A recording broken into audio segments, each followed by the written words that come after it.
Chapter 1. Thea, my dear, we're going to attend the funeral. Pack up and we'll wait for you downstairs.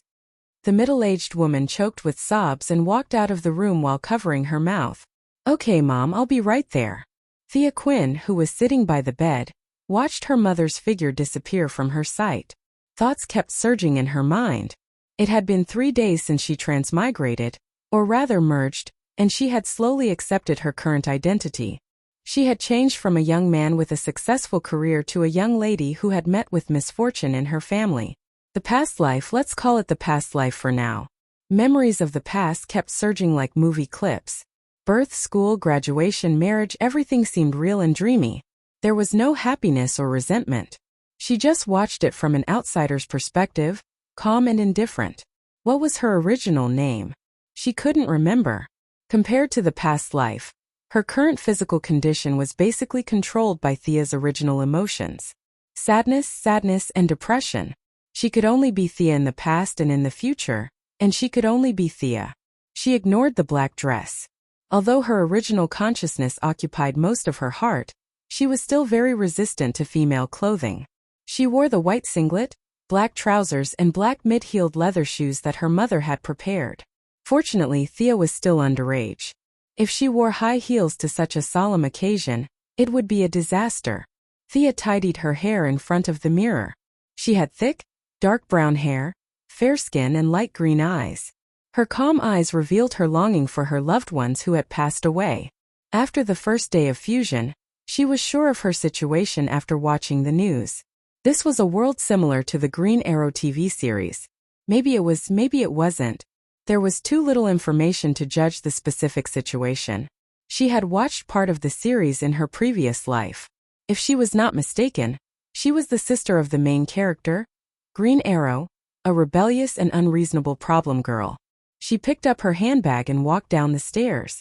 Fortunately, Thea was still a good girl at this time.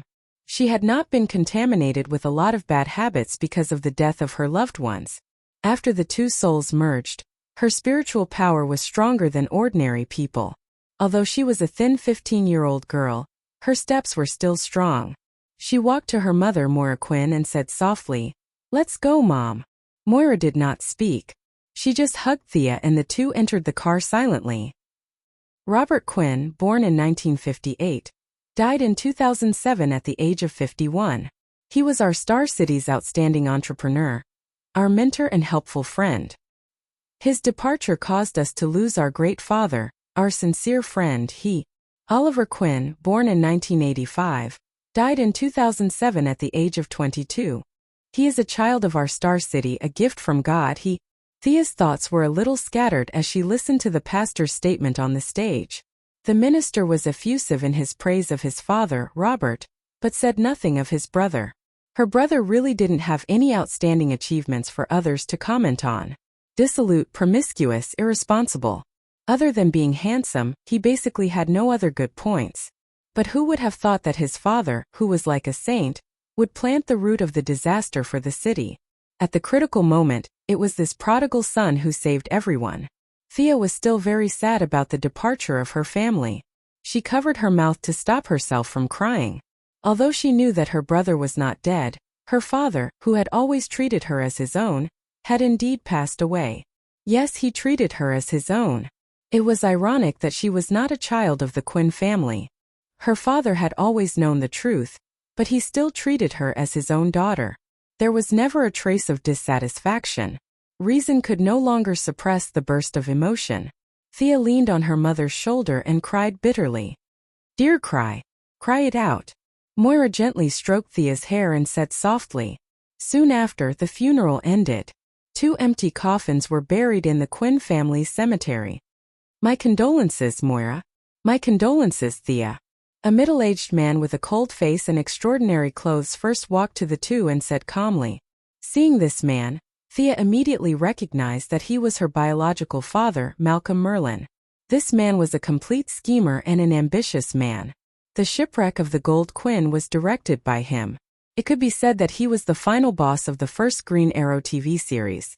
This man looked gentle and weak on the outside, but in fact he was very good at martial arts. His code name was Black Arrow. He was proficient in archery, swordsmanship, and fighting. In the first series he had beaten Green Arrow twice. And this man's presence was quite strong. Green Arrow was very active in the first 4 series. Before the 5th series was finished, Thea had already crossed over. She did not know the situation, but with this man's survival ability, he would not die. From the show, although he was very insidious, he still loved his child. Maybe she could learn martial arts from him? In the original plot, Thea was trained by Malcolm to become Green Arrow's assistant in the 3rd series. Could she advance this process? Thea was very insecure now.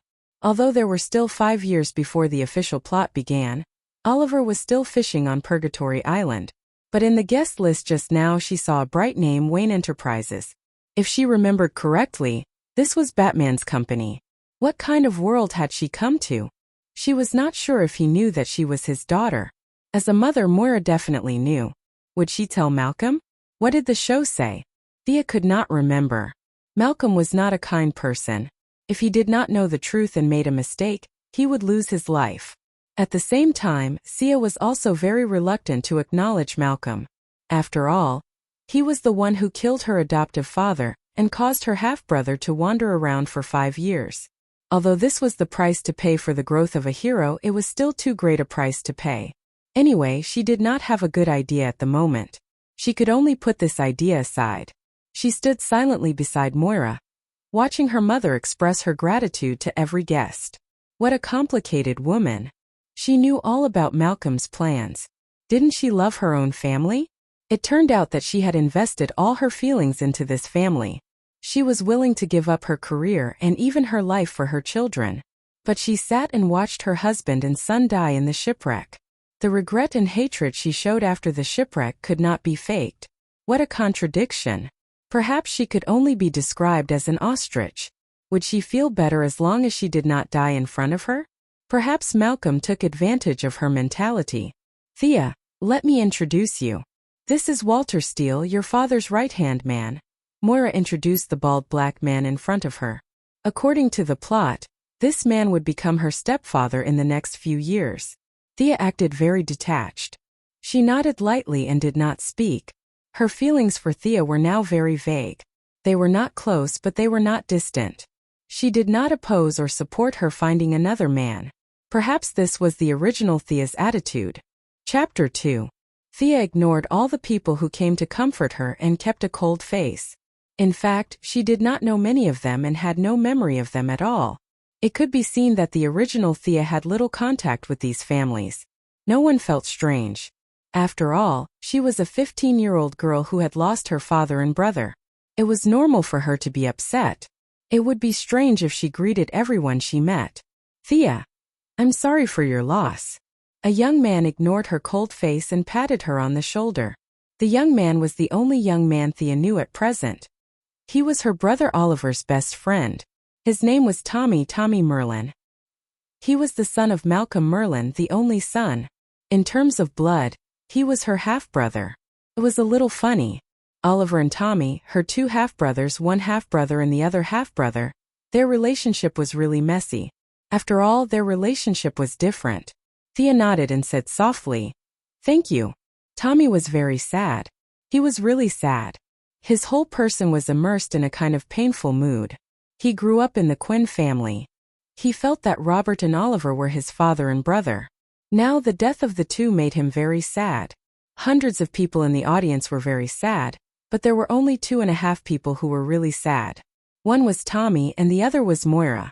Thea knew that Oliver was still alive, so she could barely be considered as half. After giving Tommy a gentle hug, Thea did not stay in the crowd and walked back to the car alone.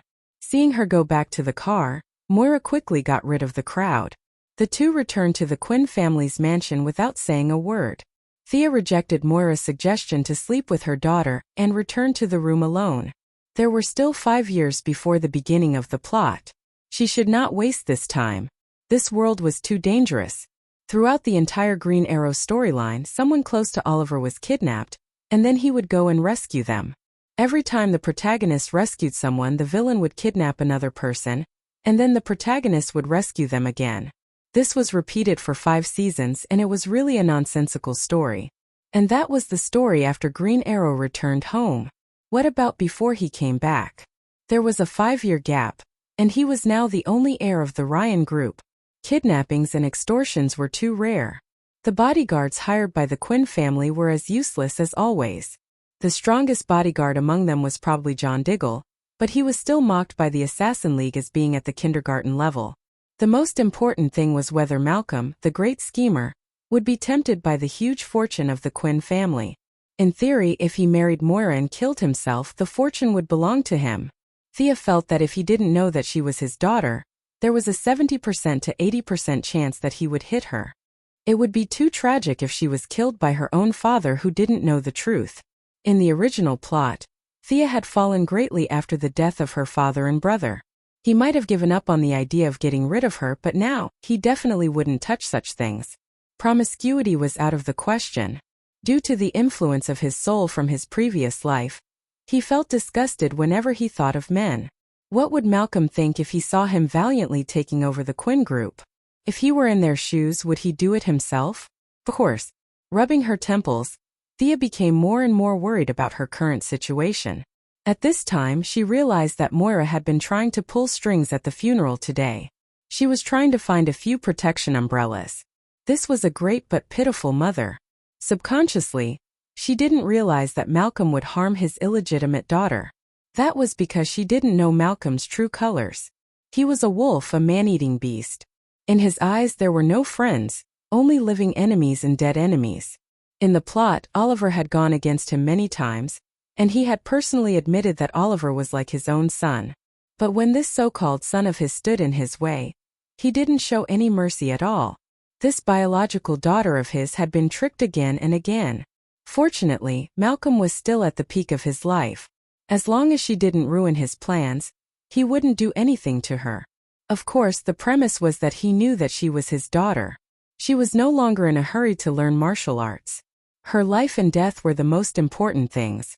Did he know the truth now? This question gave Thea a headache. After thinking for half the night, she fell asleep in the second half of the night. In her dream, she dreamed of the battle between Superman, Batman, and Dawn of Justice. She died in the chaos like an ant. Thea broke out in a cold sweat. She couldn't fall asleep no matter how hard she tried. She lay in a daze for a long time until Moira called her for breakfast. "Oh, Thea, why do you look so pale? Do you need to see a doctor?" Moira asked worriedly as she hugged Thea. "It's okay, Mom. Last night, I didn't sleep well. I'll lie down again later." During breakfast, Tommy also came to eat. He stayed in Quinn's house much longer than he did in his own house. Seeing him talking to her so familiarly, Thea suddenly realized where her breakthrough was. It was on Tommy. Her mother had always known the truth. She didn't need to test it. She just needed to see if Malcolm knew the truth. If she did something intimate with Tommy in front of him, he would definitely try his best to stop her if he knew the truth. Although it was very uncomfortable to be with a man, this was the only way now. Fortunately, Tommy was very familiar with her and didn't dislike it. For the sake of her life, she could only endure it. In the original plot, Thea was interested in Tommy. Fortunately, the scriptwriter still had some integrity and didn't make such an inhumane setting. Tommy, who didn't know the truth, rejected Thea, saying that they were just siblings. In fact, they were really siblings. It was a blessing that they didn't become Duan Yu and Mu Wanqing in the American TV series. In the next few days, Thea acted as usual in front of Moira. She got closer and closer to Tommy secretly. On one hand, she wanted to attract the attention of the big boss. On the other hand, she wanted to use Tommy as a protective talisman to prevent the big boss from attacking her. Well, in fact, both of these were to be used against Malcolm. She had no choice. He was now the invisible emperor of Star City.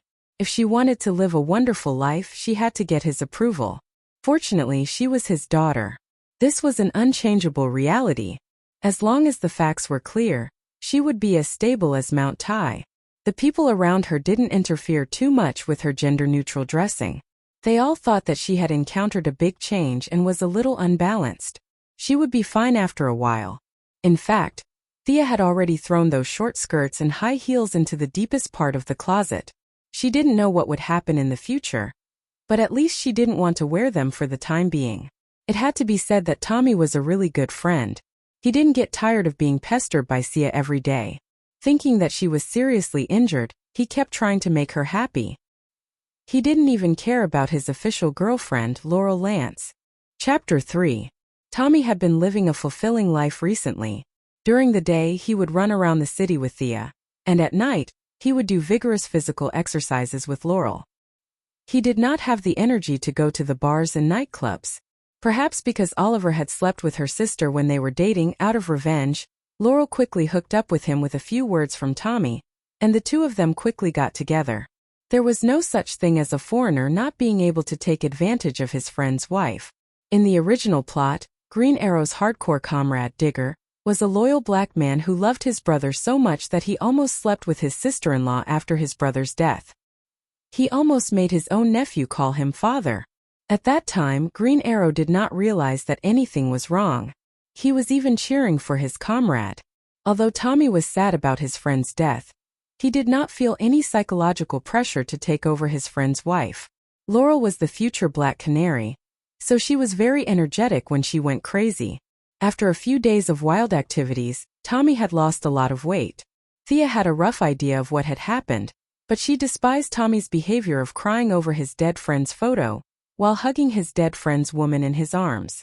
Seeing that Tommy did not seem to be dying, Thea continued to drag him around the city, hoping that as long as Malcolm had a pair of eyes and ears in the city, he would know. Today, Thea changed out of her suit and wore a sleeveless vest. She could not help it. The weather was getting hotter and hotter, and she could still accept showing her arms. Looking at the bulge on her chest, a cruel fact was placed in front of her eyes. She could no longer become a man. Fortunately, her body was not the type that had huge waves. Currently, it was only a B-class body. Although it would grow bigger in the future, it would still be in the normal range. It would not cause nosebleeds when she exercised. This was good.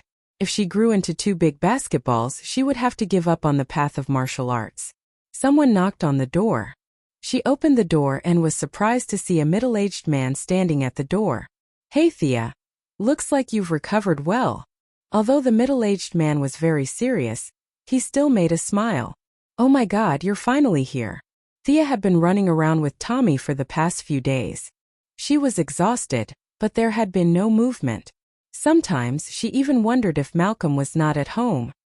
He had practiced this scene many times in private, so he calmed down and said indifferently, "Good morning, Uncle Merlin." This etiquette was completely in line with the past experience of the two families. Malcolm did not say much and nodded with a smile.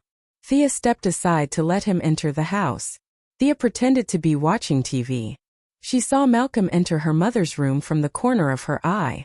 She immediately picked up a teacup. She did not know the level of martial arts in this world, nor did she know the level of Malcolm's training with the ninja master. She was afraid that she would be discovered, so she took off her shoes and quietly walked up to Malcolm. "Hey Moira, you're so pretty." She could tell from Malcolm's tone that he was in a good mood. This man had not been happy since his wife's death. Being able to speak so cheerfully was already his limit. "Mr. Merlin, what are you doing here?"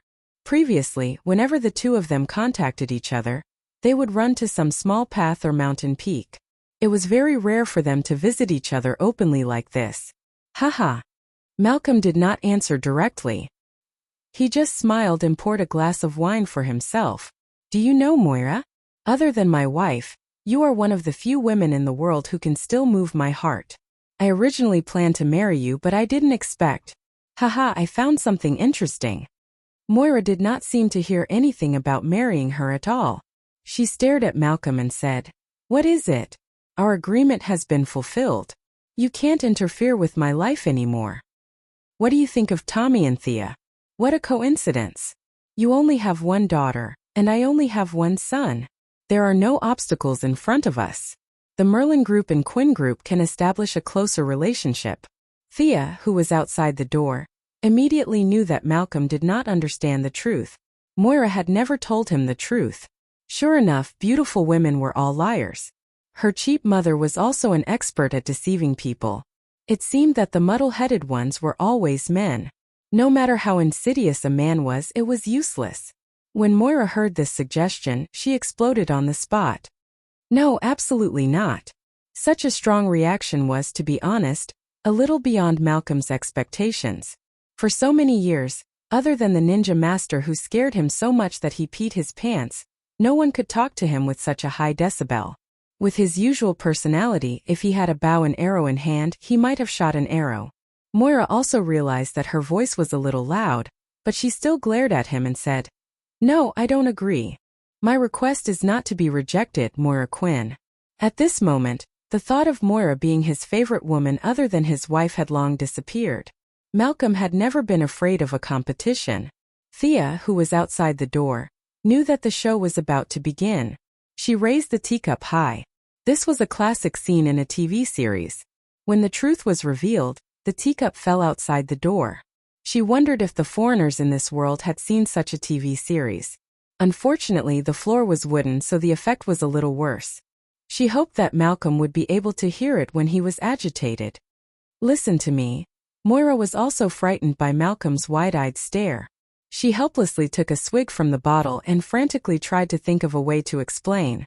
Looking at her abnormal behavior, Malcolm also noticed that something was wrong.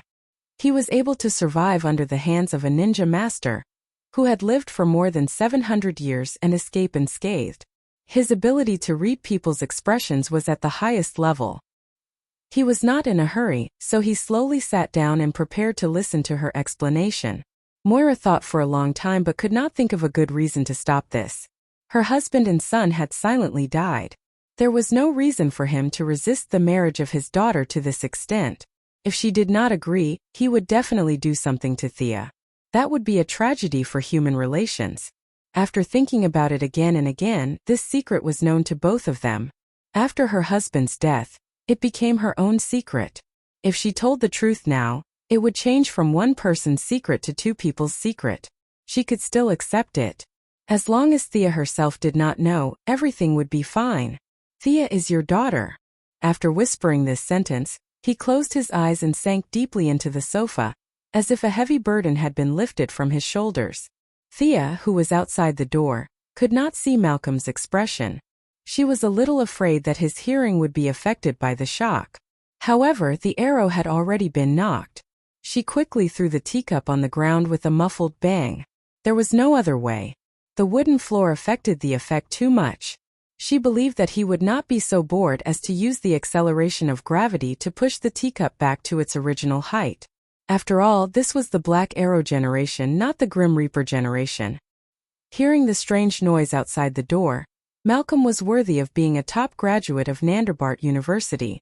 Although his head was still a little dizzy, his body had already reacted. He quickly rushed to the door and opened it. Looking at Thea's dull eyes, even a boss with a calm temperament was a little dumbfounded. He looked embarrassed and did not know what to say. Chapter 4. Seeing Thea staring at him blankly, even with his many years of experience, Malcolm did not know what to say to ease the awkward atmosphere. Not a single word could come out of his mouth. He secretly resented the lack of vocabulary in English. He wanted to ask Thea if she had come up because she had heard something, but looking at her lifeless eyes, even a fool would know that she had heard what she should and shouldn't have heard.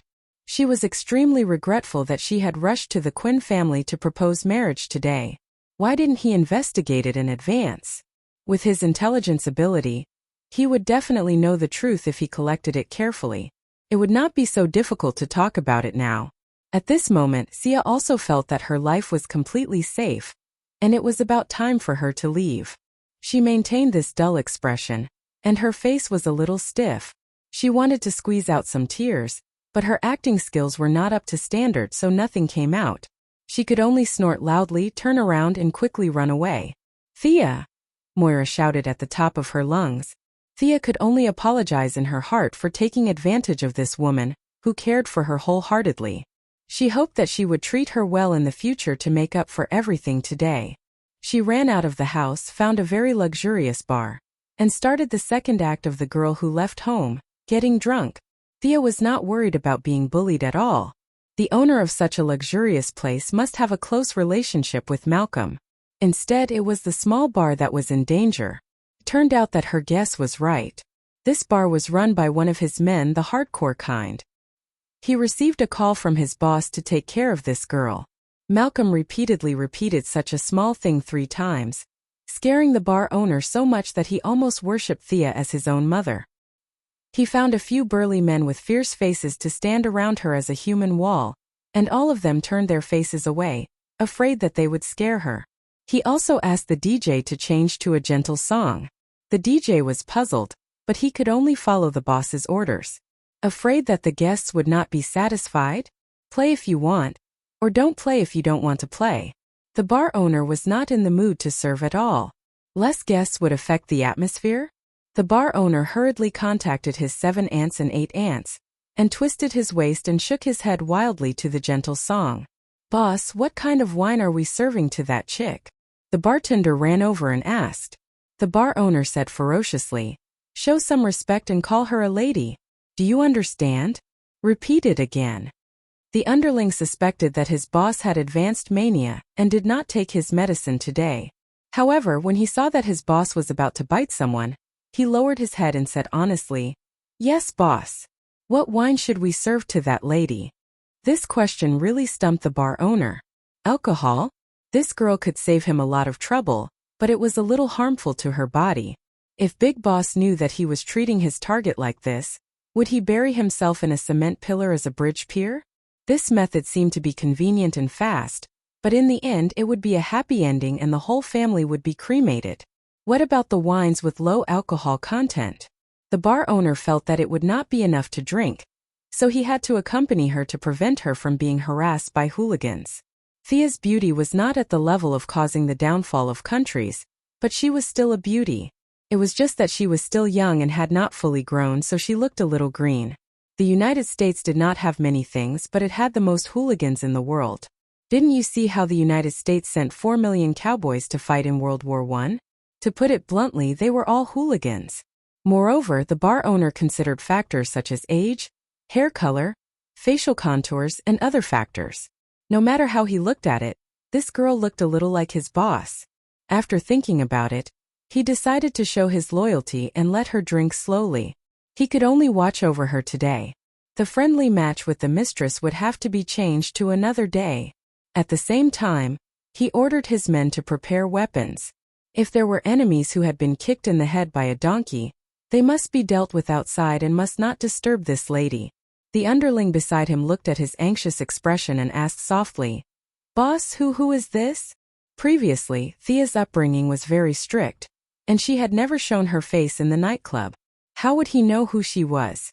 However, from Malcolm's tone, if he let her get into trouble, even Superman would not be able to save him. Although he had some guesses, there was no need to explain to his underling. He said in a low voice, "This is my biological mother."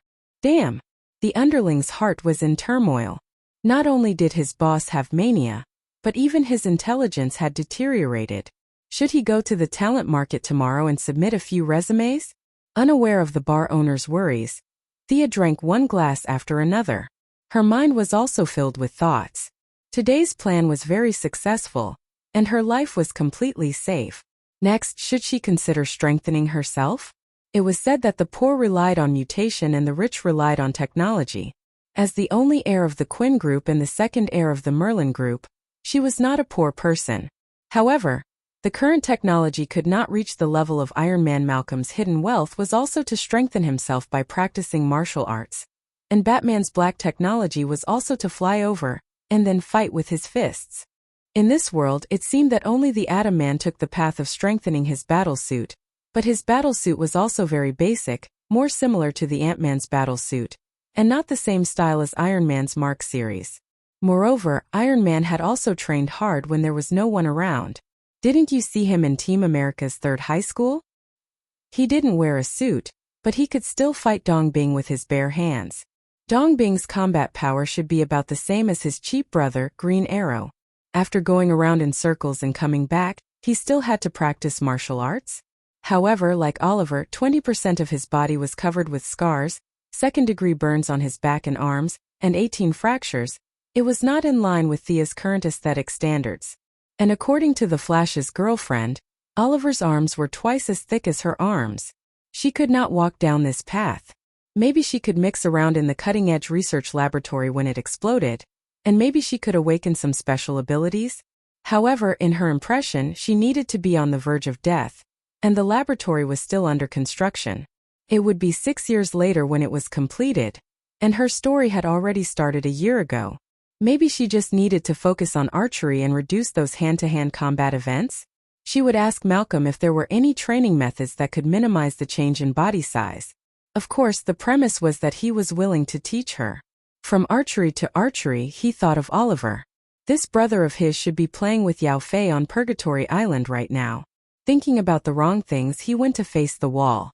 Yao Fei was also a joker. His English was not bad, but he talked to Oliver in Chinese every day, causing Oliver to be dumbfounded. His famous saying was, "Survive, survive." Thinking of this, she wanted to laugh a little, but she suddenly realized that someone was watching her, and half of her smile turned into an ugly, bitter smile. This scene happened to be captured by the bar owner, who was also a literary youth when he was young. In the eyes of those who did not know, it was a girl who ran away from home, drinking one glass of wine after another, thinking of her own troubles from time to time, showing a bitter smile. Chapter 5. When Malcolm received the photo sent to him by his men and saw Thea drinking alone, he was annoyed. Subconsciously, he had always been concerned about this girl. Ever since she was born, he had been silently watching her grow up. Only today did he know that there was a reason for his inexplicable concern. He immediately understood when Moira said that there was no need for tests or evidence. His intuition, honed through years of life and death situations, told him that she was his daughter. He stood in front of the floor-to-ceiling window and looked at the night view of the city. The scenery that he used to fantasize about looked dull today. He poured himself a glass of wine and gulped it down. His heart was gloomy and he wanted to find someone to fight, but he looked around blankly. He was invincible in Star City, and the Green Arrow was still playing around in the cave. Should he go to Gotham City to find some excitement? Forget it. Malcolm knew that with his capabilities, he could easily sweep through Star City, but if he were to go to Gotham, he would only be at the lower end of the scale. Furthermore, there was Batman, the son-in-law who was praised by even the ninja masters. He would only be looking for trouble if he went there. While he was pondering, the bar owner called. "Boss, the person you ordered is drunk." Because he did not know the relationship between the girl and his boss, he did not know how to address her. He could only vaguely refer to her as that person. Watch her. Don't let anything happen to her. Warn your men. He couldn't let anyone lay a finger on her. Do you understand? Malcolm roared into the phone with a ferocious expression. Yes, yes. The bar owner hurriedly expressed that he would follow the orders of the highest leader and complete the task. His boss's orders were easy to understand. Don't touch her. The hidden subject of this sentence was probably a man. After all, he did not have psychokinesis. How could he move the girl into the room? He ordered his men to stay away as far as possible as if they could pollute the air. He then turned his head and ordered his women to carry Thea into a guest room that had never been used before. He also ordered them to wait on her in the room, passing her a towel and pouring her water. He then moved a big chair and sat at the door. Glancing around, he took out his pistol and examined it, as if Jianwei had stayed up all night in Lord Chao's tent. He was satisfied with the loyalty of his subordinates because Malcolm was watching from the roof. He knew his subordinates too well. If anything happened to them after they drank too much, he would regret it to death. After putting down the phone, he did not drive. Instead, he changed into the black attire of the Union of Assassins, carried a bow and arrows, and leaped over roofs and walls to protect his daughter. If there were any blind people who did not know what was going on, he would kill them with one arrow. In fact, Thea was not completely drunk at this time. She still had some consciousness left. Seeing that the two women were on high alert, they carried her into the bedroom. She felt relieved and fell into a deep sleep. Ouch, my head hurts. Facts have proven that even good wine can cause headaches after drinking too much. Thea rubbed her head and sat up. She found that her clothes were neat and tidy, and even her shoelaces were not untied. She admired her cheapskate father's ability to control his subordinates. Do you need anything? The two women in the room had been waiting for Thea for the whole night. When they saw her sitting up in a daze, they quickly trotted over and prepared to play the role of maids. Thea pointed at one of the women. "Get me a glass of water." This woman's face was painted like a monster's, and her chest looked like 2 bowling balls. She had so much padding that it could be counted by the weight. She didn't even know to change her shoes when she served Sia. She walked on the ground in her high heels, which made Sia annoyed. The other woman helped her wash her face and comb her hair. Thea saw that she was fine and swaggered out of the bar. One of the men had already called for a car at the door. Thea asked the driver to drive to Quinn's Manor. How much did she spend for a night? Shouldn't Thea pay for it? She had forgotten. She had too many things on her mind to pay attention to such small details. In the bar, the owner was still waving his hand at the door when the car was 2 miles away. Since they were all adults, no one dared to mention it. "Oh dear, you're finally back." Thea had just arrived home. Before she could say anything, Moira, whose face was full of tears, hugged her in her arms and refused to let go. Her mother was really a very contradictory person. Although her hidden power was not as strong as Malcolm's, an eagle would not cooperate with a sparrow. Looking at her future mayoral campaign, she was also a well-connected person. It was impossible for her not to know that she had been in the bar all night. But seeing her worry and love for her now, Thea sighed and patted her on the back. "Mom, I'm fine. Let me be alone for a while. I'm going back to my room to rest." She went back to her room, changed into her pajamas and lay on the big bed. She did not sleep well in the bar, for fear that she would say something terrible in her sleep. After a day and a night of acting, Thea was a little tired even with her current mental strength. Her current task was basically completed. According to the game, she had successfully activated Malcolm's faction reputation, and it was at the worship level. The prerequisite of teaching skills was completely met. Next, she would enter the high-speed enhancement stage. At the same time, in the cutting-edge technology laboratory in Central City, as the final boss of the first season of The Flash, Dr. Wells, or Albert Swan, walked into his secret room and said to the wall, "Gideon, have you found the target that caused the time axis deviation?" A light blue 3-dimensional humanoid image appeared on the wall. The image said mechanically, "Doctor, the time variable caused by the target is too small. I can only vaguely sense the target's appearance in Star City. You need to provide me with more computing resources to find the specific details." These words gave Dr. Wells a headache. After all, Gideon was developed by the Flash in the future, using technology that was 100 years in the future. The current era was a technological desert for people like himself, who were in no way inferior to modern people who had transmigrated to a primitive society. It was already a miracle that he could build this artificial intelligence from scratch and run it smoothly. If he were to increase the computing resources with the current level of technology, he might have to gather all the scientists in the world to research it together. Fortunately, the variables were not large or there were almost no changes, so it should not affect his plan. He sighed. He had been in this world for 10 years, and he did not have the power of speed. He was really tired of pretending to be this weak and sickly doctor every day.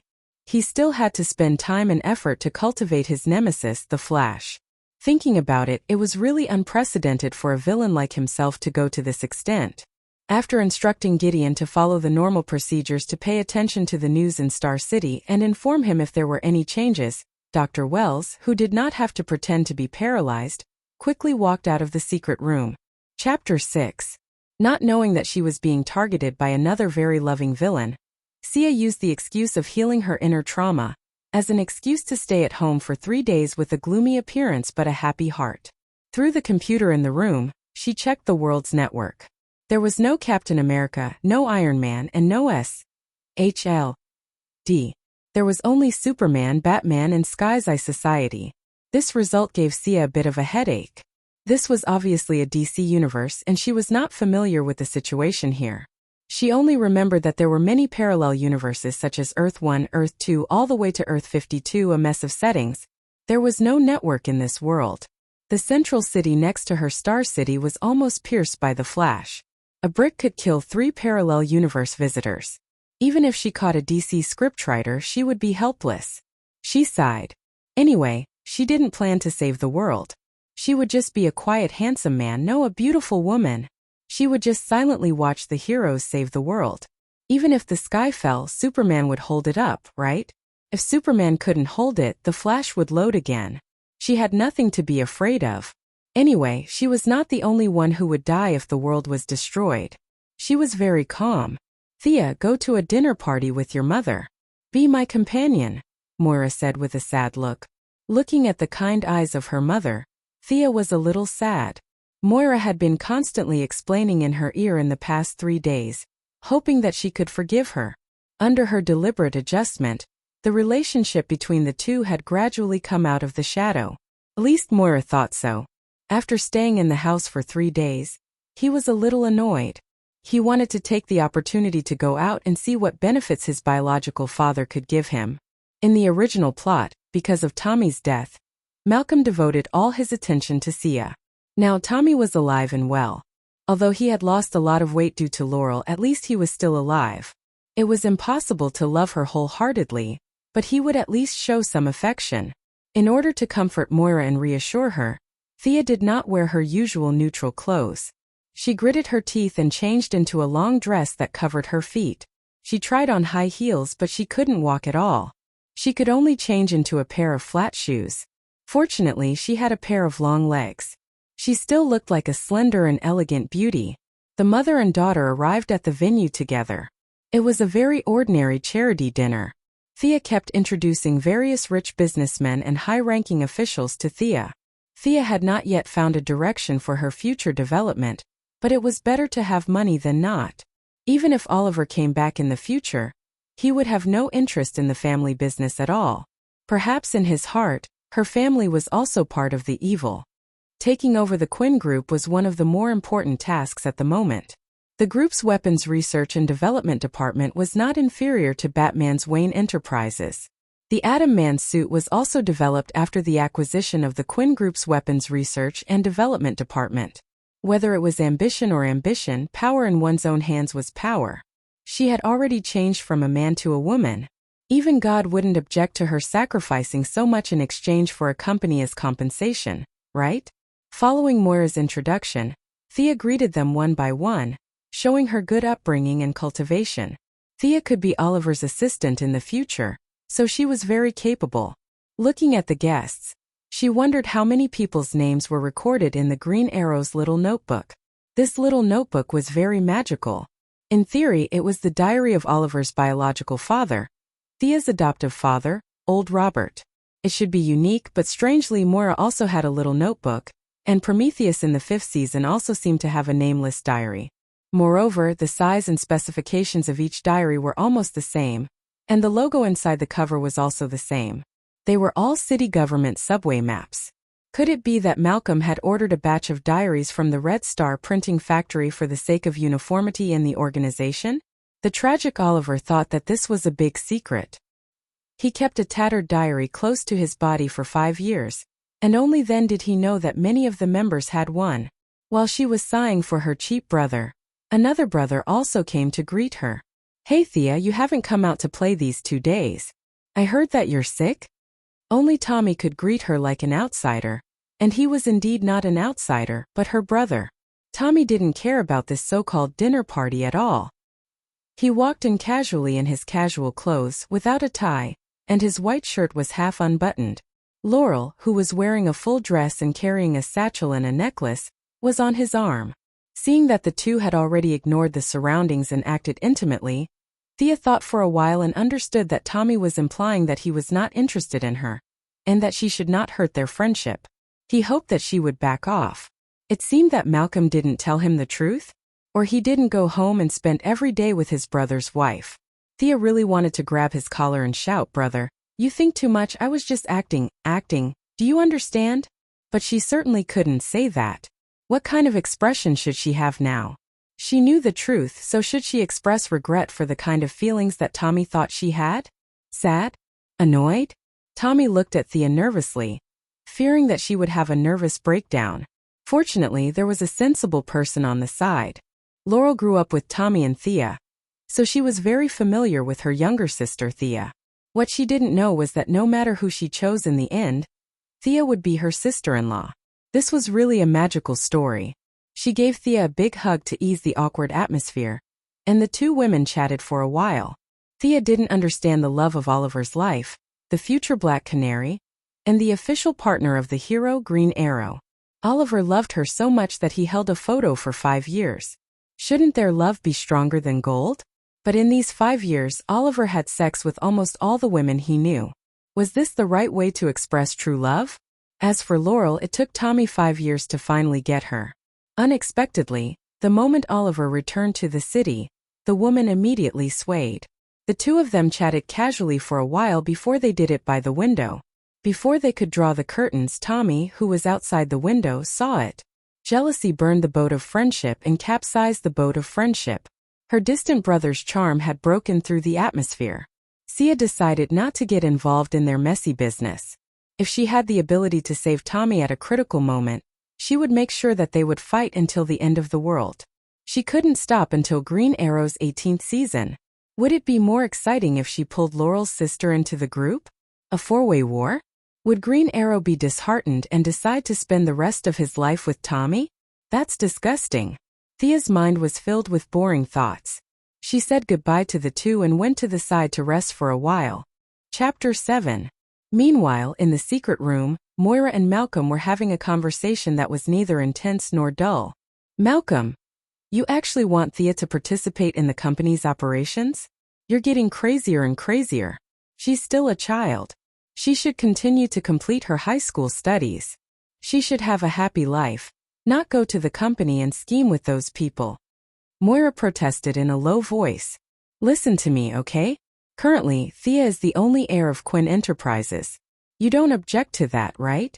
Do you think you're helping her by indulging her? Look at Oliver, who you've taught. Dissolute, and irresponsible. That's your biggest failure. Malcolm reprimanded her sternly. Hearing his words, Moira showed a sarcastic smile.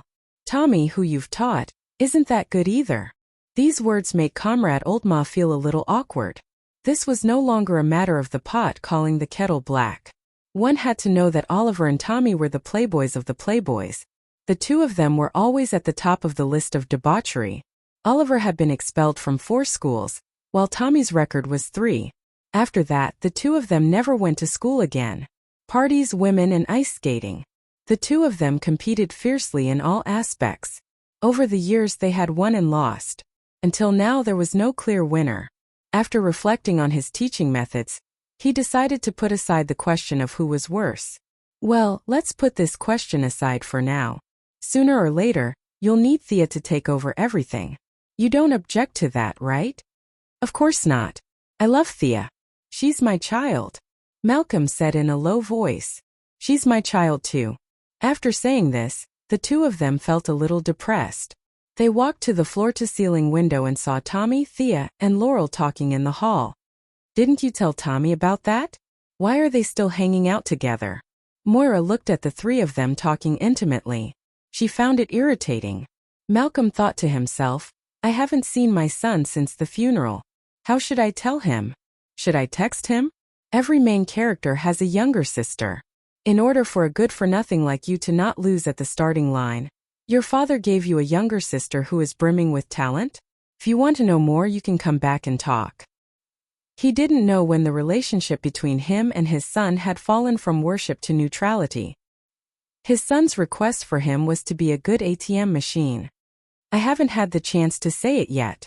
I'm going to. Before he could finish, Moira interrupted. You're crazy. Don't you know what will happen if they continue to develop like this? Malcolm panicked. How could he not know that she was just Thea's mother? She had nothing to do with Tommy. She only had the right to speak here. However, both of them were his children and he owned 12% of the shares. What if Thea did something out of revenge or to destroy everything? In any case, given Malcolm's current crazed state of mind, he could have done even worse things if he were in Malcolm's shoes. All kinds of wild thoughts were making the big boss so anxious that he could not sleep at night. He could only instruct his subordinates to keep an eye on them 24/7, but this was not a long-term solution. Besides, Tommy was not talking to him at all. He had no chance to explain all this. He could not tie his son up in black with a bow and arrow and let him listen to his stories from a long time ago, could he? The complicated interpersonal relationship made Old Ma a little depressed, but he continued to explain his purpose. My education is a failure, but we're both still alive. The mistakes of young people can be corrected. I'm going to let Tommy work at the Merlin Group in the near future. You can also let Thea enter the Quinn Group. Let's see how far the two young people can go. If Thea performs well, maybe she can inherit the Merlin Group. Huh. These words made Moira's eyes light up. She had to admit that women had a tendency to take advantage of others. When she heard that her daughter had the opportunity to inherit the Merlin Group, she immediately abandoned the idea of Thea having a happy high school life. Although she had watched Tommy grow up, Moira decided to facilitate this for her daughter's future. After thinking for a while, she said readily, "Okay, I promise you. I'll go back and talk to Thea." Malcolm said again, "We can't help. It depends on their own ability." Moira nodded in agreement. In fact, both of them were a little nervous because they did not see any talent in the two children. Thea was a good girl before, and her life at home and school was nothing special. Tommy was a master of spending money, but his ability to make money was just a joke. At the same time, Malcolm also felt that his son could not communicate normally at the moment. In order to avoid something big, it was also a way to stop his daughter. There was still too little work to do in the Quinn Group, and she could only control the time during the day. What about at night? Maybe he should find something for her to do. Ooh. What? Mom, you want me to work at the Quinn Group tomorrow? I'm only 15 years old. Although Thea wanted to inherit the Quinn Group, she did not expect to be appointed so soon. Is there a child labor law in your country? And I don't know anything.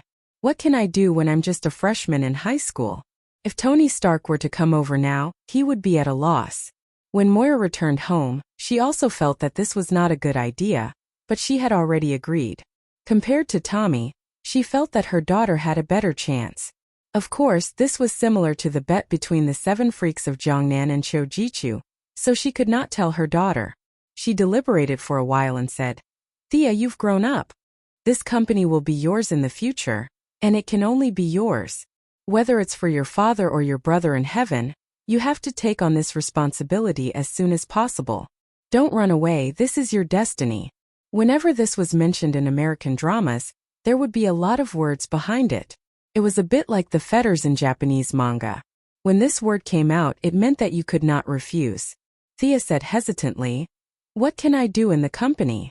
What she meant was that she was still young and could not reach the goal in one step, but as her mother, she should at least assign her a good job. In fact, Moira was also wondering what she could do when she was so young and had not even graduated from high school, let alone a degree. Although the Quinn Group was a family business, there were still outsiders who had shares. It was just that her family had an absolute majority. Pushing a high school student to a leadership position was obviously a move to send a weapon to the competitor's news media. The news of her husband and son's death had just been broadcasted every day, and had just died down a little in the past 2 days. The Quinn family would be completely famous in America. These concerns could not be told to her daughter.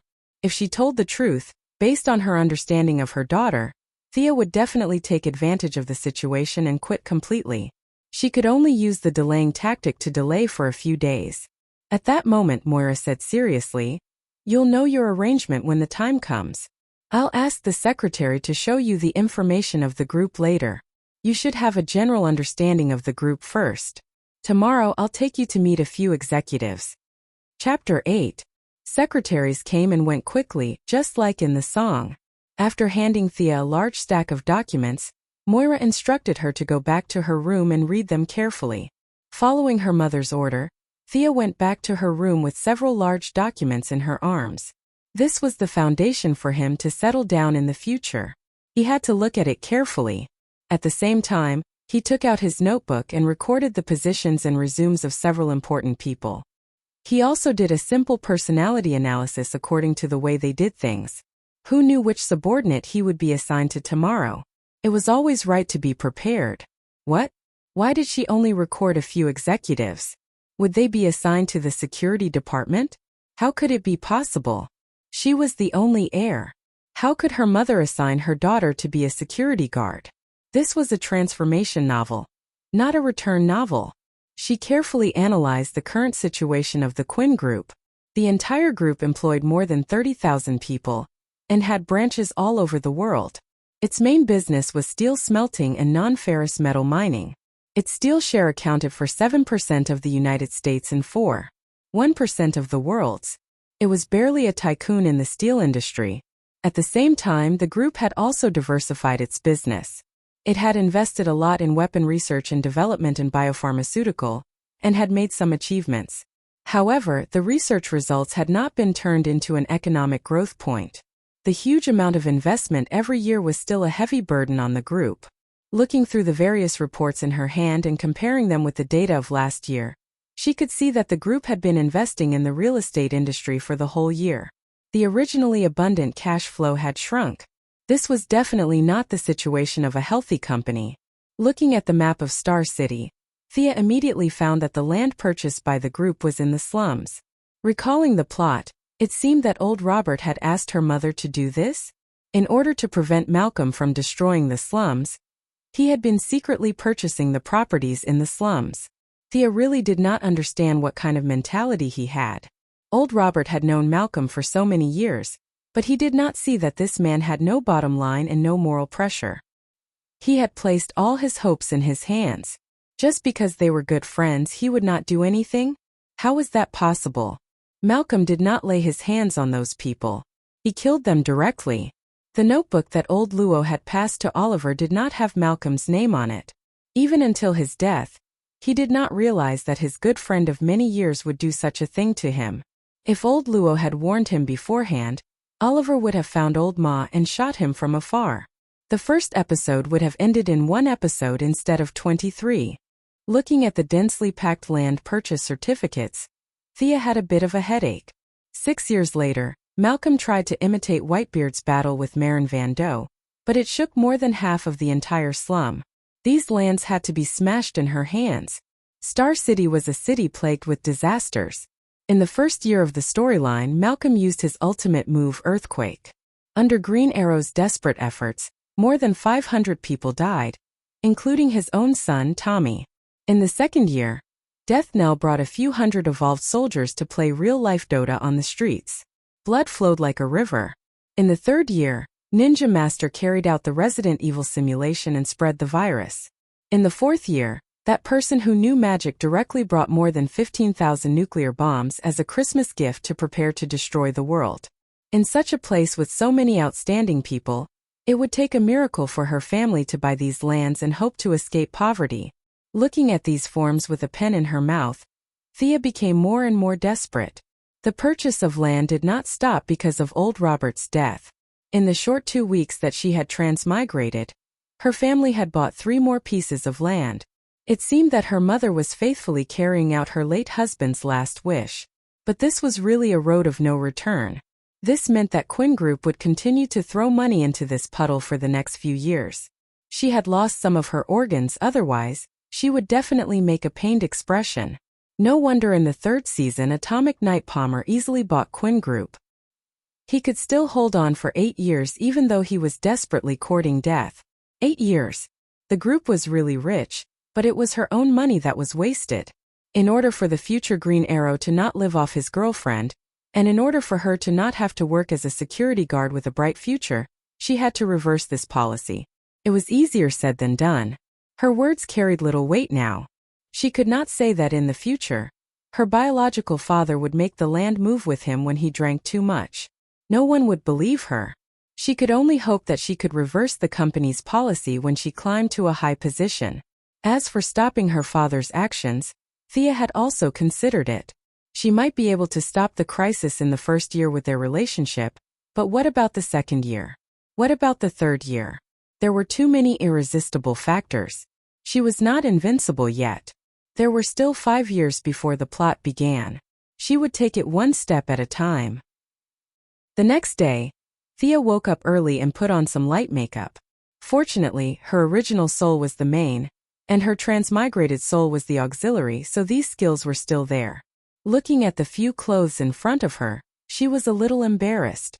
After all, it was her first day of work, so she had to dress formally. She found a short beige suit with a navy blue straight skirt. The skirt was not long, but it was not short either. It just covered her knees, making her look less young and more capable. She chose a pair of black high heels less than 5 centimeters and tried to walk steadily for 2 steps. The initial discomfort had subsided a lot. Thea's original body was getting more and more dominant. She looked in the mirror and decided to dress up like this. When they arrived downstairs, Moira had been waiting for a while. She knew her daughter quite well. Thea's original character was fickle, to put it nicely. To put it bluntly, she was a pushover. The more you don't let her do something, the more she will do it. She originally thought that Thea would be very resistant to her arrangement and was thinking about how to persuade her. When she saw her daughter come downstairs in a formal suit without scissors or gasoline bottles, Moira knew that her daughter was obedient to her arrangement, which made Moira very happy. The two got in the car and Thea kept asking about the current situation of the group. After all, some things could not be written on paper, which made Moira even happier. What did this mean? Since her daughter could ask questions, it meant that her daughter had read the information carefully. If she asked Oliver, he would not even know where the door of his group was. In order to make up for the coldness she showed to her mother a few days ago, Thea also deliberately behaved more intimately. When they arrived at the entrance of the group, Moira was so happy that she could not close her mouth. Her two children had made her unhappy for 20 years. One only knew how to cause trouble, and the other was cold to her. She had waited until the clouds parted to see the moon.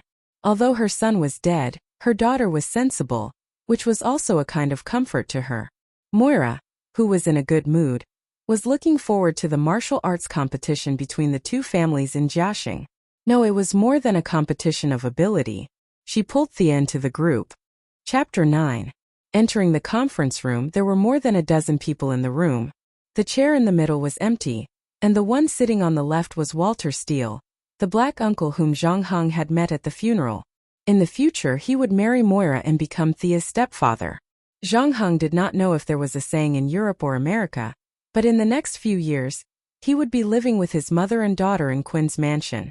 It was a little strange to describe a black man as gentle as jade, but the uncle was indeed elegant. He gave Thea an encouraging look as if he was looking at his own junior. Although this was her own company after all, it had not fallen into her bowl. Thea came here today to pay a visit, so she could not show a cold face. Facing the black uncle's goodwill, she nodded and said hello. Mr. Steele, nice to meet you. Please call me Walter. Welcome to the company. Walter was a little flattered by Thea's politeness. In his impression, this girl kept a distance from everyone except for old Robert. A normal conversation like this would only happen in very private occasions. Moira was now surrounded by happiness. Her daughter could communicate with her boyfriend normally. This was a good start. Recently, she had been avoiding Walter. She was afraid that her elusive daughter would see something that she should not see. It would be too much of a shock and she would completely collapse. After all, she was a 15-year-old girl who had just lost her father and brother. She had not yet recovered from the shock. Now she had to tell her that the one who died was not her father, and that her biological father was someone else. 2 days later, she had to tell her that her mother was going to find another stepfather for her.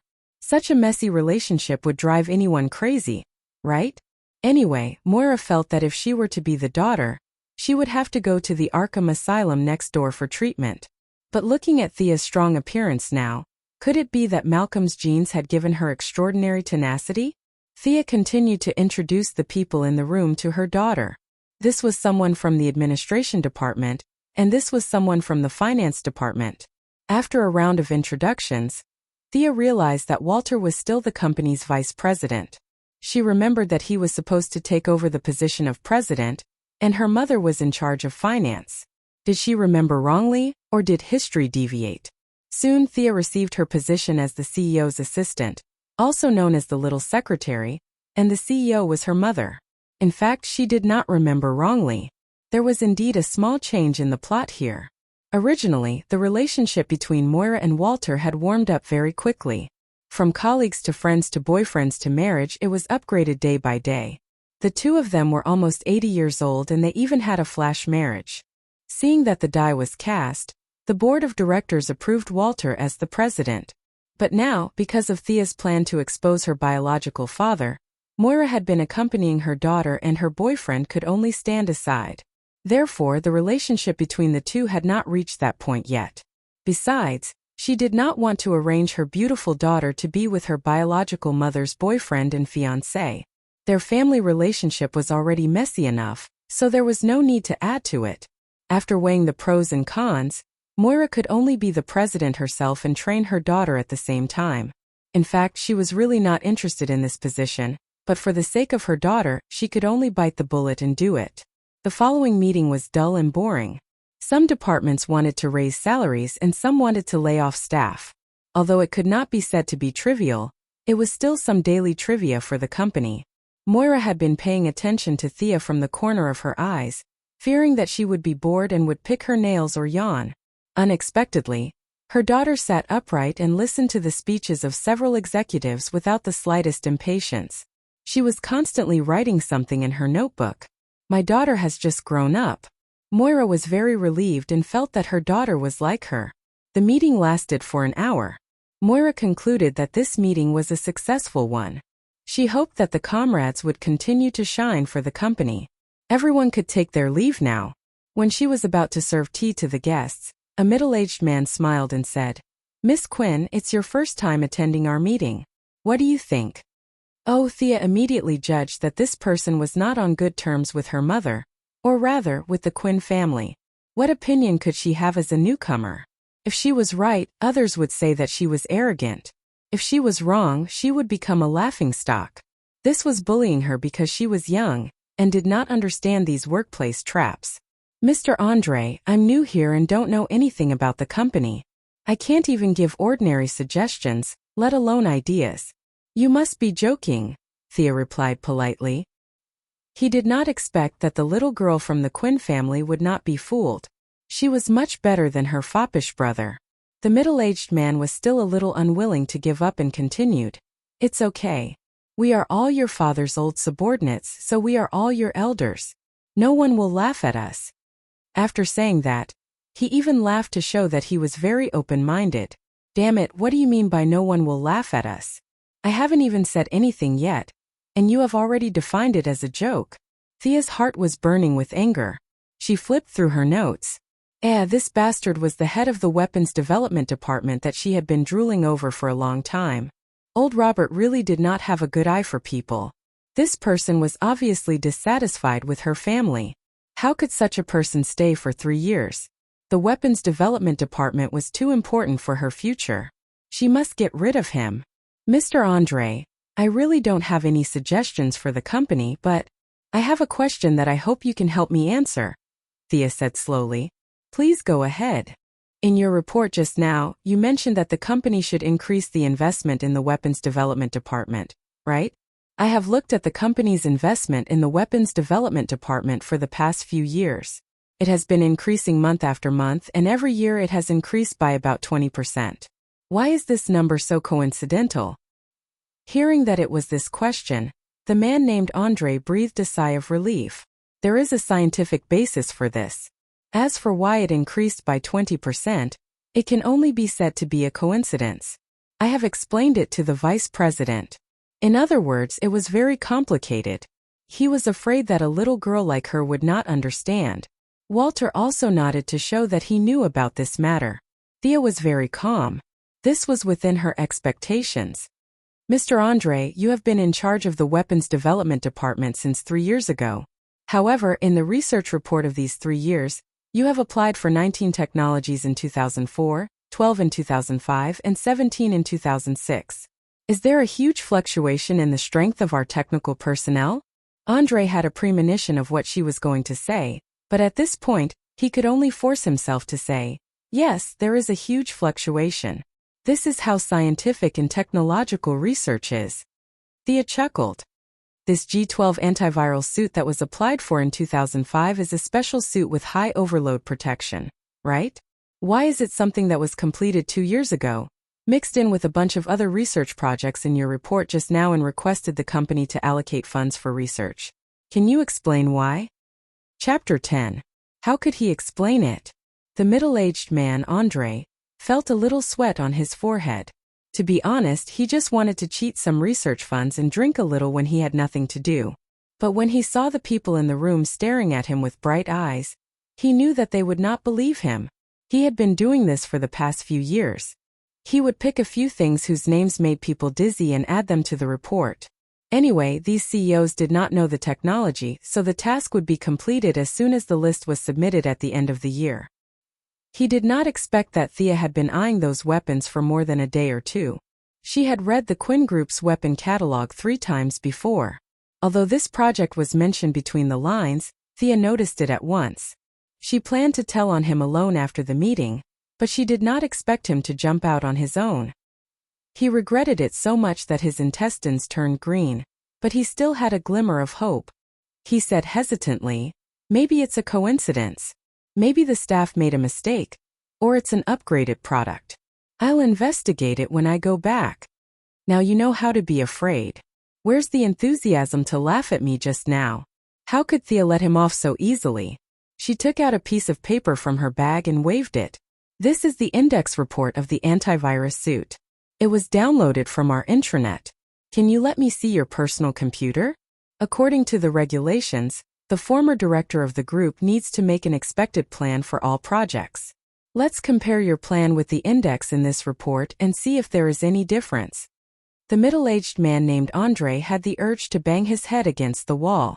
Didn't this girl say that she wanted to join the company yesterday? How could she know the process so well? How did he write his preliminary plan? Could he show it to them? After thinking for a while, it seemed that he had copied it.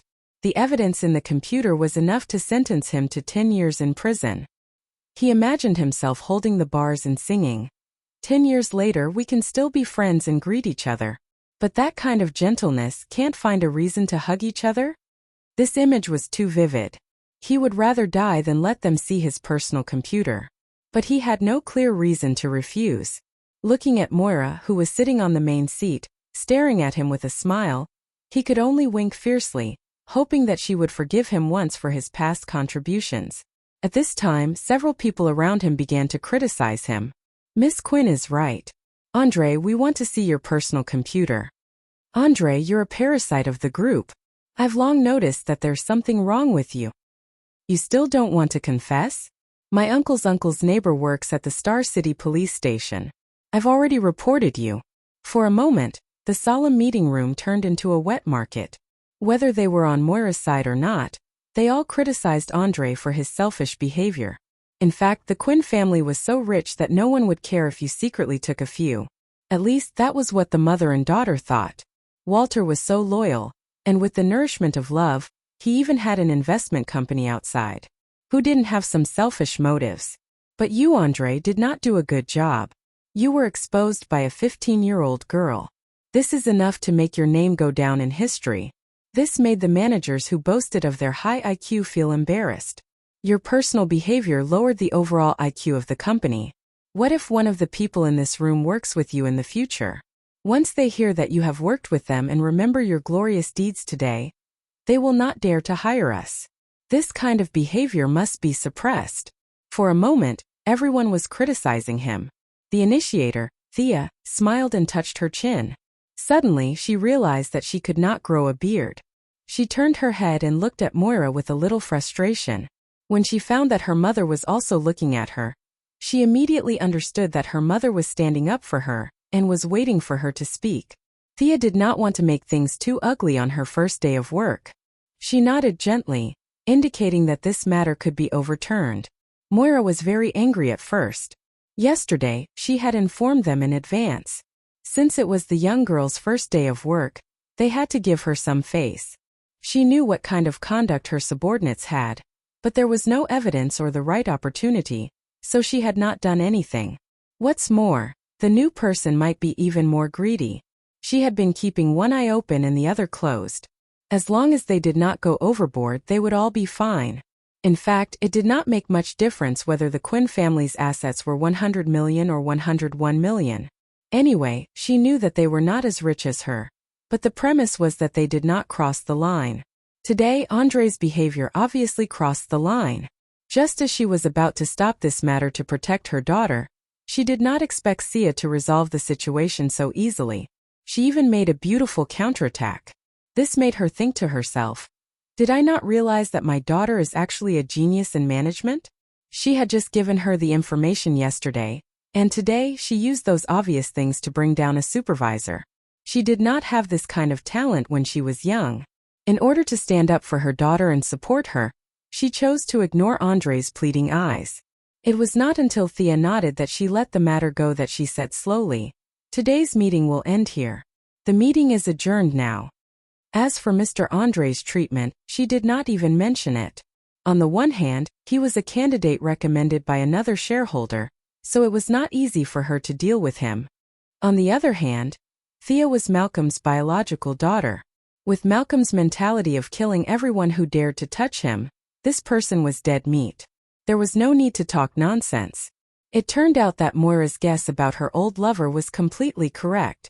Malcolm was an underground emperor with thousands of troops coming to meet him. Everyone in the city was his underlings. What's more, a large company like Quinn Enterprises had more than a dozen executives either threatened or bribed by him. He knew the whole process of the meeting very well because he watched the video version. When he saw his daughter walk out of the haze and enter the meeting room with a normal expression, he was very happy. After that, her performance could only be said to be a surprise. Thea's calmness, magnanimity, wit, and manners made him feel like he was looking at a younger version of himself. Although it was the female version, fortunately Europeans and Americans did not have a preference for boys. The Queen of England and the Queen of the Netherlands were all women, and there were countless duchesses and countesses. Gender was not an issue.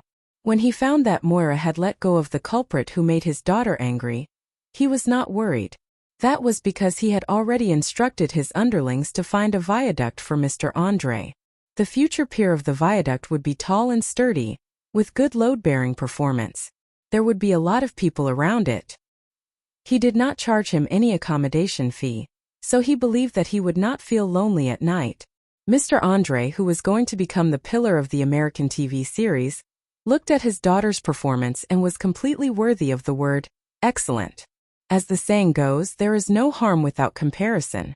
His excellent daughter compared to his own son was a big embarrassment. He called Tommy but he did not pick up. When he went to the door, he did not meet him. When he sent text messages, he did not answer. It was a competition of ability, but his daughter had already run 200 meters, and his son had not even reached the starting line. This made Malcolm, the great schemer, not know what to do. Chapter 11. Tommy had been very happy without Sia's harassment for the past few days. He and Laurel were progressing very quickly. They were gradually changing from physical communication to emotional communication. This was the worldview of the Europeans and Americans. First come first, then talk about feelings. It was like buying a computer and looking at the hardware before looking at the software. The software could be modified later, but if the hardware was not good enough, then it was really not good enough. Life was not always happy. Young Master Tommy naturally had his troubles.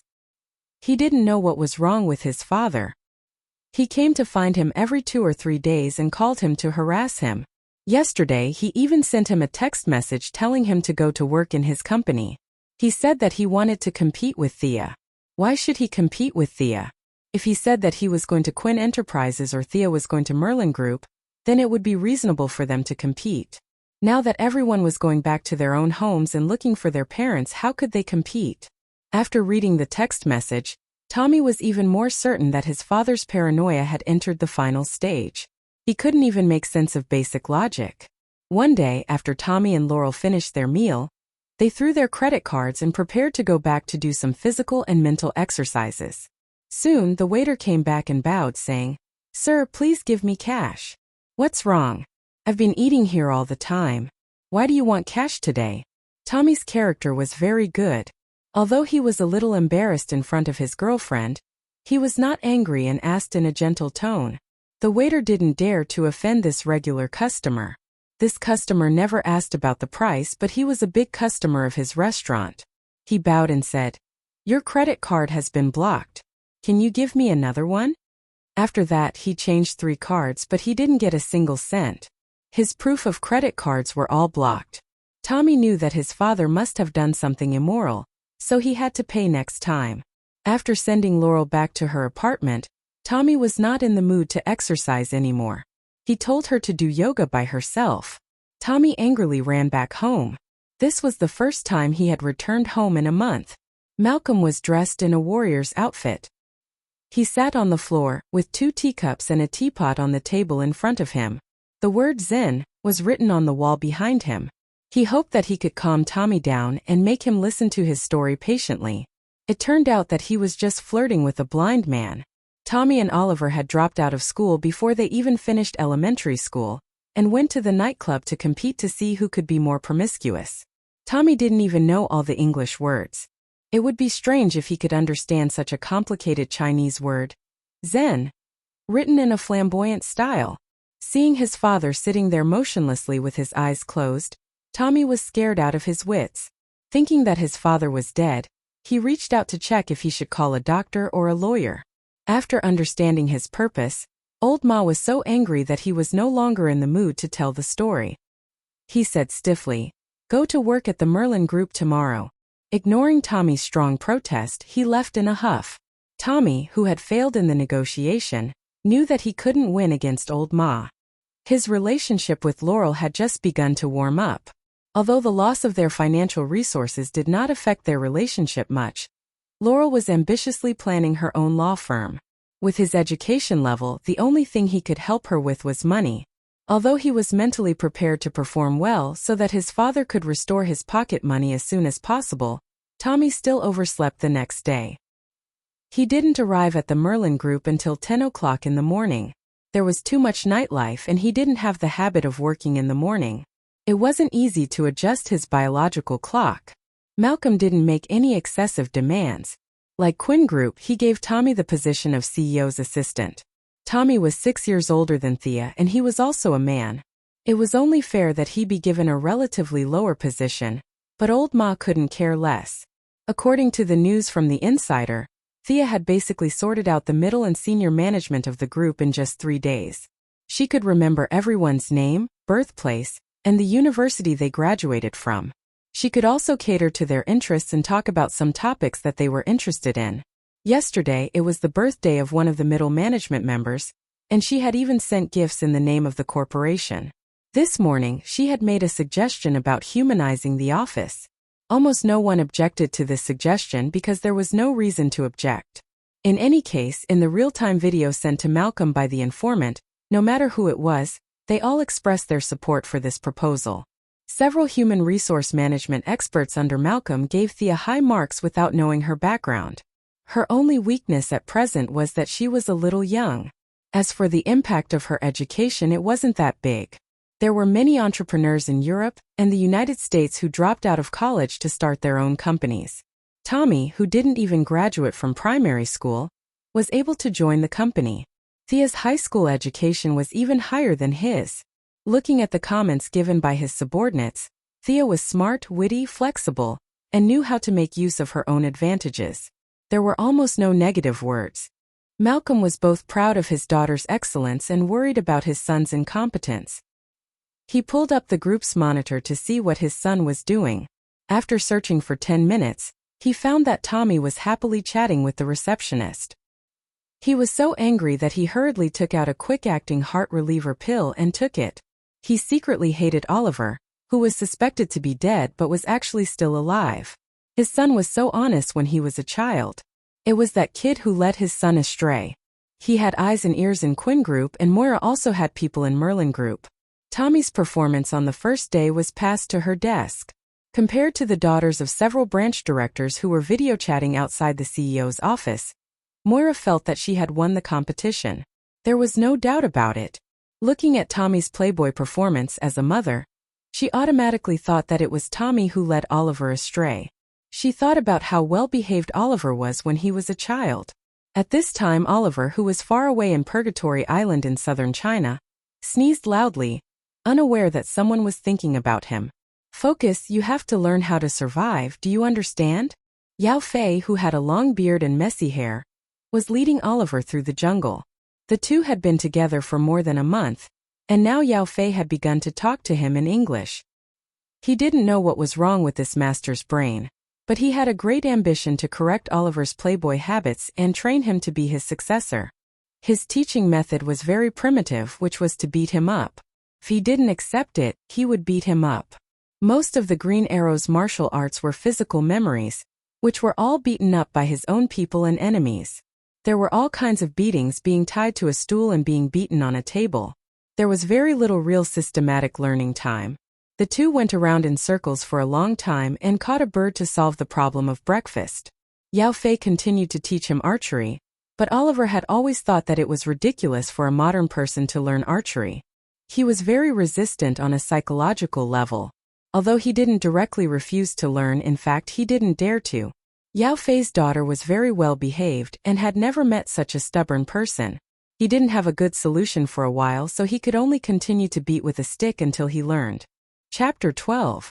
Not knowing that his best friend was being beaten up by Yao Fei in Purgatory Jungle, Tommy only knew that he had a terrible day. Inspired by Thea, Malcolm wanted to see his son's problem-solving ability, so he kept sending his subordinates to Tommy with documents. Assistant, the president wants you to take a look at this document and give your opinion. Assistant, this is the budget for next year. Remember to report it to the finance manager after you read it. Assistant, one of our employees has been detained by the police. The legal department is asking if he needs to be bailed out. Tommy was completely at a loss. Why were there so many problems in his own company? How did they deal with them? Shouldn't they be looking for the person in charge? He braced himself and started working. Report it to the president? Wasn't that his own father? Too lazy to see him. He would deal with it last. Finance budget? There were 15 pages in total. Tommy almost fell asleep before he finished reading the first page. After washing his face, he found the bail document and prepared to deal with it himself. On the one hand, he wanted to get some fresh air. On the other hand, Detective Lance was Laurel's father, so he could be considered his son-in-law. This was the best thing to do. When he arrived at the police station, the scene of father and son-in-law crying didn't appear at all. Detective Lance had no intention of going through the back door at all. When he saw Tommy, he was reminded of Oliver, who had seduced his younger daughter and buried her at the bottom of the sea. His younger daughter was actually still alive. He didn't have a good impression of this foppish playboy, who was trying to seduce his elder daughter again. If it weren't for his integrity, he would have arrested Tommy, not to mention bailing him out. In short, Tommy had a very gloomy day. Malcolm wasn't discouraged after learning about his son's misfortune. He set a small goal for himself. After all, he had the black money and didn't care much about the company, so he wasn't afraid of losing money at all. He would endure it for a month and see how far his son could go. At the same time, he got up and prepared to test his daughter's courage. Tommy wasn't having a good time. In fact, Thea was also very tired these 2 days. Because of the fusion of the two souls, her memory and spiritual power had greatly improved. She learned a lot faster than in the original plot, but the complexity of the company's affairs was a little beyond her expectations. Even Thea, too. Zero could barely cope with it. In fact, one could see Moira's ruthless side. Although she loved her daughter, she also wanted to see the limits of her daughter's ability. So, she arranged the work for 3 people. Thea, who was new to the company, was able to complete the task more than expected, which made her love her daughter even more. With 2 bodyguards, Thea was walking on a small path. She had just returned from a branch in Star City. She felt that it was close to home, so she didn't take a car. While walking, she was thinking about the several things that she had to deal with tomorrow. Suddenly, she felt that she was being watched. The surroundings were too quiet. She immediately noticed that something was wrong in front of her. She whispered, "Stop." She instructed the bodyguard to check out the problem with the tree in front. Malcolm, who was hiding in the bushes in black, was shocked.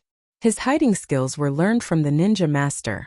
It was not an exaggeration to say that he had practiced it 1,000 times. Didn't you see that the 2 special forces bodyguards didn't notice him at all? The fact that the little girl was able to detect him meant that she was born with a strong sense of intuition. She was able to surpass the special forces without any training. He had only heard of one person who had such qualities, and that was the world's #1 assassin, Shiva, who was once trained by the ninja master. Prometheus didn't exist in this timeline, so Shiva still had the perfect record. Malcolm threw 2 darts at the bodyguards and knocked them out. He then turned on the voice changer and stood out from behind the tree. He wanted to test his daughter's courage. After all, no matter how talented she was, It was useless if she didn't have a good temperament. Thea was shocked when she saw the bodyguards fall to the ground. A man in black stood out from behind the tree. Was he from the Assassin League? But when she took a closer look, wasn't this her cheapskate father? I've seen TV dramas before. I can recognize you even if you wear this disguise. What is he trying to do? She knew his identity, but she couldn't say it out loud. She couldn't go up and greet him. Hi, Pops. Have you eaten? Thea pretended not to know who he was and asked calmly. Who are you? Who I am is not important. Do you know how much your life is worth? Malcolm's hoarse voice came through the voice changer. This voice changer was really a treasure. She had to get one in the future. In her memory, except for Superman, who didn't even wear a mask, the rest of the heroes and villains had one. She didn't know if it was expensive or not. She didn't have much pocket money. But seeing that old Ma was still waiting for her reply, she thought for a moment and said, I can feel that you don't have any bad intentions. At least, you don't have any killing intent. Yes, she had some impression of most of the heroes and villains. As long as she found their names, she would be able to identify them. She was the only one who had this ability. The so-called good intentions and bad intentions were the easiest to judge. Very intelligent child. You're not bad. Do you have any wishes? What kind of stupid question was this? Thea guessed that he was here to teach her skills. He just wanted to maintain the illusion that he didn't know Kung Fu. So she changed into a disguise. She had been looking forward to this moment for more than a month. She answered loudly, I need strength to protect my family and myself. It's too difficult for a woman to live in this world. I need great strength. This answer was based on Thea's reference to Malcolm's previous experience of losing his wife. But it sounded different in old Ma's ears. At this moment he felt that his daughter was too similar to him. Even their thoughts were so similar that they were almost the same. If he had such awareness when he was young, his wife wouldn't have died. He had one last question. He wanted to confirm if Thea could do the same when he abandoned his young child and company to pursue strength. Strength needs to be learned. Will you give up your wealth for this? I heard that you've done well in the company this month. You've even reached the point where everyone praises you. Can you give up these? Hearing this, Thea curled her lips in her heart. The company will be mine sooner or later. Isn't the reason why I've been working so hard these days to attract your attention? Do you really think that I'm here to liberate the productive forces, develop the productive forces, and develop the spiritual civilization for you? But this question couldn't be answered immediately. It would be too fake. So Thea hesitated for a moment and said, Money can also be transformed into strength, but I need my own strength more. I'm too weak. A bullet or a knife can take everything away from me. I have to change this situation. Malcolm's wife was shot to death for a few $100s when she was doing a free clinic in the slums. In fact, Batman's parents had the same experience. Killing a billionaire for a few $100s was the current situation in the slums. One could say that they were short-sighted and ignorant, but they did hurt a lot of rich people who wanted to help the poor. The rich people with a conscience were all killed. The remaining rich people must be all bad guys. Hearing his daughter's answer and comparing it to the experience of his deceased wife, Malcolm's heart pounded wildly. He almost couldn't control his emotions. He turned and ran away after saying, Come here tomorrow and I'll teach you. Chapter 13. Sia didn't know what was wrong with her father. She felt that her answers were quite satisfactory. After all, there were only a few questions, and she had pondered over them repeatedly for a month. Her answers should be perfect. As for why her father turned around and ran away, it might be to show her a sense of mystery. She called home and asked them to send someone to pick her up. She also asked them to take the 2 bodyguards who were sleeping on the floor away. She would have to change them next time. How could she survive if she didn't learn martial arts? Thea had no idea that her words had hurt her father at least 1,000 points. She ran away and took off her mask. Malcolm panted heavily as he thought of his younger days and the phone call from his late wife. Tears flowed uncontrollably down his cheeks. He thought that money could bring him everything. If he had the same mindset as Thea, his wife wouldn't have left him. Stumbling back to the Merlin mansion, he locked himself in his room and hugged his wife's photo album for the whole night. When the sun rose, he asked the butler and found out that Tommy was still not home. Now he was too lazy to care about him and let him be for a while. He took out a box from the safe in his bedroom and told the driver to go to the Quinn Group. He didn't ask for directions when he arrived at the company. After a few turns he found Thea. He watched videos every day, and was more familiar with this place than his own company. "Hey Thea." Malcolm walked up to her and greeted her softly. Thea was working on a document at her desk. She didn't pay much attention when she heard someone come in. She thought it was an employee. However, she immediately realized that the voice was not right. She looked up and saw the middle-aged man looking at her with a burning gaze. Why are you here?"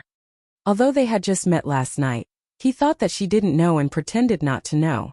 This should be the first time they met after her identity was exposed. At least it was the first time they met under this alias. "Can you accompany me for a cup of coffee? I want to talk to you," Malcolm said earnestly. Thea also wanted to talk to him and see if she could resolve his hatred for the slums.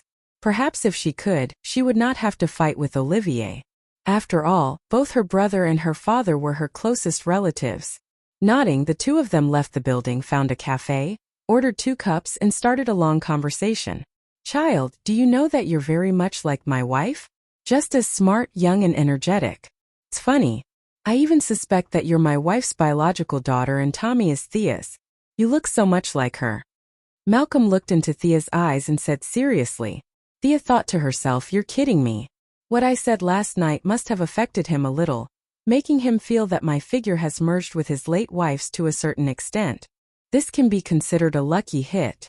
You didn't say that in the original novel. In the original novel, you said that I was a natural warrior. Listen to this. Is this something a father should say to his daughter?" He really didn't know how to talk.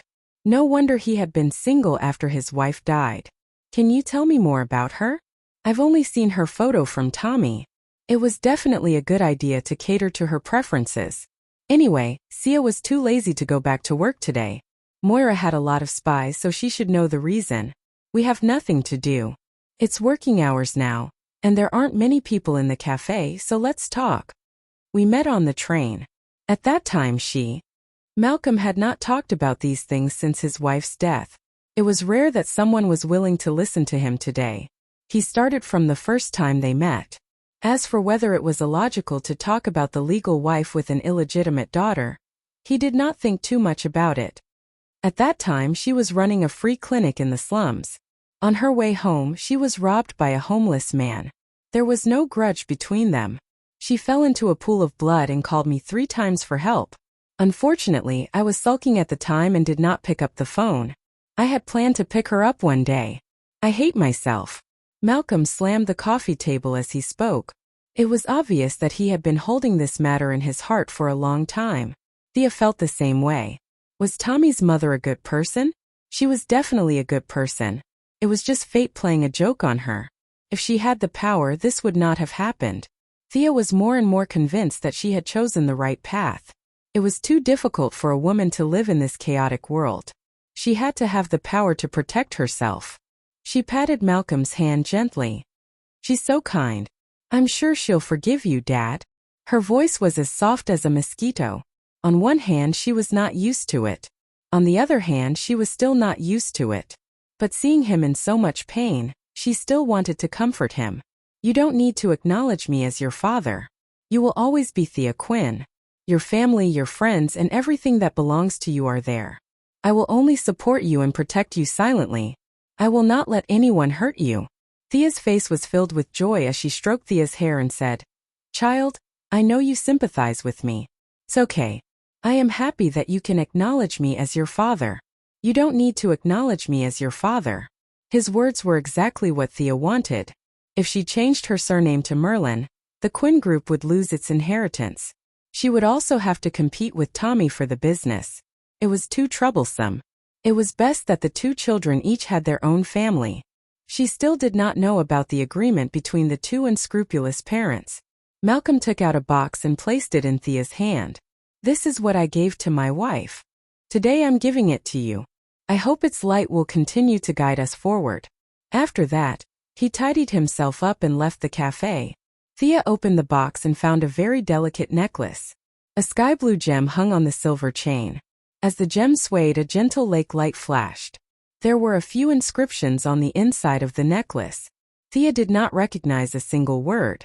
It didn't seem like something from the modern era. She had planned to persuade Malcolm to let go of the slums, but he had left before she could even talk about it. He seemed to have consciously avoided this topic. This was a knot in his heart. How could she talk it out of it? Maybe she should ask Batman? His experience was very similar to Malcolm's, except that he had lost both his parents when he was young. His final journey had led him to let go of his hatred. After thinking for a while, she gave up on the idea. Batman was too smart and too dark. He was known to be able to defeat 90% of heroes and villains with his intelligence and technological weapons. Yes, he was even wary of heroes of justice. She had a lot of secrets. It was better to stay away from him. Could she only slowly influence him with familial love? There were less than 6 years left. At this moment, Malcolm was not a big boss in Thea's heart. He was just a pitiful man who was avenging his dead wife. Chapter 14. Her mood was affected and she was too lazy to go back to work. She picked up the phone and called her mother. "Mom, I'm going out for a walk. I'm not going back." "Thea, did he say something to you? Are you okay?" Moira asked anxiously on the phone. "I'm fine. We had a good talk, Thea chuckled on the phone. In fact, they had a good talk, but she was afraid that Moira would be worried, so she reported it to her mother. "Honey, no matter what you decide, you need to know that Mom will always support you." "Thank you, Mom." After hanging up the phone, Thea let out a long sigh. Her parents were not good people in the eyes of the world, but they were really good to her. In the future, she would protect their lives no matter what the cost. Thea and Malcolm had agreed to learn martial arts at night. It was still early in the morning, so she decided to go to the library to read some books. She wanted to know more about this world. Just as she stood up and was about to leave, she saw a pink figure bump into her with a bang. "Io, who's in such a hurry?" Behind Sia was the coffee table, so she sat back down after the collision. It was not a big deal. The other person who bumped into her was not as lucky as her. Sitting on the floor in front of her was a girl. She was wearing a pink dress and a beige jacket. She had blonde hair and a pair of square-framed glasses. She was in a daze, looking at Thea blankly, not knowing what had happened. This person looked familiar. Her hair color, her expression, and most importantly, she was wearing the Quinn Group's badge with her name on it. This was a character that she liked very much in her previous life. She looked really beautiful with the glasses. No wonder the three heroes, Green Arrow, Lightning, and Atom, were so attracted to her. Thea crossed her arms and pretended to be cold. "Miss Felicity Smoker, can you tell me why you're here during working hours?" She pointed at the surroundings. The blonde girl, Felicity, was tongue-tied. "Coffee? No. I'm here to write a report." "Yes, a report." This girl's words were interesting. She looked dumb, but she was actually very smart. She was one of the future Green Arrow team members, the world's top hacker. But now, he had turned over a new leaf and was living in the Quinn Group. "Who are you writing a report to? Let me ask." Thea took out her phone and continued to tease him. Felicity was also stunned by her determination to get to the bottom of the matter.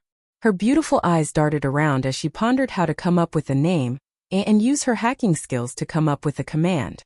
Suddenly, he realized why he had to answer. Who was this person? He immediately asked, "Who are you? Why should I explain to you?" This guy doesn't recognize me? It seemed that there were still corners of the company that he had not seen yet. She must have hidden somewhere to sleep while he was patrolling. She took out her ID from her bag and showed it to her. "Thea Quinn? Who was this? Hey!" He shouted loudly, which attracted the attention of the waiters in the cafe. Thea almost fainted.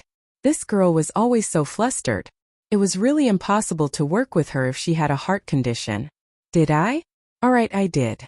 Are you the young lady from the Quinn family?" Felicity covered her mouth in disbelief. Thea nodded.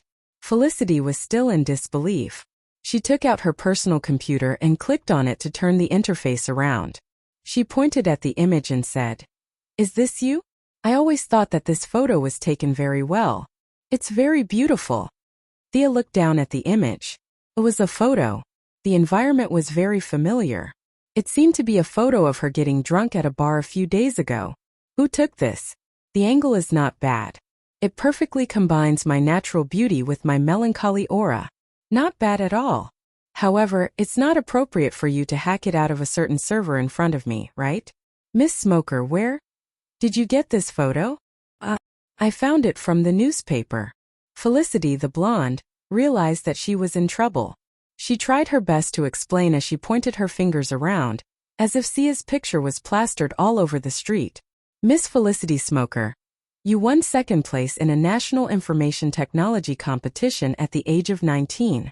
You also have a master's degree in cybersecurity and computer science from MIT. I know a lot about you, so. As the only person in the Green Arrow team who was highly educated, Thea remembered Felicity's resume very well. Felicity was speechless. The young lady in front of her had revealed her background in just a few sentences. She didn't even need to use a computer to find out.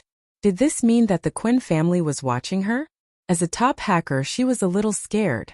Thea was secretly pleased to see that Felicity was a little scared. This was the advantage of knowing the plot.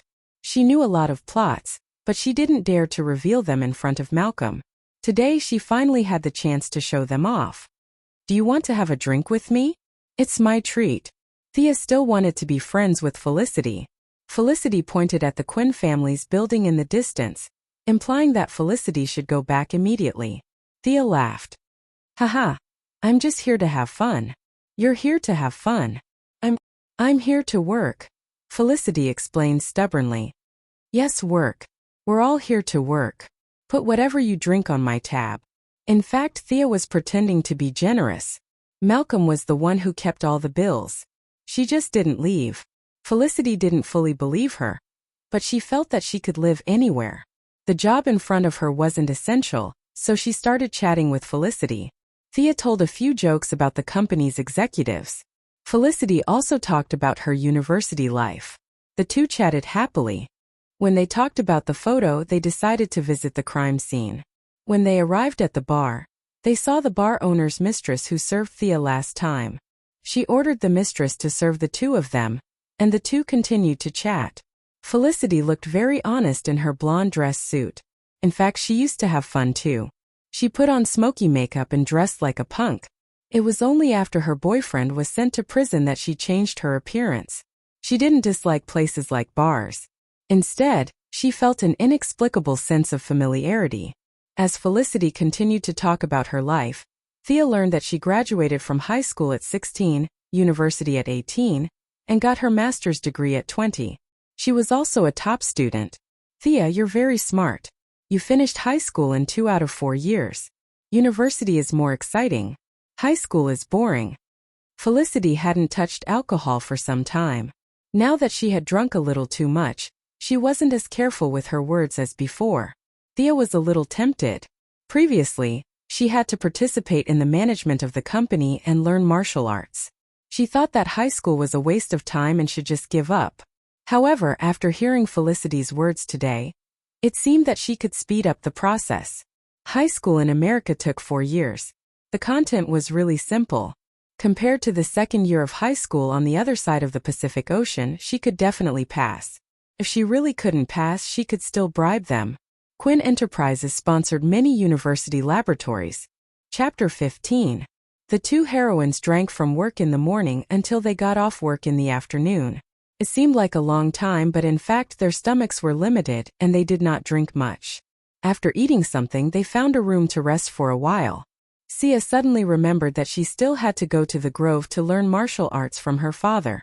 She was more or less stained with alcohol and she was not focused enough. She was really in a bad state, so she called the bar owner and asked if there was a place to take a bath. Do you think this place is a holiday resort? Although he was unhappy, the bar owner didn't dare to say no to this important customer. He could only lead Thea to a small bath in the back and said that it was never open to the public. Felicity was about to go home when she heard that the bath was free. The bar owner saw that they had been chatting for the whole day and didn't know what relationship she had with Thea. So he didn't stop her. Thea changed into a bathrobe and entered the room. The bar owner had dug out a hot spring and built a small circle around it. The pool wasn't big, so it was cramped for 4 people. It would be best if it was 1 person, but 2 people would be barely enough. She thought it would be a private bath, but she didn't expect it to be like this. Oh, little Thea, you're so sly. We should have come here earlier. Felicity poked her head out to take a look. When she saw that there were no outsiders, she quickly took off her clothes and jumped into the pool to enjoy herself. Wow, she has a great body, Thea whispered. Felicity found that Thea was still in a daze after a while. She grabbed her hand and said, "What are you looking at? Come down. You can't take a bath in a hot spring after drinking. I heard it's bad for your health." Thea felt that it was inappropriate to be naked without any preparation. She vaguely remembered that there was such a saying, so she quickly explained, "We've been drinking for 3 hours. And that's for people with illnesses. It's fine if we take a bath for a while. I'm studying. Don't worry." Thea had no choice but to take off her bathrobe and enter the pool. "Hey, there's no one here, right? Why are you still wearing your underwear? Wow, Thea, your skin is so smooth. Hey, Thea, you're really small." The unscrupulous female hooligan successfully flirted with the future heroine. Thea's face flushed red, but it was only because of the humidity in the room and Felicity's nearsightedness that she couldn't see clearly. Although it was a little awkward at first, Thea soon discovered that drinking a little wine and taking a nap before soaking in the hot spring was indeed very comfortable. She did not know about this idea, but it also started the prelude of the female superhero alliance having to soak in the hot springs every time they had a meeting. Although she always reminded the girls not to drink, Wonder Woman always said, "We're all superheroes, what's there to be afraid of?" The two of them fooled around and didn't do anything excessive. Felicity drove Thea to the forest and waved goodbye. Thea looked around. Malcolm was not there yet. She needed to calm herself down. She found a tree and sat down cross-legged. In fact, Malcolm had only been there for a while. He had been watching Sia's schedule for the whole day. He had arrived 5 minutes earlier than Sia. Last time he had been discovered in advance. This time he was much more careful. In order to test her perception range, he had been observing from the periphery. After comparing some details, he estimated that Thea's effective range of perception was about 10 meters. According to the Assassin League selection criteria, those who could reach 5 meters were considered talented. The world's top assassin, Shiva, seemed to be able to sense up to 20 meters, but that was a result of years of training. Other than sniper rifles, Shiva could completely dodge all cold and hot weapons. No one could sneak up on her. Thea could not do that, but he believed that with his training, she could completely dodge all mid-range cold weapons within her range of perception. She could also dodge long-range pistols. What an amazing talent! Seeing Thea sitting still under the tree, Malcolm had a certain understanding of her patience. She was smart, talented, and patient. She was tough and young. Even he was a little jealous of her. He stood up from behind the tree and said in a hoarse voice, "Thea Quinn, are you ready for training?" Thea had already noticed him. She just didn't say anything. Malcolm's estimation was wrong. Her perception range was about a 12-meter radius. The original Sia 1.0 was a follower hero. Although her strength was average, she was much stronger compared to the Assassin's League. Now the enhanced version 2.0 had extraordinary abilities. Seemed like it was just a number, but in fact it was a huge leap in strength. It was like the difference between a 100-meter dash in 10 seconds and a 5-second run in 5 seconds. It might seem like a difference in numbers, but in fact it was a huge difference. "I'm ready. Please teach me. I'm not afraid of hardships." "Very good. I've seen your determination. You can call me Black Arrow. I'll teach you all kinds of fighting techniques in the future. What do you want to learn first?" Malcolm put his hands behind his back. Thea laughed in her heart. "I want to learn the 72 transformations. Can you do it?" But she still said seriously, "Since you're called Black Arrow, learn archery first. Let me see how good you are." This was a little arrogant. "I came all the way here to teach you and you want to test me?" If it was another hero of justice, he might have just left. But Malcolm was a big villain. He liked it when you had a little temper. He looked down on you when you were a yes man. He took out a tennis ball from his backpack and handed it to Thea. He asked her to throw it at him randomly. Oh, in the original plot, Oliver seemed to have practiced this too. You guys are really from the same origin. Ninja Master taught Old Ma, and Old Ma taught him. Was he a third-generation disciple? Compared to his brother, Ninja Master taught his daughter Talia, and Talia passed it on to Yao Fei, and Yao Fei taught his daughter. Oliver and Yao Fei's daughter had a go in the water, and he learned the essence of archery with a flash of golden light. He should be a fifth-generation disciple, right? Fortunately, foreigners didn't care about seniority. Otherwise, his brother wouldn't be able to greet him in the future. Ninja Master had lived for more than 800 years. He was known as the #1 gardener in the DC world. As a supervillain who couldn't be killed, he had nurtured countless superheroes. This was a sad story. Thea wasn't in the mood to sigh for Ninja Master. She took out a tennis ball and threw it up high. At the same time, she carefully observed Malcolm's feet and movements. Bang! The black arrow nailed the tennis ball into the tree trunk. This was a difficult move. It was much more difficult than Oliver's shooting at the wall. After all, she had to accurately calculate the landing point of the arrow on the tree trunk. Otherwise, it would not look good if the arrow flew far away. No wonder Old Ma had beaten Green Arrow so badly in the first round. He was indeed stronger than Green Arrow. Next, Thea continued to throw the tennis balls high and low. Malcolm was in peak condition, and it was as if he had the help of God. Bang! Bang! Bang! Bang!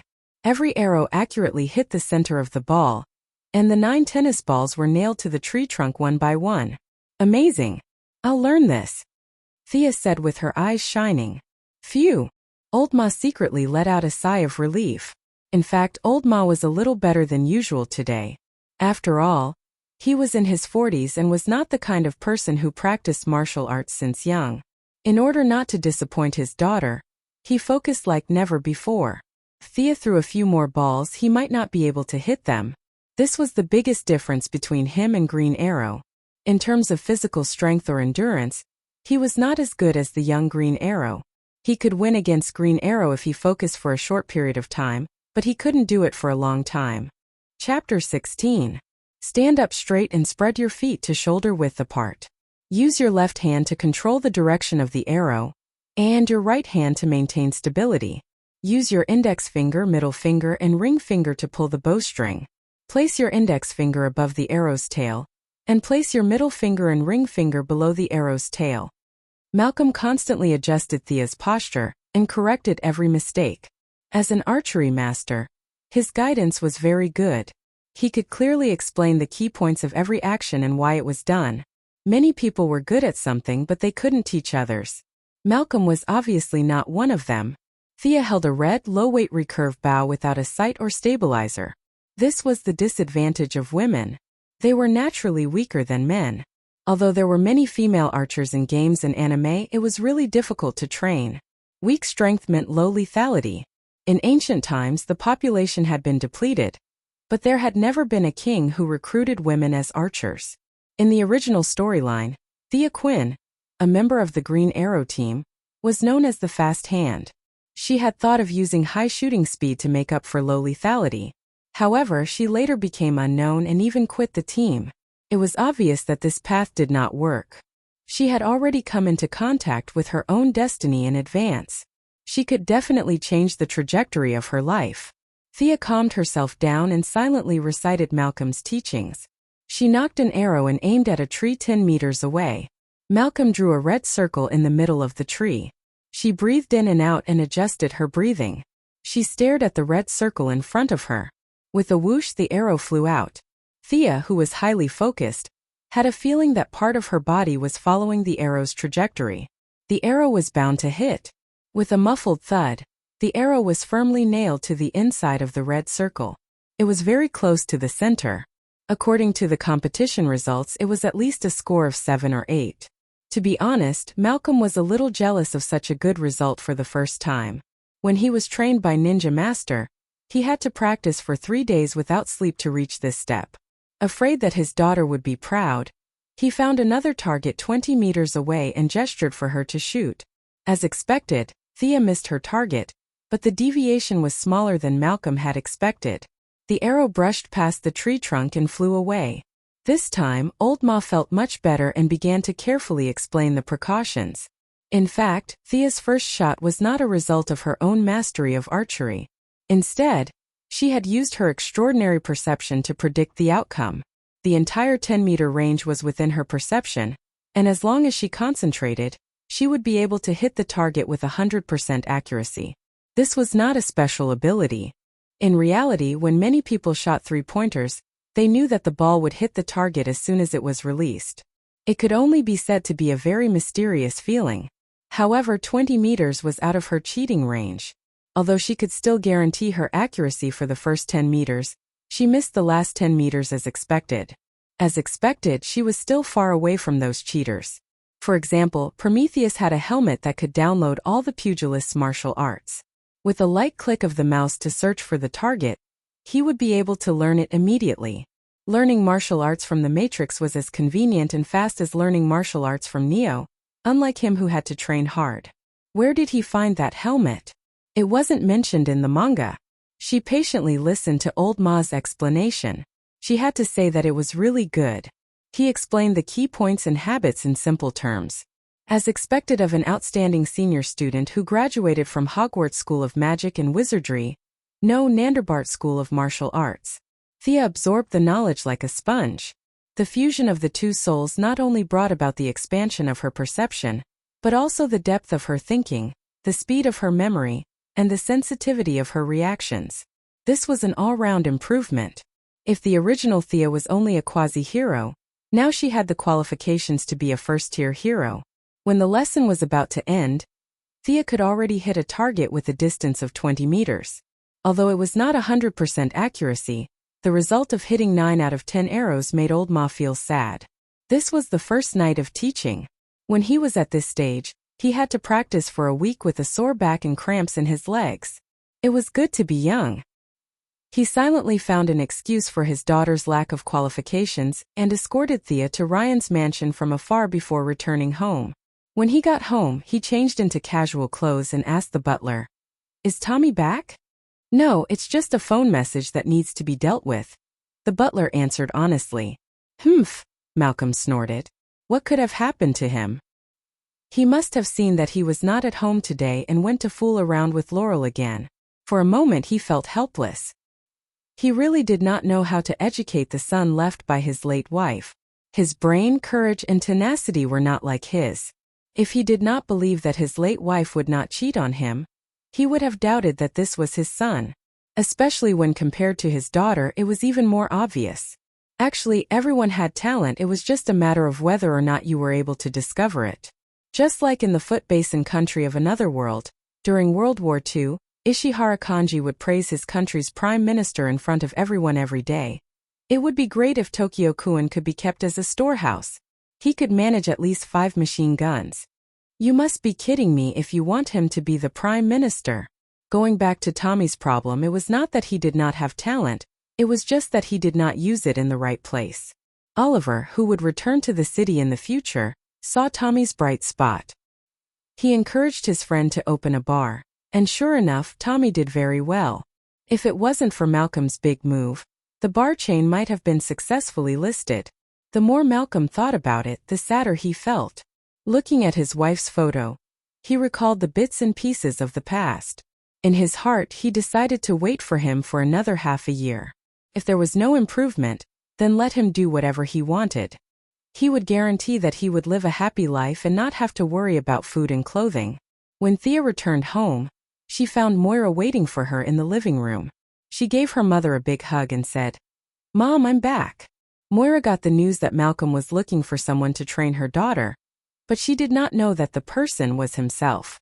She was worried that her spoiled daughter would not be able to endure hardships, but she was also afraid that the person would hurt her daughter badly. So she had been waiting in the living room. Deep down, she did not think that it was necessary. Their family was rich and they could hire any kind of bodyguard. Why did she have to train herself? Seeing her daughter come back happily, she felt that it was necessary to confirm her daughter's thoughts. "If you're tired, don't go tomorrow. Mom is very worried about you." Looking at her mother's worried eyes, Thea put on a strong front. "I'm not afraid of hardships, Mom. I'm afraid that I can't protect you and this family."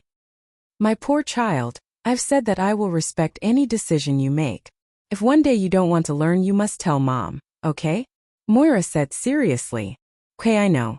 Thea smiled and nodded. The mother and daughter hugged each other and walked into the bedroom. Chapter 17.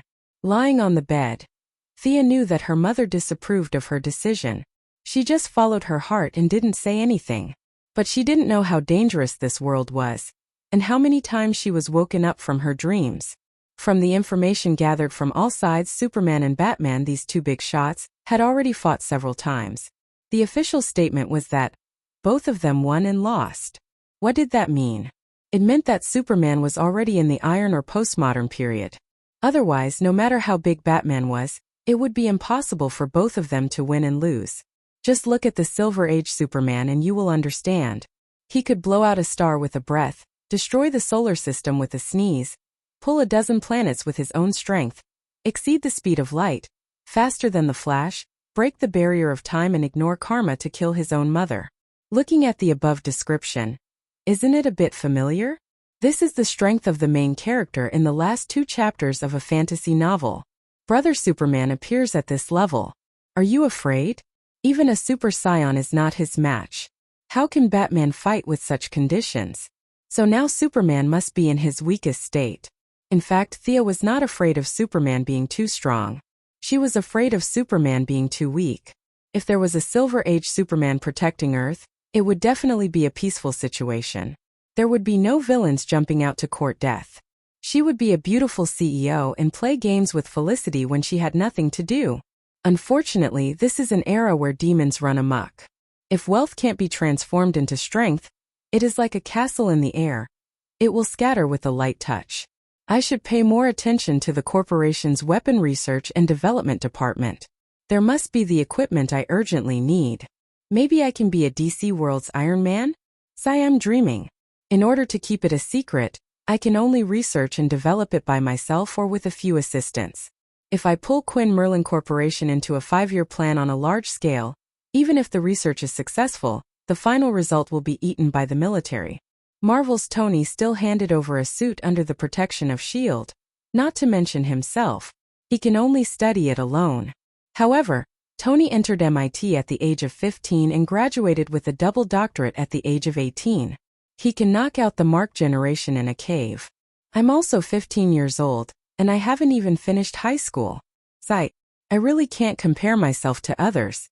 Although Iron Man's dream was still a dream, Thea still had to go to work and go home the next day.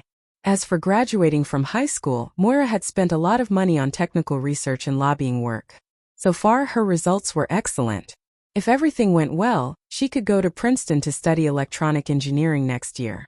Moira was very supportive of her daughter's decision to go to a famous school, at least more than learning how to fight and kill more efficiently.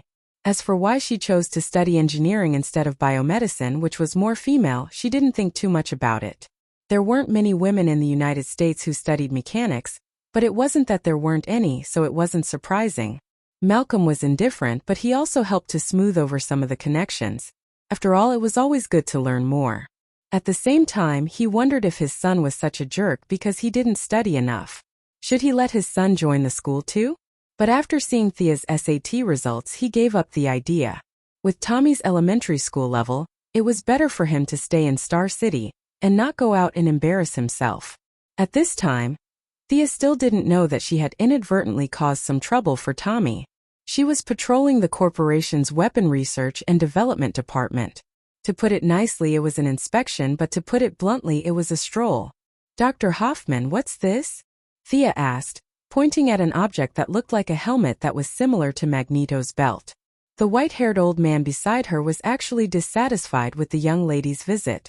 However, after the mysterious disappearance of the director, Andre, the whole department had to be coordinated by him. He didn't dare to offend the future successor of the company. So he said vaguely, "This is a positioning helmet. You can think of it as something like a radar." In fact, this thing was completely different from a radar. But he was afraid that the young lady would ask him questions, so he casually came up with a term that everyone knew, hoping to fool her quickly. Radar. Thea was a little confused. Looking at the round thing, it felt good to touch. This had nothing to do with a radar. This was another person who was bullying her because she didn't study enough. She automatically ignored the words about radar and focused on the question in front of her. You said it's a positioning helmet? How do you locate it? Dr. Hoffman was a little depressed. He was too honest. How could he say the actual name? Any normal person could see that there was a problem. He could only honestly say, "It's calculated using a probability distribution algorithm." In his heart he thought, "I'll show you what I'm capable of." Thea had indeed never heard of such a profound term, but she still asked politely, "Can you calculate something?" The old man was too lazy to talk to her. He said in a low voice, "Calculate the surrounding biological electric field." Thea said that she had read a few casual books, so she understood this term. Is it like a shark? Is this a passive electric field positioning method? Wow, this young lady is good. Shouldn't children this age be drinking in bars? The old man did not expect the young lady of the group to know the key to his research and development. His interest was immediately piqued, and he began to talk about his proud work in detail. "Miss Quinn, you're right. We studied the predation patterns of sharks. They're huge and their eyesight deteriorates severely. Over a long period of evolution, they can control a special kind of bioelectric field. They can analyze the situation of the food around them. If they encounter a fleeing target, they can pursue the target within 10 kilometers. We developed it in reverse from this characteristic." Listening to the old man's explanation, Thea understood it in gaming terms. It was a bit similar to a hunter's mark. As long as the target was not dead, they would always be able to see it on the map. It's quite advanced. Would he be able to use this invention? The old man was very happy to see Thea listening to his explanation with great interest. This young lady was the one who valued him the most among the group's executives. After all, his team had been researching for many years and had produced a lot of results. However, it was a joke to say that they could make money for the group. At least he himself did not see any effect on national production. Every year, he asked for money but could not produce any results. The old man had always felt guilty towards the group. This is an underwater lighting device. The devices on the market can only illuminate 100 meters, but ours can illuminate up to 500 meters. This is a miniature missile. It can be used to attack land and air. Although the size is smaller, the range is also shorter. We're still improving it. This is an emergency equipment. It can be remotely controlled at 400 kilometers per hour. It can transport about a ton of supplies. This is... Thea's eyes were opened as she listened to the old man's introduction. However, many of the things had no commercial value. After looking at them repeatedly for a long time, only the underwater searchlight could be sold for a little money. However, the buyers were too small. They could only earn a little money. It was too difficult to make a profit. Chapter 18. Throughout the day, Thea had a general understanding of the Weapons Research and Development Department. It was too scattered and disorganized. Whatever came to their mind they would research. Although she wanted to do something, she could not take the equipment away. This was the disadvantage of the modern corporate system. Every aspect was fixed. Even if she became the CEO, she could not do it. After all, this was the company's property, not her own. Batman's equipment was also cheated out by him, and the company's CEO. He seemed to have done something like robbing her own equipment. At that time she thought it was funny when she watched the movie. But when it came to her, she was depressed. She could not tell the warehouse manager that she would take 2 missiles to make the work more humane. "Your submachine guns look good. Give me 5,000 bullets to decorate my office." Besides, there was no place for her to process these things. Maybe she could use the Quinn Steel Manufacturing and Welding Factory in the future Oliver base? That would not work. Moira was watching her too closely. She did not have the time. In the next few days, Thea kept visiting the Research and Development Department. It was good that she could not get her hands on the weapons. Dr. Hoffman did not raise any objection to the young heir of the group, who did not like jewelry banquets and preferred explosives and rockets. The two chatted from time to time and the days passed slowly. Moira naturally knew her daughter's whereabouts. She just thought that her daughter had not completely recovered from the trauma. Otherwise, which daughter would like airplanes and artillery? Malcolm, on the other hand, did not think that it was a big problem. He was already halfway insane. All he did was to confirm some of the weapons that his daughter was interested in. According to the intelligence of his subordinates, she was only interested in high-tech weapons of mass destruction. What was she trying to do? Was she going to destroy the world? He just wanted to destroy the slums. Did his daughter inherit his blood and was more radical than him? Finally, on this day, Thea and Dr. Hoffman discussed the mid-range missiles for the whole morning. Moira could not sit still anymore. She was going to find something for her daughter to do, which was commonly known as adding more responsibilities. Thea, take a look at this document. The group wants to expand the software department? That's good. Let's do it. Thea was puzzled. Why was she looking for her? I'm going to let you be in charge of the establishment of the software department and its later operations. Moira thought to herself that Quinn Enterprises was a tycoon in the steel industry. The capital and personnel were basically all in the industry. The software department was just an empty shell. You can take your time to work on it. Moreover, it was useless no matter how hard one tried to create software. At least, that was what she thought since she had never seen artificial intelligence before. Thea didn't have as many thoughts as her. She only knew that she finally had some power. She was no longer a backpacker. Being an assistant sounded nice, but her job was too messy and too passive. It didn't suit her personality at all. Now she could finally stand on her own and be the boss. It was worthy of celebration. Then where do I work? All the rooms in the group were occupied. Thea had been here for so many days, but she didn't see any sign of the software department in the room. You can find your own office in the house under the group's name. Everything depends on you. Let me see your ability, Moira said encouragingly. Was this for real? Thea felt that there was too much good news today. Independence? Pick any place? Needless to say, the future Green Arrow's base was mine. She could ask him to find another place later. But now, she couldn't directly say that she wanted to go to a certain place. She needed to pretend to go there and observe. So she said, I understand. I'll work hard to achieve results. Receiving the order to transfer 10 employees to set up the software department, and the rest of the staff could be recruited by themselves, Thea hummed a song and left the president's office happily. Seeing that her daughter didn't look dissatisfied, Moira felt relieved. Why did she say again? Because her daughter was too strange. She worked hard, studied hard, and was so motivated that it was scary. Look at Tommy. He was as good as always in the Merlin group. When he had nothing to do, he would flirt with the receptionist. He had never said anything as scary as practicing martial arts or researching missiles. She picked up the phone and ordered her secretary to book a European family tour for Dr. Hoffman of the Weapons Research and Development Department. She asked him to bring his whole family to play. The expenses would be covered by the group. She only had one request, and that was to not come back for 3 months. Dr. Hoffman's wife had passed away many years ago. When he heard the news from the group, he took his 2 sons, a daughter, and a dog to travel around Europe. Finally, he met his destiny in the Aegean Sea. He was very grateful to the group. Of course, this was a story for the future. Not knowing that her new friend got married because of her actions, Thea returned to her desk happily. She took the document and read it twice. God is helping me. If it were other departments it would be a bit difficult for her, but software? She knew Felicity. With her strength as the world's top hacker, what software couldn't she solve? The two of them had become very good friends after drinking last time. Although it was a bit strange, 2 women could become friends after drinking.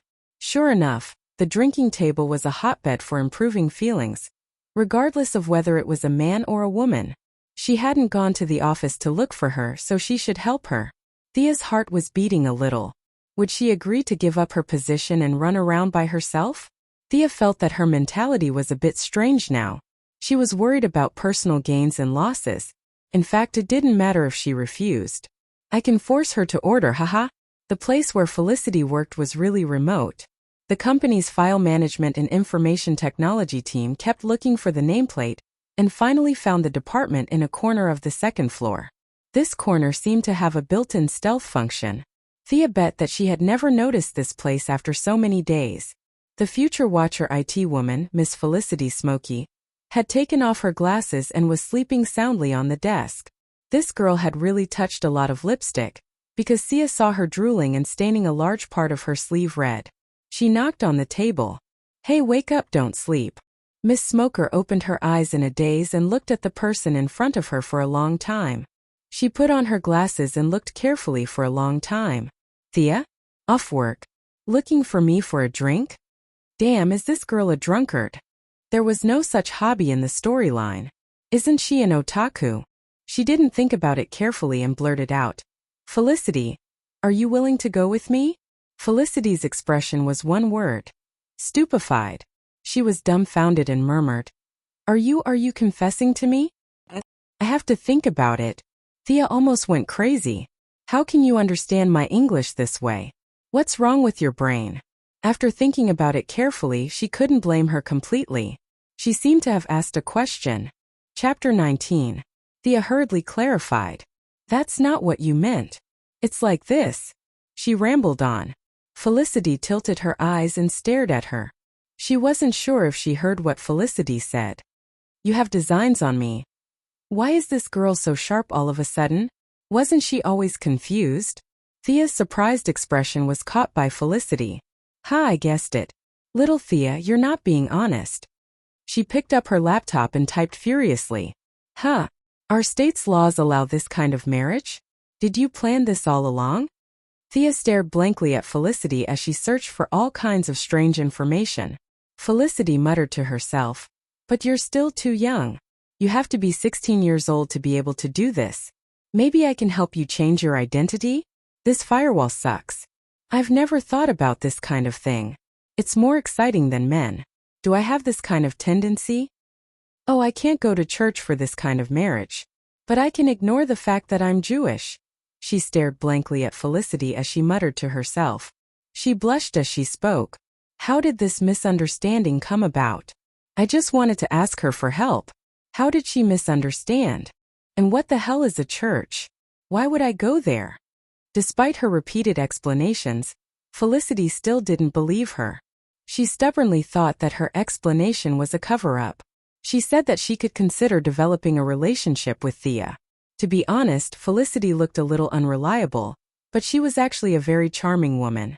She stuttered because her brain worked too fast and her mouth couldn't keep up. In the original plot, Felicity had charmed the Green Arrow and the Atom Knight. She was also very powerful. Felicity also liked her, but she just wanted her to help her. It was just that she was thirsty for talent, not this kind of desire. Thea was still standing in front of her desk. Through her collar, she could see a little bit of something below her neck. It looked soft, but she didn't know how to touch it. She suddenly realized that she was thinking too much. She was being led astray by this unscrupulous girl. She hurriedly stopped Felicity from messing around. She had already started to search for places where she could go without breaking the local laws. Stop, please. I just want to ask for your help. We can talk about those things later, okay? Thea also had the thought of sacrificing her body to pull the IT girl to her side. Whether it was the Iron Man suit or other technological weapons, they couldn't do without the support of computer software. Since it was a misunderstanding, then let it be a misunderstanding. She had nothing to lose anyway. As for the Green Arrow team's lack of computer support in the future, it was none of her business. If she really felt guilty, Thea remembered that there was an Esper in Central City who could control bees. His computer skills were also not bad, second only to Felicity. She could recommend him to Oliver. Felicity's father and ex-boyfriend were also experts among experts. Among the three heroes of the Faye family, other than this beautiful lady, she could give the rest to Green Arrow. He was quite generous. Thea didn't consider the fact that they were all bad guys. Felicity crossed her arms and stared at her. I knew it. Tell me, what is it? Thea almost fainted. She had already explained twice, but this girl didn't hear a single word. She was so immersed in her own fantasy that she didn't even hear what she was saying. She could only tell her about the establishment of the software department again. Fearing that she wouldn't believe her, she also showed her Moira's order. Felicity pointed at herself with her mouth open. Me? What can I do? At this time, she had just left her previous life as a hacker. Although she still hacked occasionally, it was more of a habit. She didn't know what she should do in the future. Thea originally planned to do it alone, but then she found that there were too many problems. There were too many things that she couldn't do on her own. At that time, the first person she thought of was Felicity. She was definitely a good person. Although it was a little early, the timing was good. It was the right time to tell her about her plan. Whether it was trust or friendship, it was mutual. Connecting her mobile phone to Felicity's computer, Thea kept telling her about her plan. Through the conversation with Dr. Hoffman, She had figured out the purpose of most of the equipment in the weapons department. She found a few technical props that were not a threat to society and combined them together to create the thing on Felicity's computer. Originally Marvel's Green Goblin skateboard, Thea was going to dye it red and change its name to Red Arrow Skateboard. Originally, Thea Quinn had two nicknames, Red Arrow and Quick Hands. Quick Hands sounded like a thief, which didn't sound good. She decided to stick with Red Arrow. At least that was what she, who had trouble with naming, intended to do. Using the emergency equipment she had seen before as the main body, she modified it. It could withstand a load of 400 kilometers per hour and could float and fly. It completely met her requirements. She removed the remote control system and changed it to brainwave control. This required another piece of equipment, which was the shark positioning helmet that was previously introduced. It retained the positioning ability and reversed the memory of Thea's biological electric field to achieve the use of brainwave control. This required Felicity to write a large number of programs to control it. The last thing she needed was to make Mr. Andre become a Jinchuriki's antiviral suit. Thea calculated that this suit could withstand the pressure of 400 kilometers per hour on the internal organs. As for the weapon system, it could only be a simple version of the Red Arrow skateboard. As for the weapon system, it could only be used as an excuse. However, the purpose of the missiles was too simple. Thea could not think of any other uses for them except for killing and arson. She really had no excuse to ask for them. She was just 15 years old and didn't even have a gun license. What was the difference between the two missiles and the T-egg when Moira asked her to compare them? Even this simple equipment had taken Thea a lot of effort. As for Mr. Tony Stark being able to knock out a Markeye from a pile of scrap metal in a cave, Thea could only think that God had given him a cheat, because it did not conform to objective laws. Even a genius had a limit. Felicity carefully looked at the blueprint and looked at Thea with her big eyes. Cool. This invention is perfect. You're so smart. Let's start now. This girl could become friends with that funny Cisco Ramon in the future. She was also a person who was passionate about technological weapons.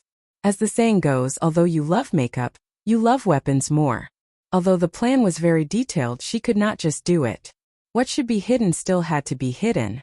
Felicity could be trusted, but it did not mean that others could be trusted too. The two first drove to Quinn Enterprises Steel and Welding Company, which had been abandoned. Thea planned to make it her territory in the future. There were still a lot of facilities on the ground here, such as various processing equipment and welding machines piled up on the ground. Chapter 20. This factory had a very large basement. Zhang Heng did not know why this facility was built in the first place, but now Thea had taken advantage of it. After picking a few pieces of light but still usable processing equipment and welding machines, the two women lifted the large pieces onto the cart with great effort and dragged them into the basement while stumbling.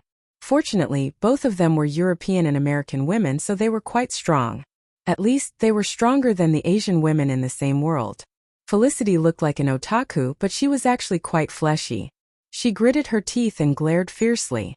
Thea had been training with Old Ma for half a year, and her strength had increased a little. Of course, Felicity was still the main labor because she was older. After installing the equipment and debugging them, Thea had been reading books on processing recently.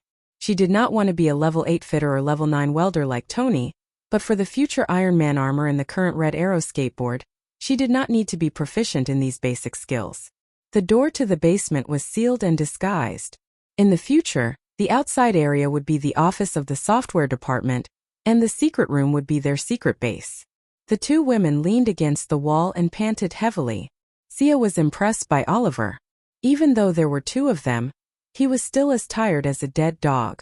After all, he was going to do all this work alone in the future. His arms were indeed strong. Felicity said without enthusiasm, "I'm so tired, Thea. Let's go to the hot spring." "No way. We still want to go." Thinking of the previous experience, Thea was a little scared and a little excited. Why am I so excited? She sternly rejected this corrupt behavior, and said that she had to go back and report to Moira. He instructed Felicity not to slack off. Although it was just a cover and they weren't planning to do anything, the basic framework had to be set up. The task of finding software engineers was handed over to Felicity. After all, she was a top-notch hacker, and he believed that those who were chosen by her were of a certain standard. In the next few days, Sia was as busy as a bee. She took out the few pieces of equipment that she needed and came up with all sorts of excuses. At the same time, he reported to Moira that the software department needed a powerful computer and approved a large sum of money. After another round of black accounts, he installed a set of powerful servers for Felicity in the secret base. This made the former hacker, who was now an otaku, extremely excited. Indeed, only when one had something and then lost it would one feel that it was precious. He looked at Felicity's bright smile. She wouldn't object to doing something embarrassing, right? Thea took out a bucket of paint, 2 brushes, and a spray can. She told Felicity to clean up the room, 1 wall for each of them. Thea felt that she had a bit of an obsessive-compulsive disorder. Perhaps the future Oliver did not care about the environment and stayed in such a dirty place for more than a year, but she could not bear to see it. The existence of the secret chamber could not be exposed, so only the 2 of them could do the job of painting it. Felicity, who was happily playing on the computer, did not expect this scene. As a master's student at MIT, she had to do such a promising job like renovation. Thea had been to her apartment before. This girl was very lazy. She would only empty the trash bin when it was full. If no one pushed her from time to time, she would be able to eat and wait for death for the rest of her life. Felicity, who was on the verge of a mental breakdown, didn't reject the suggestion of painting the walls. In her eyes, this was something she could choose not to do. Based on her usual personality, she wouldn't have done it. However, when she saw Sia rolling up her sleeves and painting the walls, she could only reluctantly change her clothes and accompany Sia to grind the equipment. No, it was to paint the walls. Felicity murmured while painting. Moving machines, installing doors, painting walls. What happened to the advanced weapon modification? Liar. Thea lowered her head and pretended that she did not hear her. The environment was too messy and she could not stand it. She was afraid that she would not be able to do all this work alone, so she asked Felicity to help her. Men and women had different requirements for the environment, and this was also the reason why it was difficult to be a heroine. It was really difficult to build a base. Batman could make do with a cave, and she did not see him doing something as lowly as painting the walls. After a lot of work, the environment did improve greatly, and at least it was passable. Thea ordered Felicity around like a loader, porter, and decorator for 2 days. She could not refuse the suggestion of taking a bath in the hot spring, so she could only fearlessly accompany Felicity. As for the process, it took place below the neck, which was not easy to describe, so it was not detailed here. The whole process, in the words of the martial arts senior master Shuju, was very good, and indescribably happy. Soon, another month had passed, and the preparatory work of the software department was basically completed. Although Thea wanted to drag it on, she was not interested in the software department or hardware department. She had just started to build her own skateboard, and Felicity was also writing a new algorithm for the collection of brainwaves. Moira sternly refused her suggestion to prepare for another month, and asked her to start work immediately. The leader was determined to get on the horse immediately, so the 2 girls could only put down their work for the time being. Sia, the head of the department, arranged the position of deputy department head for Felicity. It sounded impressive, but in fact there were only 3 people from the group. The others were either not strong enough or staring at the 2 lustfully. Who knew what they were thinking?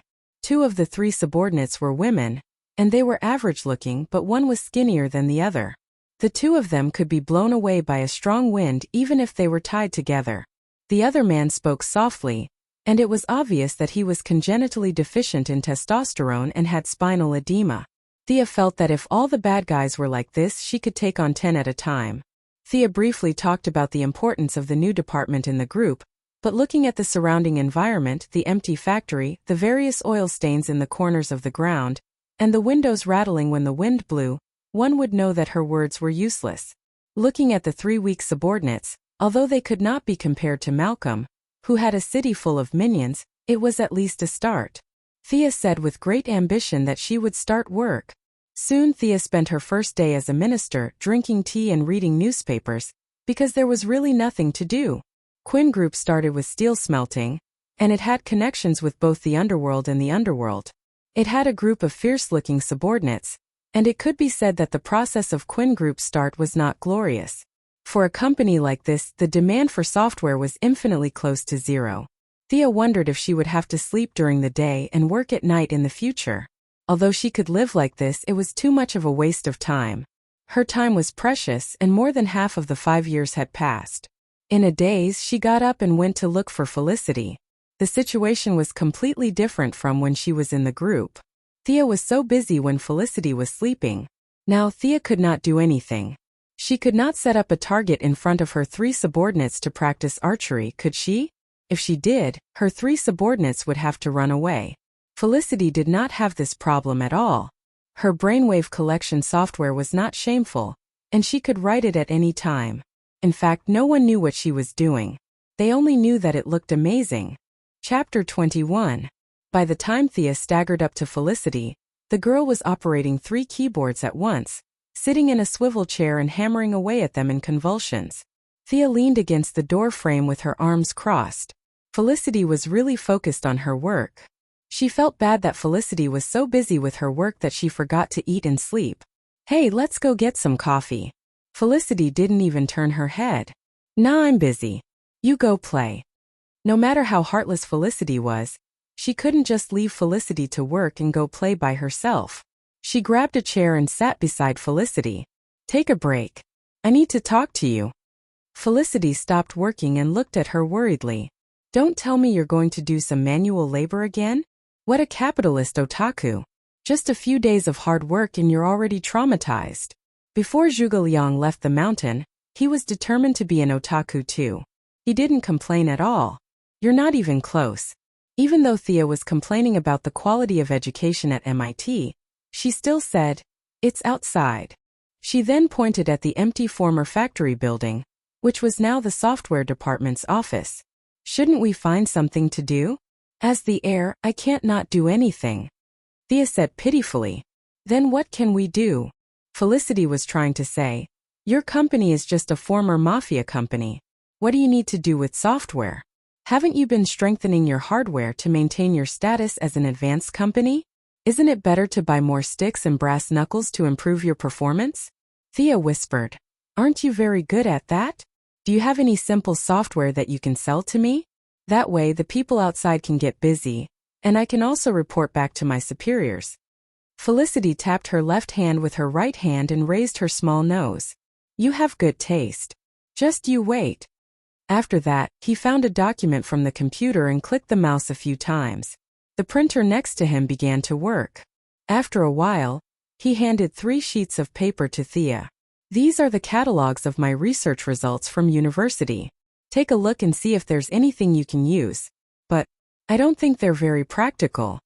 His tone was passionate at first, but his voice became softer and softer towards the end. Thea looked at the pieces of paper carefully. She discovered a cruel reality. She knew every letter on the paper, but she didn't know what they meant when they were put together. What was all this? "So what if you have a master's degree? Calculate the secondary ion mass spectrometry formula.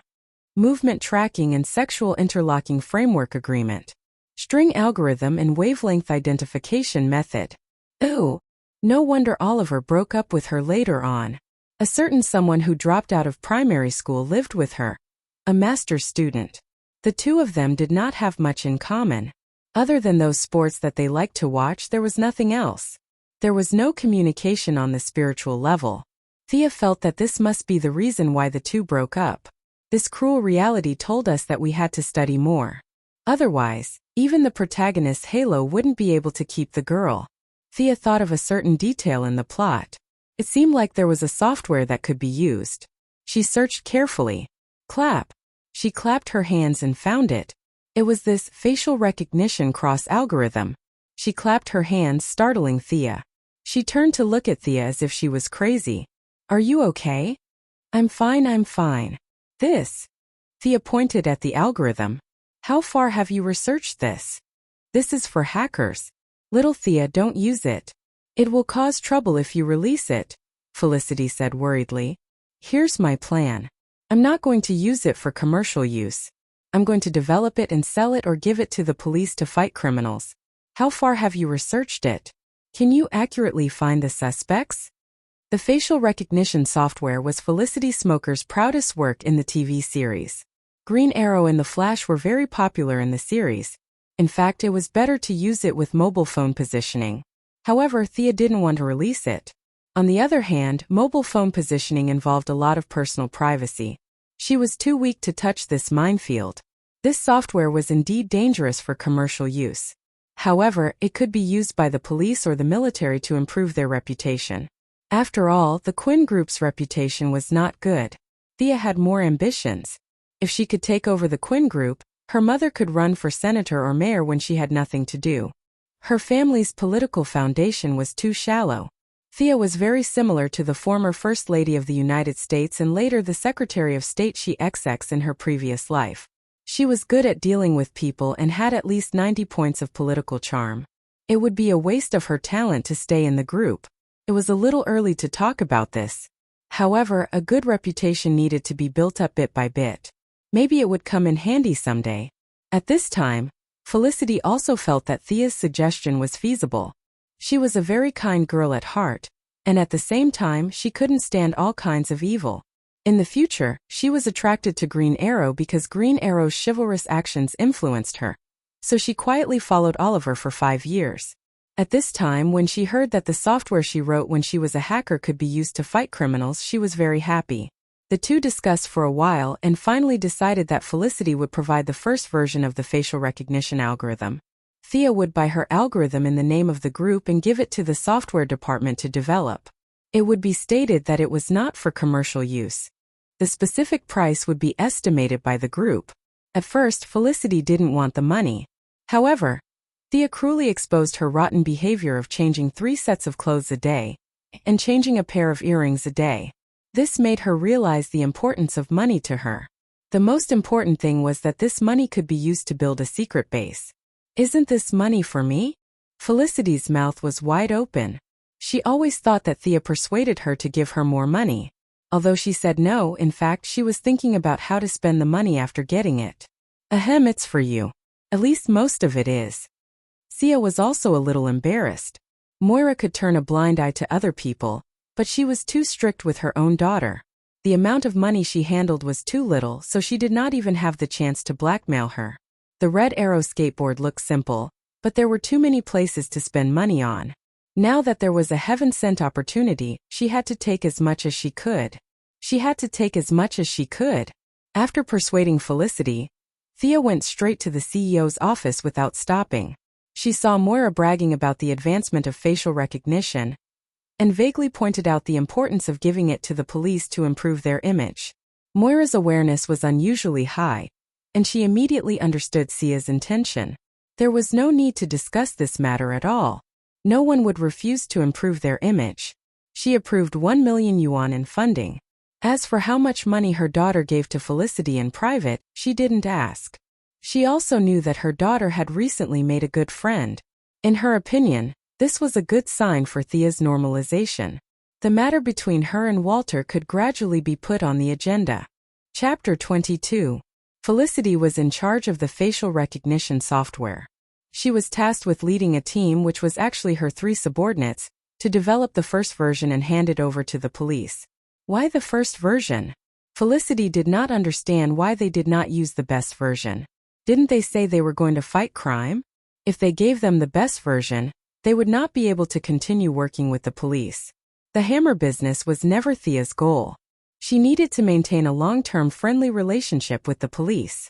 As the police continued to work with the Quinn Group, their image would naturally improve. Of course, Thea could not say this to the righteous Felicity. She explained another reason. If we give them the best version, they will definitely suspect us of using this software to do illegal things. Don't tell me you didn't do it? It was obvious that she had done it before. Felicity had hacked into more servers than Malcolm had killed. She would control a satellite to see what the people around her were doing, pry into other people's privacy, look at the senator's new mistress, and so on. Her crimes were enough to send her to prison for 10 years. In fact, she was not afraid of 10 years in prison. It did not affect her much. There were people in prison who cooked and cleaned for her. The problem was that the American law was too immoral. There was a rule that stipulated that hackers could not touch computers for a certain period of time. This rule alone was enough to drive Felicity crazy. If she could not touch a computer for 3 days, she would definitely start thinking about breaking out of prison. Thank you, Thea. You care about me. Felicity was a little depressed. Come on, give me a hug. Don't cry. Thea liked this girl who was 5 years older than her more and more. Although she was a little silly, she was pure, kind, and had a sense of justice. These were qualities that Thea envied and did not have. Felicity pushed her away and rolled her eyes. I'm not a child. I'm strong. The two played around intimately for a while. Thea told her that if there were not enough people, she could hire a few more. However, the sooner the better. The software was completely handed over to Thea, but it didn't mean that Thea had nothing to do. The 1 million yuan that Moira paid was not only for the software, but also for all the follow-up matters. Moreover, it wasn't as if the Quinn Group wanted to give something to the police, and the police would accept it. There was still some work to be done. Thankfully, Thea had contacts in the police department. The grudge between Detective Lance and the Quinn family could be written into a book, but it was better to have an impression than not to have one. If he went to Detective Lance directly, he would probably be evaded. Although he didn't have a grudge against Lance, they weren't on good terms. It seemed that he could only ask Laurel to be the middleman. He called Tommy and asked him to make an appointment with Laurel. The three of them went to Big Bailey Burger. Tommy was counting ants out of boredom. Looking at any company's report for 10 minutes would definitely trigger dizziness and other symptoms. His eyes that were usually full of vigor were now filled with fatigue. Hearing Thea's call, he put on his coat and ran out of the company without asking anything. The three of them arrived at the burger restaurant almost at the same time. After ordering a few drinks, Thea began to describe her purpose to Laurel. For Laurel, who was determined to work in the judicial field, the difficulty of obtaining evidence had always been a headache. It was very infuriating to see countless arrested criminals being released due to lack of evidence. If this facial recognition software could be used by the police and prosecutors, the efficiency of solving cases would undoubtedly be greatly improved. She didn't understand why they wanted to discuss such a good thing with her. Was there a problem? Thea, this is a good thing. Is there anything I can help you with? Here's the thing. We plan to give the use of the software to the police for free, but we're afraid that your father won't agree. After all, you know the relationship between him and our families. Thea pointed at herself and then at Tommy. Laurel thought about how sad her father had been recently. His youngest daughter had passed away, and he had to work during the day and drink all night. It was hard to say how her father, who used to be an upright person, would react. I think he'll agree. He's the most upright person I've ever met. Thea, come with me. As for you. Looking at Tommy, who was listening to the story, Laurel showed a mischievous expression. You'd better go play somewhere else. Poor Tommy looked like an abandoned puppy. The two of them ignored his antics and drove to the Star City police station. This was the first time Thea came to the police station. To be honest, she was a bit disappointed. It was shabby, old, and dimly lit. It wasn't as majestic as she had imagined. Thea could only see 100 or 200 police officers. In fact, as a police station with a population of 1 million people, there were more than 1,500 people on staff. However, the city was too big and they couldn't be seen at all. The headquarters only kept some civilian staff, so Thea had an illusion that there were only 2 or 3 people on staff. TV shows and movies were all fake. To the audience, there were only a few police officers. If it was real, with the high death rate of police officers in the United States, the station would be cancelled after 3 episodes. Following Laurel, they found her father, Detective Lance. This man was an important character in the Green Arrow series. He was a character similar to Gordon in Batman, and also a tragic hero behind the scenes. His 2 daughters died and came back to life. After a series of torment, his hair, which was as thick as grass, was completely bald by the 5th season of the Green Arrow series. Laurel told Thea's plan in detail. The two of them looked at Detective Lance attentively, eager for his approval. Miss Quinn, what prompted you to do this? It's not the Quinn Corporation style to ask for nothing. Detective Lance sneered and looked at Thea with crossed arms. Detective, no one told me to do anything. I was born and grew up here. This is my home. Star City is gradually dying. Do you see it? Thea took a breath and continued. Perhaps in your eyes the Quinn Corporation is a sinner, But what I see is that the Quinn Corporation has brought vitality to this city. In the beginning, 50,000 workers were employed by the Quinn Corporation. Now that the Quinn Corporation has reduced production and many of its factories have stopped working, we still employ 30,000 people. Detective, we also want Star City to become better and better, and that's what we're doing. Seeing that the mockery on his face had disappeared, Thea knew that her words had more or less worked. Fighting crime is not only the responsibility of the Star City Police, but also the mission of all the people of Star City. I hope you can give me this opportunity to prove our value. This is not for myself, nor for the Quinn Corporation, but for all the kind people living in Star City. Dad, just say yes. It's not a bad thing. Laurel also tried to persuade him. Detective Lance stared carefully into Thea's eyes. After a long while he said, "Okay, you've convinced me. I'll talk to the lieutenant about this. I hope I'm right." Seeing that he was about to leave, Thea quickly took 2 steps forward and grabbed his arm. She said sincerely, "Detective, I know you're sad about Sarah's death. But the shipwreck also took away my brother and my father. For the sake of the deceased, please forgive my brother." Chapter 23. Detective Lance grabbed the door frame with so much force that Thea was afraid he would pull the door down. "Listen, little girl. I may forgive the Quinn group, but I will never forgive Oliver Quinn. Not now, not ever. Remember what I said." Then he glared at Thea and walked away angrily. Alas, the negotiation failed. Sure enough, this grudge is not easy to resolve. Oliver is such a jerk. How can he take both sisters? Sun Tzu is such a brave man. Even if he meets 2 beautiful women, he would still share one with Zhou Yu. What you did made me, his sister, lose face. Although she did not achieve all the expected results, at least Lance did not oppose the cooperation with the Quinn group, which was a victory. Currently, there was a lieutenant above him, but that person had a very good personal relationship with him. He did not ask about the daily affairs of the Star City Police Department and only focused on the management of the department. Therefore, Lance was basically responsible for the Star City Police Department. This grudge had to be resolved as soon as possible. Otherwise, one day, Lance would feel uncomfortable and flip the table, and Thea's face project would be ruined. At the same time, she had to rescue Sarah as soon as possible. As long as Sarah came back, all the grudges could be resolved. At least, the conflict with the Quinn group would be resolved. As for whether the 2 sisters would fight over a man, that was their family matter. Thea said she did not care at all. She frowned and recalled the plot. Sarah Lance should be on the ship now. If Oliver did not cause trouble, she should be safe for a few months. Knowing that she still had some time, Thea put the rescue plan aside. She looked at Laurel, who looked miserable. She did not know if Laurel was sad about her sister's death, or if she still had feelings for Oliver. Thea could not ignore her help just now. She gave Laurel a hug. "Are you okay?" "I'm fine, Thea. You are stronger than I thought," Laurel said with a little choked up. Although Thea knew that Oliver and Sarah were not dead, she was a little sad when she thought of the death of her adoptive father. She quickly changed the topic. "Can you send me back? You know, I don't have a driver's license." Laurel chuckled softly. The 2 women went back to the slums together. When they arrived, Thea found out that her so-called software department was very close to Laurel's law firm. They were only separated by a street. The 2 made an appointment to have tea together next time.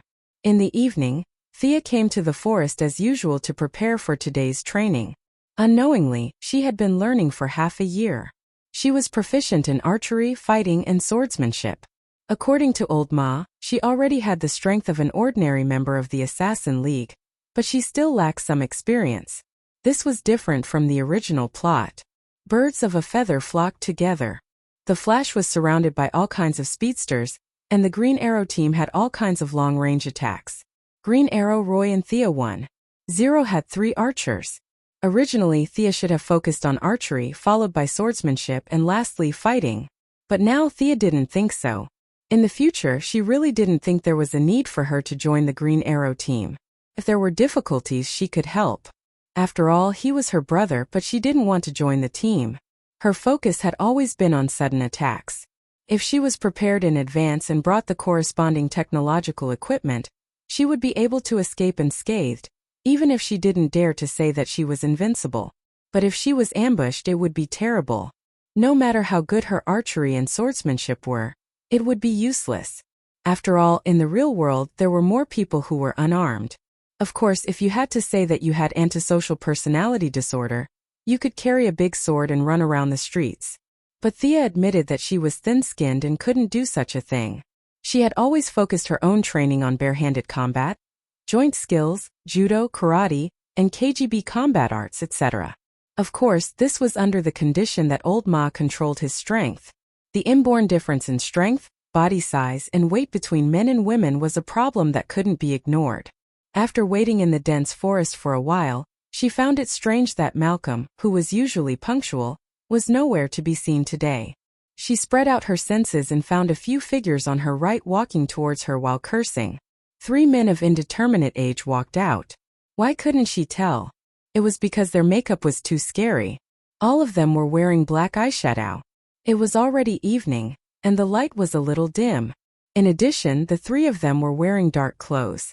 From afar, they looked like the little black men who always committed crimes in Conan. Various decorative rings hung on their clothes. These were the only things that could shine.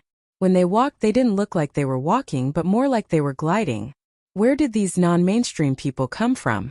Although Thea wasn't afraid of these people, she didn't want to be a busybody.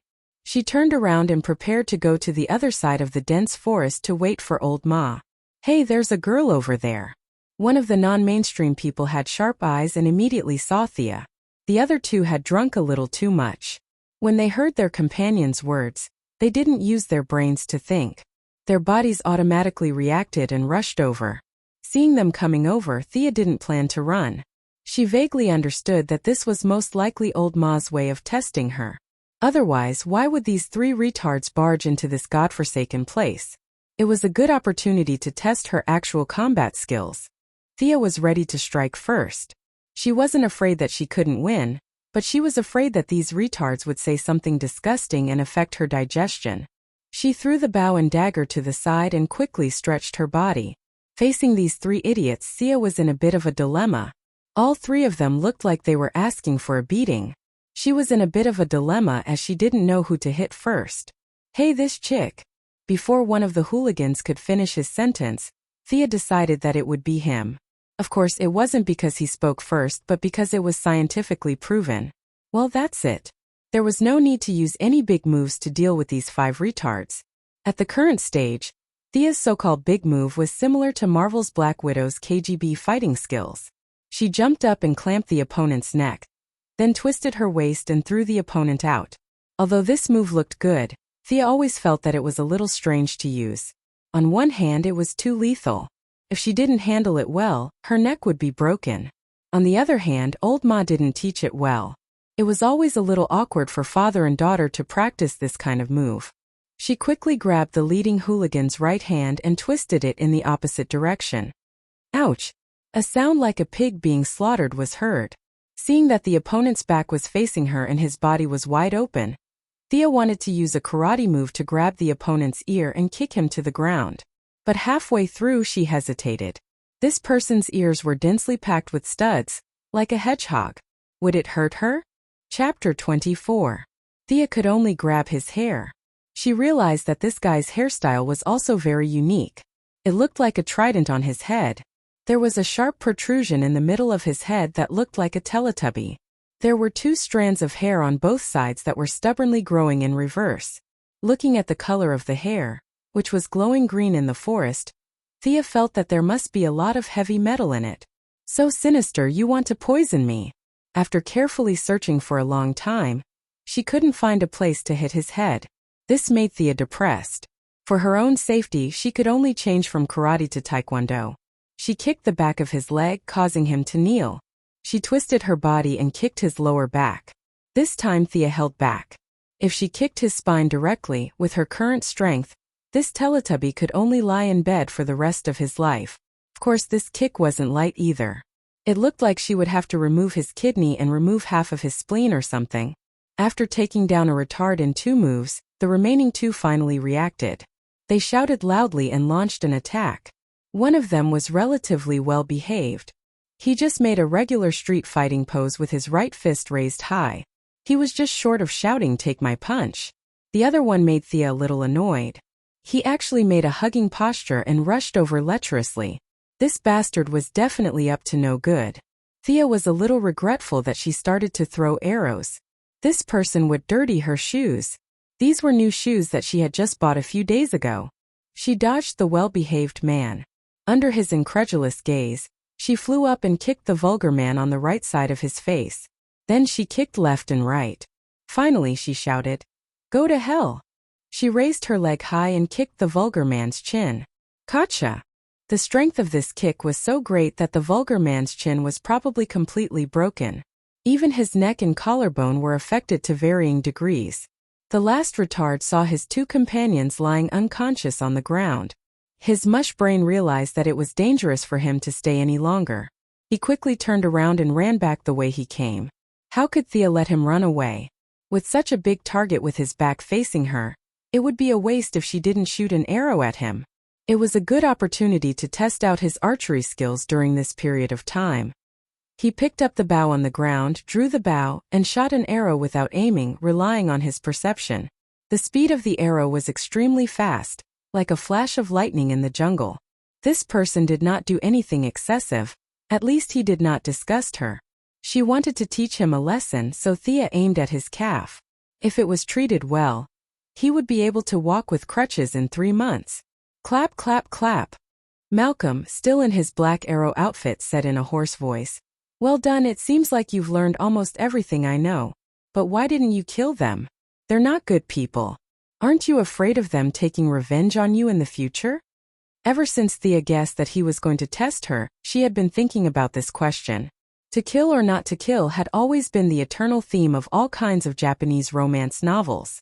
This theme could be discussed for 3 days and 3 nights. Most of the righteous people insisted on not killing, and the representative characters were Batman and the Flash. There were also those who initially wanted to kill but eventually gave up, such as her brother Green Arrow.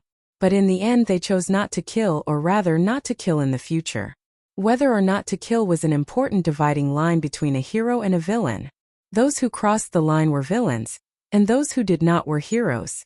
Naturally, Thea could not explain the hero's theory to a villain like her father. She could only borrow and slightly modify Batman's theory to fool her father. She pointed at the first Teletubbies and said, "The one over there is leaning against the tree and vomiting blood. He's currently suffering from subacute hemorrhage and spinal edema. If he doesn't enter the operating room immediately, the pressure on his internal organs will increase, causing his spleen to rupture, kidney failure, and visceral mucosa to fall off." She then pointed at the wretched man on the ground who was almost dead and grinned. "This one is even worse. If he doesn't receive emergency treatment in 30 minutes, he won't be able to see the sun tomorrow. Even if he receives treatment in time, he'll be bedridden for the rest of his life. His central nervous system has been damaged, and without a major breakthrough in modern medicine, he can only be a cripple. And judging from the extent of the damage to his chin, he won't be able to speak for the rest of his life. As for the guy over there who I shot with an arrow, even if he recovers, he'll be a cripple for the rest of his life. The pressure on the nerves in his lower limbs will also cause multiple sclerosis. There are too many specific symptoms that can only be determined after medical treatment. Also, from the moment I found these 3 idiots, I was standing in the backlight. They didn't see my face. Judging from their attire, they don't seem to be equipped with high-definition cameras or infrared scanners," Thea said with a cold expression. "Because of my decision today, their fates have been changed. Their original life trajectory might have turned over a new leaf and become good people, or they might have started a family and become ordinary people. It's neither good nor bad. But with my strong intervention, they're all crippled. Isn't this the magic of fate? Since all of you like to talk about fate, I'll talk about fate with you." Thea repackaged Batman's theory of beating the bad guys to death instead of killing them with the illusory concept of fate, instantly turning it into an evil version of a manifesto. She just didn't know if Master Bruce would beat her up. Marquez didn't expect his daughter to not only form her own worldview, but also have a guiding theory. For a moment he was a little introspective. Could it be that he had been killing the wrong people all this time? Killing became a form of relief, and keeping them alive was a form of torture? Compared with his own experience, it did make sense. His wife was dead, but he had to suffer for 20 years. Thea was right. Then he thought about Robert and Oliver. They died just like that, leaving Moira and Thea in torment. So it could be like this? It seemed that not killing was more ruthless than killing. Although he hadn't fully understood his daughter's answer, he had already partially agreed with this conclusion. Thinking of another matter in the original plan, he decided to put aside the dispute and get down to business first. Whether what you said is right or wrong, it's your own opinion. This is very good. You asked me to train you, and I've already fulfilled your wish. Now there's only one step left.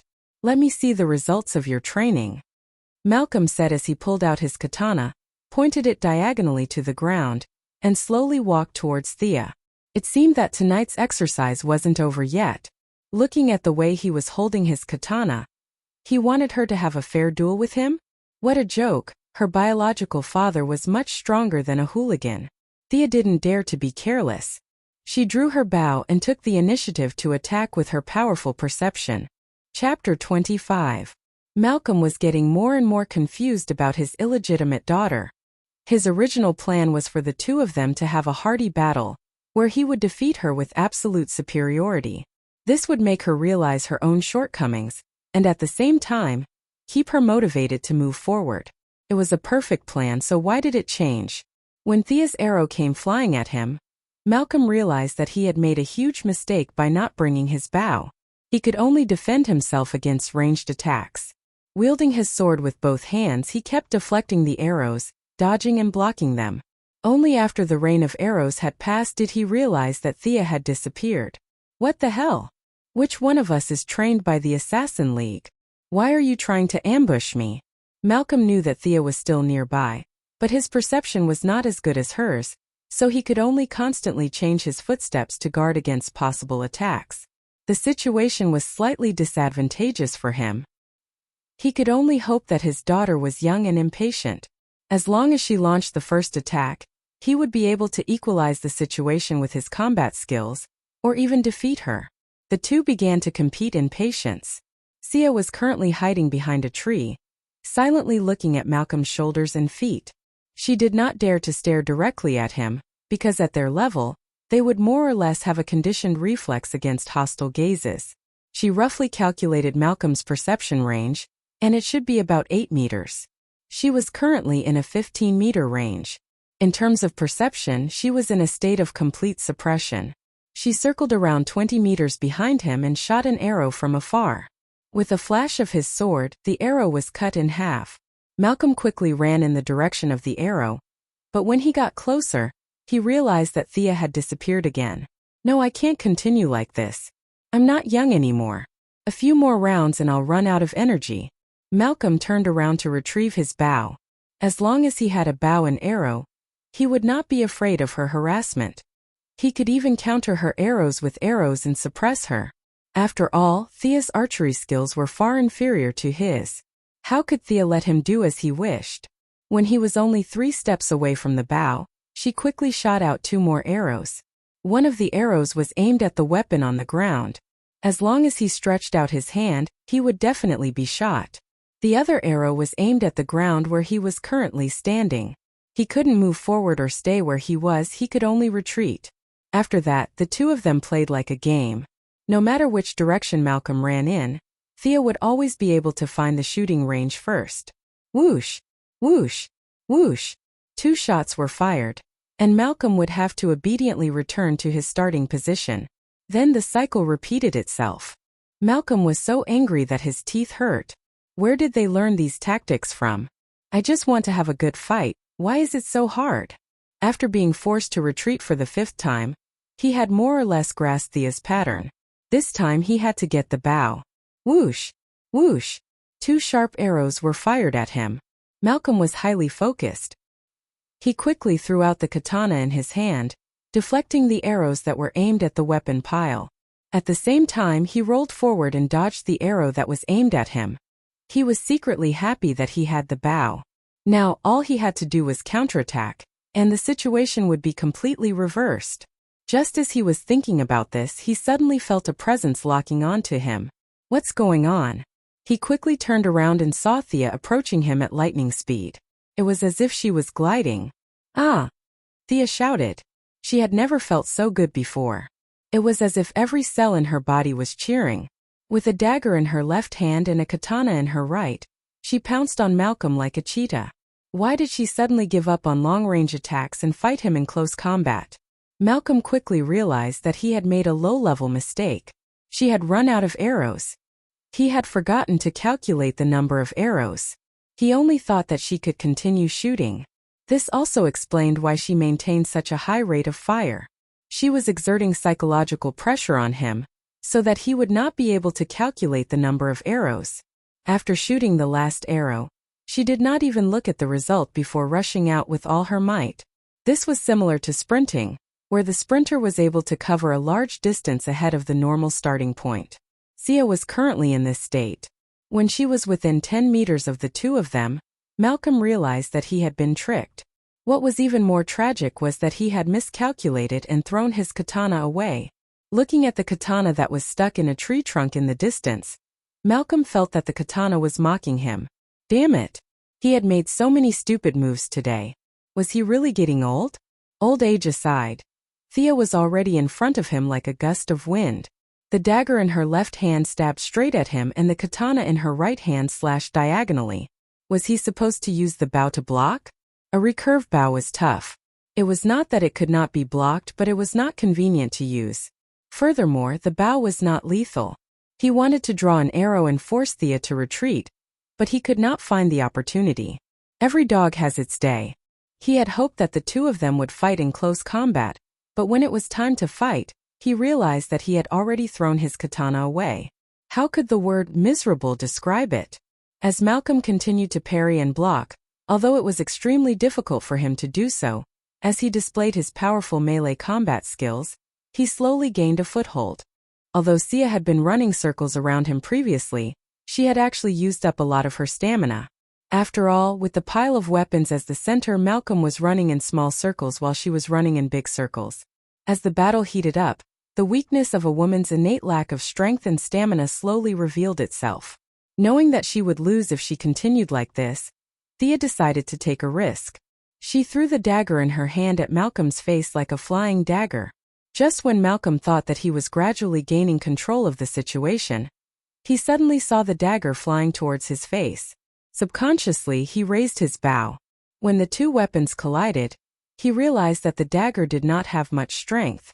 Knowing that it was going to break, Thea lowered her body and slashed at his ribs with both hands.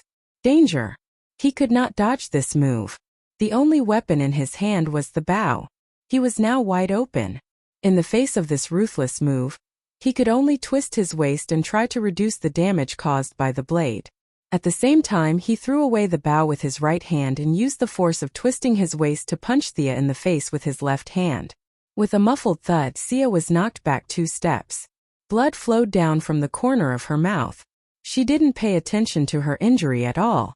Instead, she carefully observed the result of her battle and smiled proudly. "Ha! Black Arrow, you're injured. The wound looks about 10 centimeters long. Can you still use the strength of your waist? Can you still run at full speed? You told me before that it's better to hurt your legs than to hurt your waist. You've always wanted me to beat the enemy until they lost their mobility. That's not wrong, but do you still think so now? That's so unfair. I didn't say that. How could a former billionaire say something like that? Ninja Master said that." There was no need to mention how depressed Malcolm was right now. He was injured. He was injured by his daughter, whom he had been learning from for half a year. Given his personality, he would not say that he was not a man who relied on schemes and tricks. Although he was a little aggrieved, he was full of pride. Ninja Master was DC's #1 gardener? The one he taught was not bad either. Chapter 26. It seemed that the two were once again in a state of chess, but the situation was completely different from before. Malcolm was currently unarmed and could only attack with punches and kicks, which he was not good at. Furthermore, his waist had been hit, which affected his overall speed and strength. Thea was also hit by a punch. Half of her face was swollen, and blood was dripping down her chin, leaving a small pool on the ground. It looked terrible, but it was actually bleeding from the mouth, which had little impact on her combat effectiveness.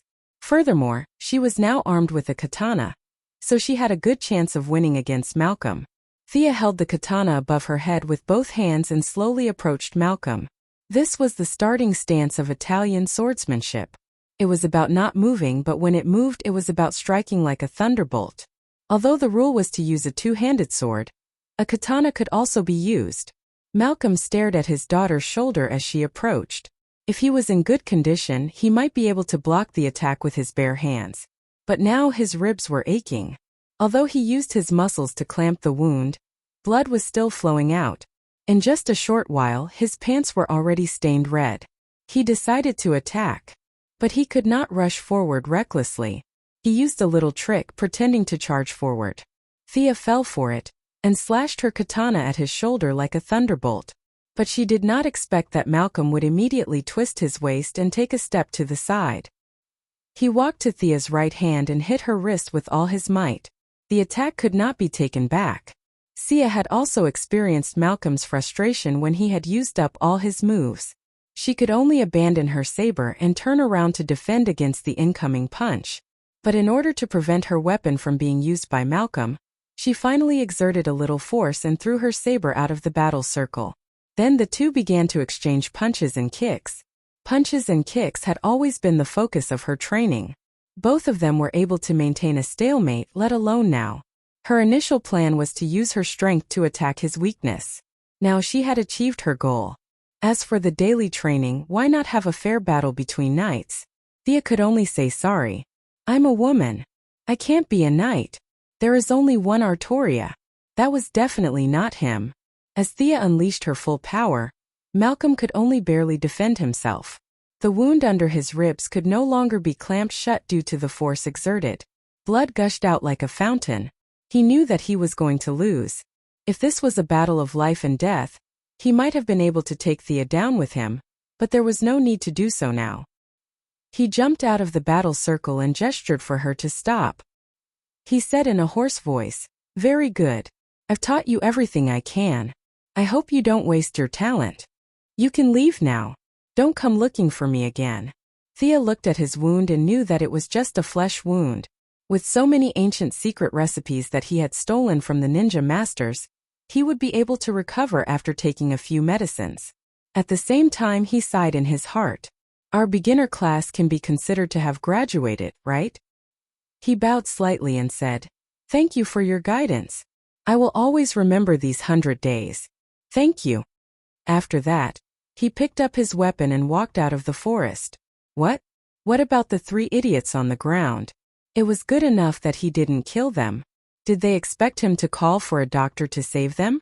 Master Batman had always beaten people half to death and hung them in front of the police station. When had he ever called for a doctor? According to the universal values here, it was their fate to live or die. Malcolm's straightened body bent a little as he watched his daughter leave. What an unfilial daughter. It hurts so much. He took off his coat and wrapped it around his waist. He would have to go back and deal with it later. At the same time, he whispered into the darkness of the forest, "Mom, what do you think of my disciple? It should fit your requirements, right? Are you interested in my proposal?"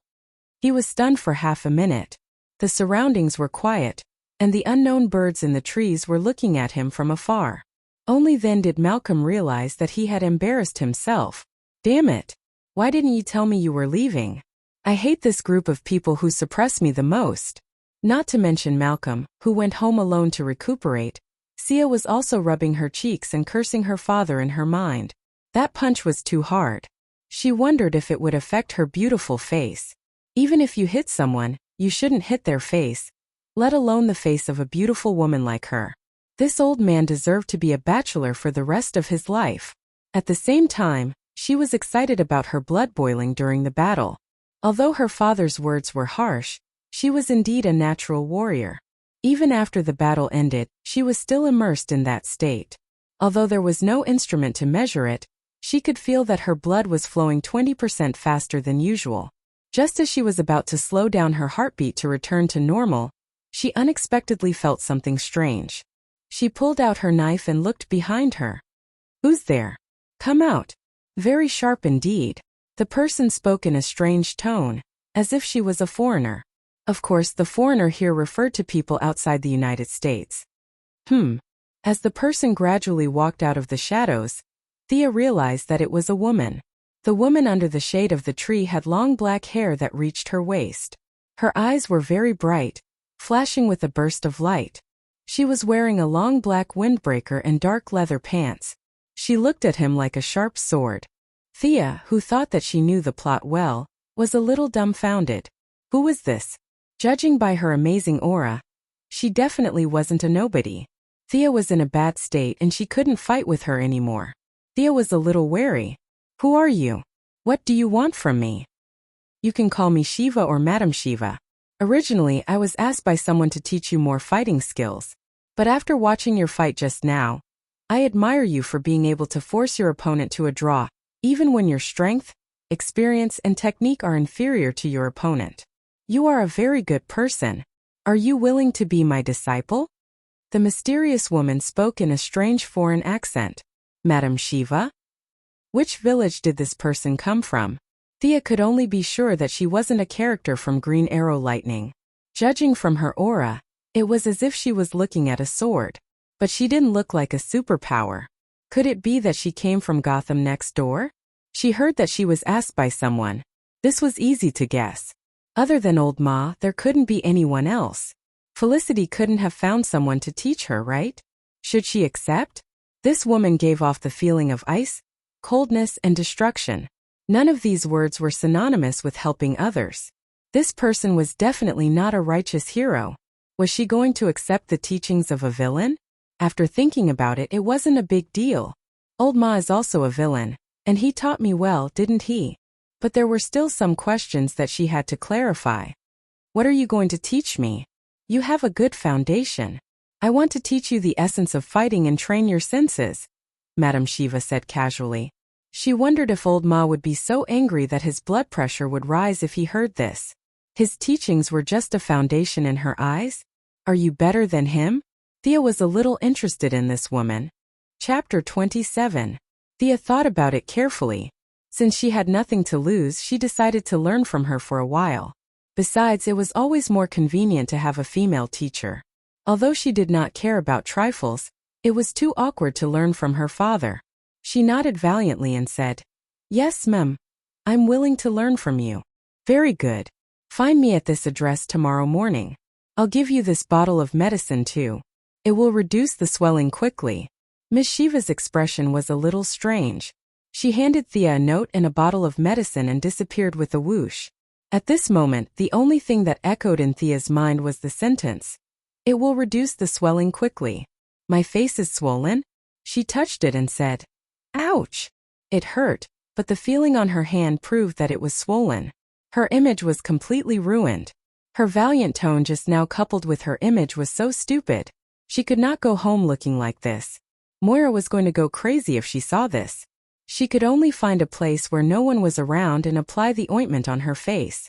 She hoped that this miracle medicine would reduce the swelling. After waiting for 10 minutes, she knew that she was overthinking. There might be a miracle medicine, but it was definitely not the one in her hand. Her face was still burning with pain. It seemed that she could only stay at Felicity's house for a night. She just hoped that she would not be too curious. But how could that be? Thea, what happened to you? Did you meet a bad guy? Do you want to take some medicine? What if you have? Felicity was as kind as always. When she saw Thea's dirty face, ragged clothes and swollen face, she immediately came up with a lot of scenarios in her mind. She was so anxious that tears came out of her eyes. At first, Thea felt that her friend was concerned about her, and her heart was warm.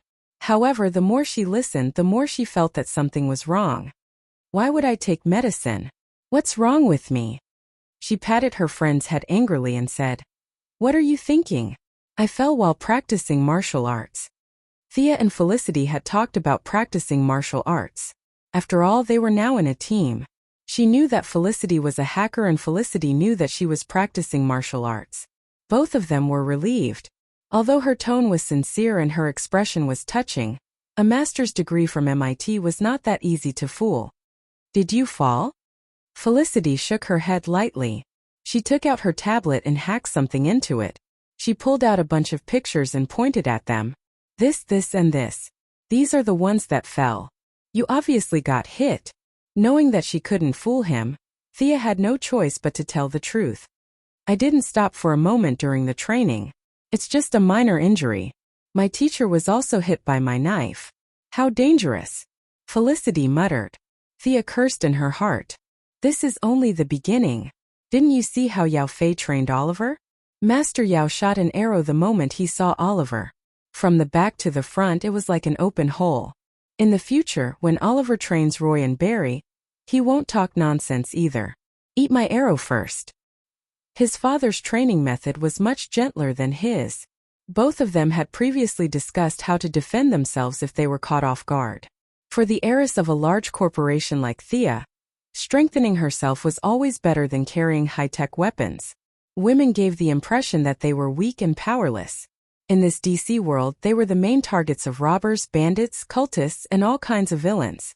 If Thea appeared in public frequently, turning herself into a weapon would be her only choice. Wearing an evening gown with a gun strapped to her thigh was the image in anime. In reality, no one would dress like that. If the skirt was too short, it wouldn't cover it. If the skirt was too long, it wouldn't be easy to hold it. Looking at Felicity taking care of her like a gentle sister, Thea didn't expect her to have some experience in dealing with external injuries. She gently applied the ointment on the swollen parts of her face. She felt that her skills were much better than what she did in the woods. She sighed in her heart. Tell me the truth. Are you really okay? However, as soon as she spoke, Thea felt that the gentle sister had disappeared 8,000 miles away, and the heartless girl had returned. You idiot, I'm strong. I can take on 100 people like you. I don't believe you. Let me check. Hey, don't touch it. Meanwhile, Malcolm staggered back to his house while clutching his old waist. He applied some ointment made by the ninja master. The ninja master had lived for more than 800 years. Not only was he proficient in martial arts, but he had also reached the pinnacle of all fields. Based on his knowledge, he could have obtained at least 50 doctorates. In the original plot, Yao Fei's herbs could cure all kinds of diseases and poisons. It was the ninja master who taught him how to cultivate herbs. The ointment that Malcolm applied on himself was made by the ninja master himself. After applying the ointment and bandaging his wounds, he found tonight's encounter a little funny. He wanted to spar with Thea to keep her motivated, but he didn't expect her to bleed all over the floor. However, he was still very proud of his daughter's ruthlessness. He didn't know that Thea's face was swollen and she was about to stab him in the back. That was how he got the wrong impression. He unintentionally glanced at the table and found a note. I agree to your request. Remember to transfer the money as promised. There was no signature. Malcolm sneered and tore the note into shreds. This woman was obsessed with money. She had earth-shattering martial arts skills, but she was reduced to a slave to money. What a joke. However, when he thought about how she was able to approach him without him noticing, he knew that her strength was unfathomable. Since Thea was taught by her, he felt relieved. His daughter's matter could come to an end. With her current wisdom and martial arts skills, it was not that there were no people who could bully her, but there were definitely not many of them. Should he be more concerned about his son? When he thought about how Tommy still didn't know about Thea's situation, he felt frustrated. What would his son think of him if he knew that he cheated on him during marriage? He would despise him even more. If he told him the truth, their father and son relationship would be completely broken. He couldn't say it. During training, he also learned about Thea's thoughts. His daughter learned martial arts to deal with unexpected situations. Although Malcolm controlled the underground forces of Star City, he didn't implement a militarized management. There were a lot of idiots every year, especially this year. What if one day a few idiots jumped out and wanted to make a fortune? Although his young and beautiful daughter was definitely the first choice, it was hard to guarantee that no one would target his son. It would be a big joke if the son of a gangster was kidnapped by someone who didn't know the truth. Looking at the black bow and black arrow hanging on the wall, Malcolm thought that he should give his son a chance. He pulled up the monitor and found that his luck had improved since he was slashed by his daughter. Tommy was walking in from the door. He immediately asked the butler to call him over. Old man, what's wrong with you? Are you going to restore my bank card? Tommy didn't know what was wrong. He thought that he had been doing well recently and could be restored to his former glory. For a moment his heart was beating fast. As my only heir, don't you think it's dangerous for you to stay in the slums with Laurel every day? Malcolm always felt that he wasn't on the same channel as his son. He planned to talk to him nicely, but the tone of his first sentence was a bit unfriendly. Hearing this, Tommy was depressed. I'm in danger?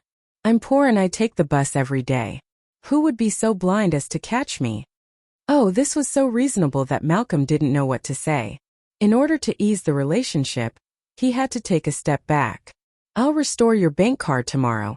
Can you listen to me carefully? Chapter 28. Tommy had been feeling terrible lately. He had to take the bus and squeeze into the subway.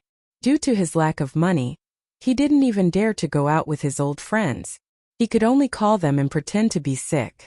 When he heard that he could get his pocket money back, he immediately became energetic. He even poured a glass of water for his father and sat down obediently, indicating that he could speak now. Malcolm almost choked on his anger when he saw his son looking at him with a smile on his face. He calmed himself down and said in a low voice, "What would you do if you met the kidnappers? Have you thought about this? What about your bodyguards? You don't owe them money, do you?" Tommy wondered why Malcolm would ask such a question out of the blue. This was the difference between them. Malcolm thought to himself, although Sia was overthinking things, it was always good to be cautious. He could take on 10 bodyguards at once, but he couldn't say that for the time being. If you're with Laurel, you don't want bodyguards following you around 24 hours a day, do you? Of course. No one would be happy if their bodyguards were watching them while they were doing sports. Tommy lowered his head and thought for a moment. He wasn't stupid. In fact, he was very smart. He knew that his father was implying something. Biting his lip, he asked, "What are you trying to say? You need to be able to protect yourself at any time, anywhere. You want me to carry a weapon with me?" Tommy thought that he understood what his father meant. "No, you need to be trained." Malcolm shook his head and said solemnly. "Haha," Tommy laughed. Seeing that Malcolm was not joking, he became serious. "You're not joking? You want me to go through combat training? Like the special forces?" Old Ma didn't answer his question. Previously they hadn't talked much. Today he had analyzed his son's current psychological state and understood his weakness. Things were much easier now. "You also want to protect Laurel when the crisis comes, right?" Old Ma asked. Tommy nodded immediately. What man didn't want to protect his woman? "You don't have to go to the company tomorrow. I can train you so that you have the strength to protect your woman." Malcolm had been hanging out with Thea for more than half a year. He had heard a lot of unintentional complaints from Thea, and he had a certain understanding of the so-called hero's desire to protect. When Tommy heard the first sentence, he knew that he didn't have to go to the company to suffer. He was ecstatic. When he heard the second and third sentences together, he felt a sense of mission. He had to protect Laurel. After a few seconds, she finally understood the meaning of the second sentence. "You're training me? You can do that?" Tommy squinted at his father. "Aren't you a businessman?" No matter how one looked at him, he was just an ordinary person. Malcolm, who had a lot of experience in teaching, knew that it was not the time to talk nonsense with Tommy. Copying the way he taught Thea, he took out a bag of tennis balls and handed it to Tommy. "Throw them into the air. I'll take care of the rest."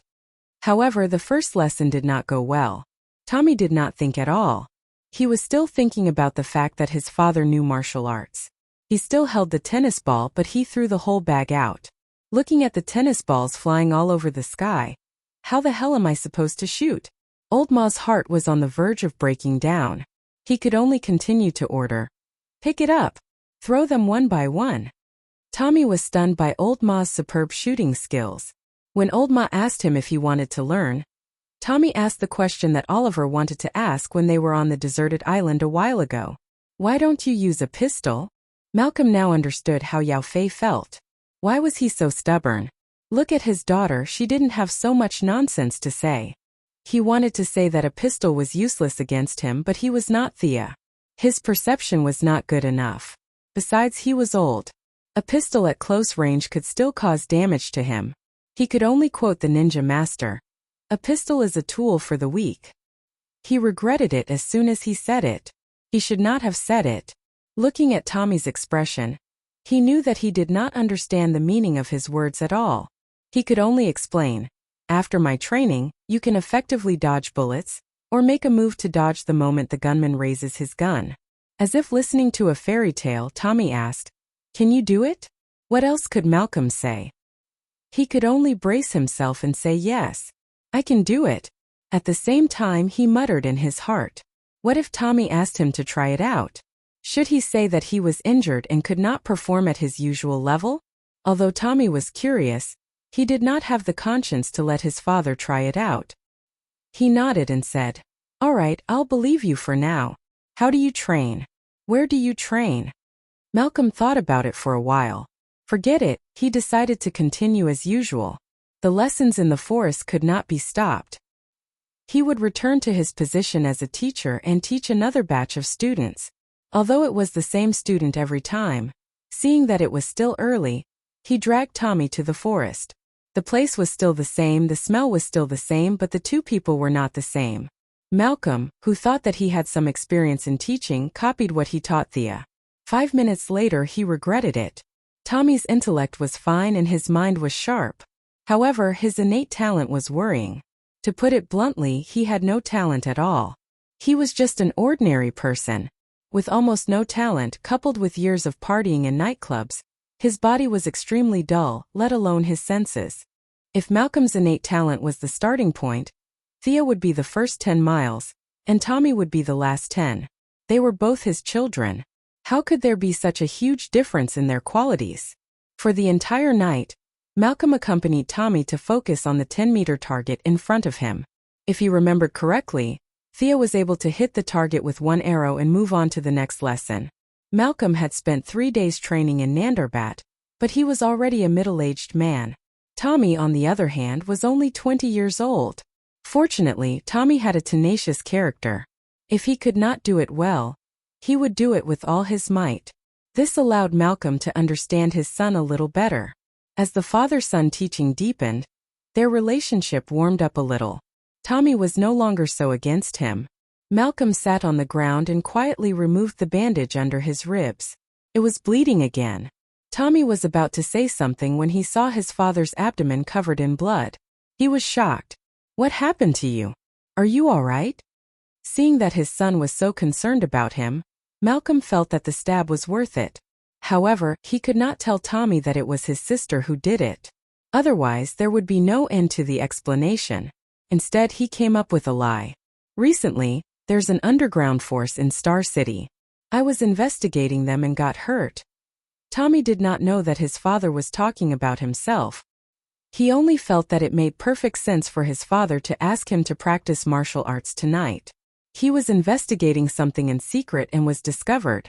So, he wanted to practice martial arts on his own because he did not want to implicate Tommy. It turned out that his father was an unknown hero. He said solemnly, "Don't worry, I'll be careful. I'll find the person who hurt you." Chapter 29.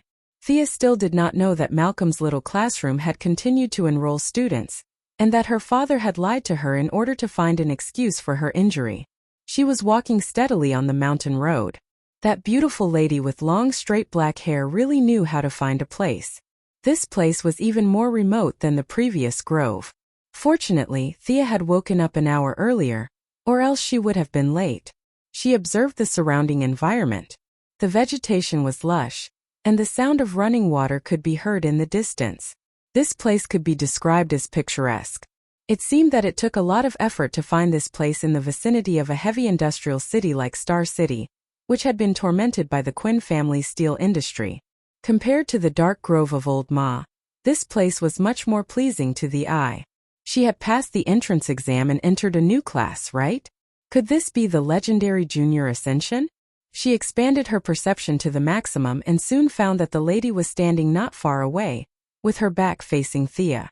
Madame Shiva had her hands behind her back, and her black waist-length hair was like a lingering cloud being blown by the wind in the valley. For a moment Thea, who was also a girl, was a little dazed. But she was immediately awakened by Madame Shiva's imposing and elegant manner. She recited a poem in Chinese with a strange accent. The white sun shines on the mountain. Plop! Thea almost lost her footing and fell down. In such a good environment, she should have recited something like "Smoke locks the willows on the pond" or something. Why did she recite a poem that even elementary school students knew? Your cold temperament and long hair are all gone. You know. She lowered her eyes and replied in Chinese. The yellow river flows into the sea. Yo, little Thea, I didn't expect you to know Chinese. Amazing. Madame Shiva did not expect her to know Chinese. It was as if a wanderer who had been away from home for many years had returned to her hometown. Thea resisted the urge to give her a tongue twister and nodded solemnly. She meant that they should stop talking nonsense and start the class officially. Madame Shiva was very satisfied with her expression. She was neither arrogant nor rash. She was unfazed by favor or humiliation. What an interesting little girl. Since you are learning from me, we are fated to meet. You know my name. You seem to be proficient in Chinese. That's great. I am from China. My Chinese name is Sandra Wushan. Shiva is a nickname given to me by the Indians. The woman with long black hair introduced herself calmly. However, her words shocked Thea. What kind of Chinese name was that? Call the local police here. You were too irresponsible during the registration. Your bonus for that month will be deducted. Thea decided to ignore this so-called Chinese name. In the future, she would just call her Madame Shiva. It was catchy and easy to remember. It was similar to her name, which was also of the Shi generation. Madame Shiva did not know that she was complaining in her heart. She said calmly, I saw your fight last night. I have to say that you are very smart to be able to defeat someone stronger than you. However, it is far from enough. You didn't give full play to your advantages. Do you know where your advantages are? Thea would not have been able to answer this question half a year ago. However, she was aware of her own abnormalities now. My perception? But I think I have done my best. Please teach me. Very good. You can recognize your own strengths and weaknesses. You have surpassed 90% of the people in the world. I appreciate you more and more. She gave Thea a smile, but it was a cold smile. Perception. Black Arrow should have told you about it. I will tell you again with my own experience. Everyone has perception more or less. Animals in the natural world can predict earthquakes and volcanic eruptions. They all rely on the early warning of perception. However, human beings live in this chaotic environment. Everyone's perception has been degraded to varying degrees. Only by returning to nature can one realize this talent again. Thea nodded. Old Ma had said something similar, but it could also be that he repeated the ninja master's words to her. He was more focused on returning to himself, while Shiva emphasized returning to nature. This might be the fundamental difference between the two martial arts masters. Different roads lead to the same destination. No one was completely correct.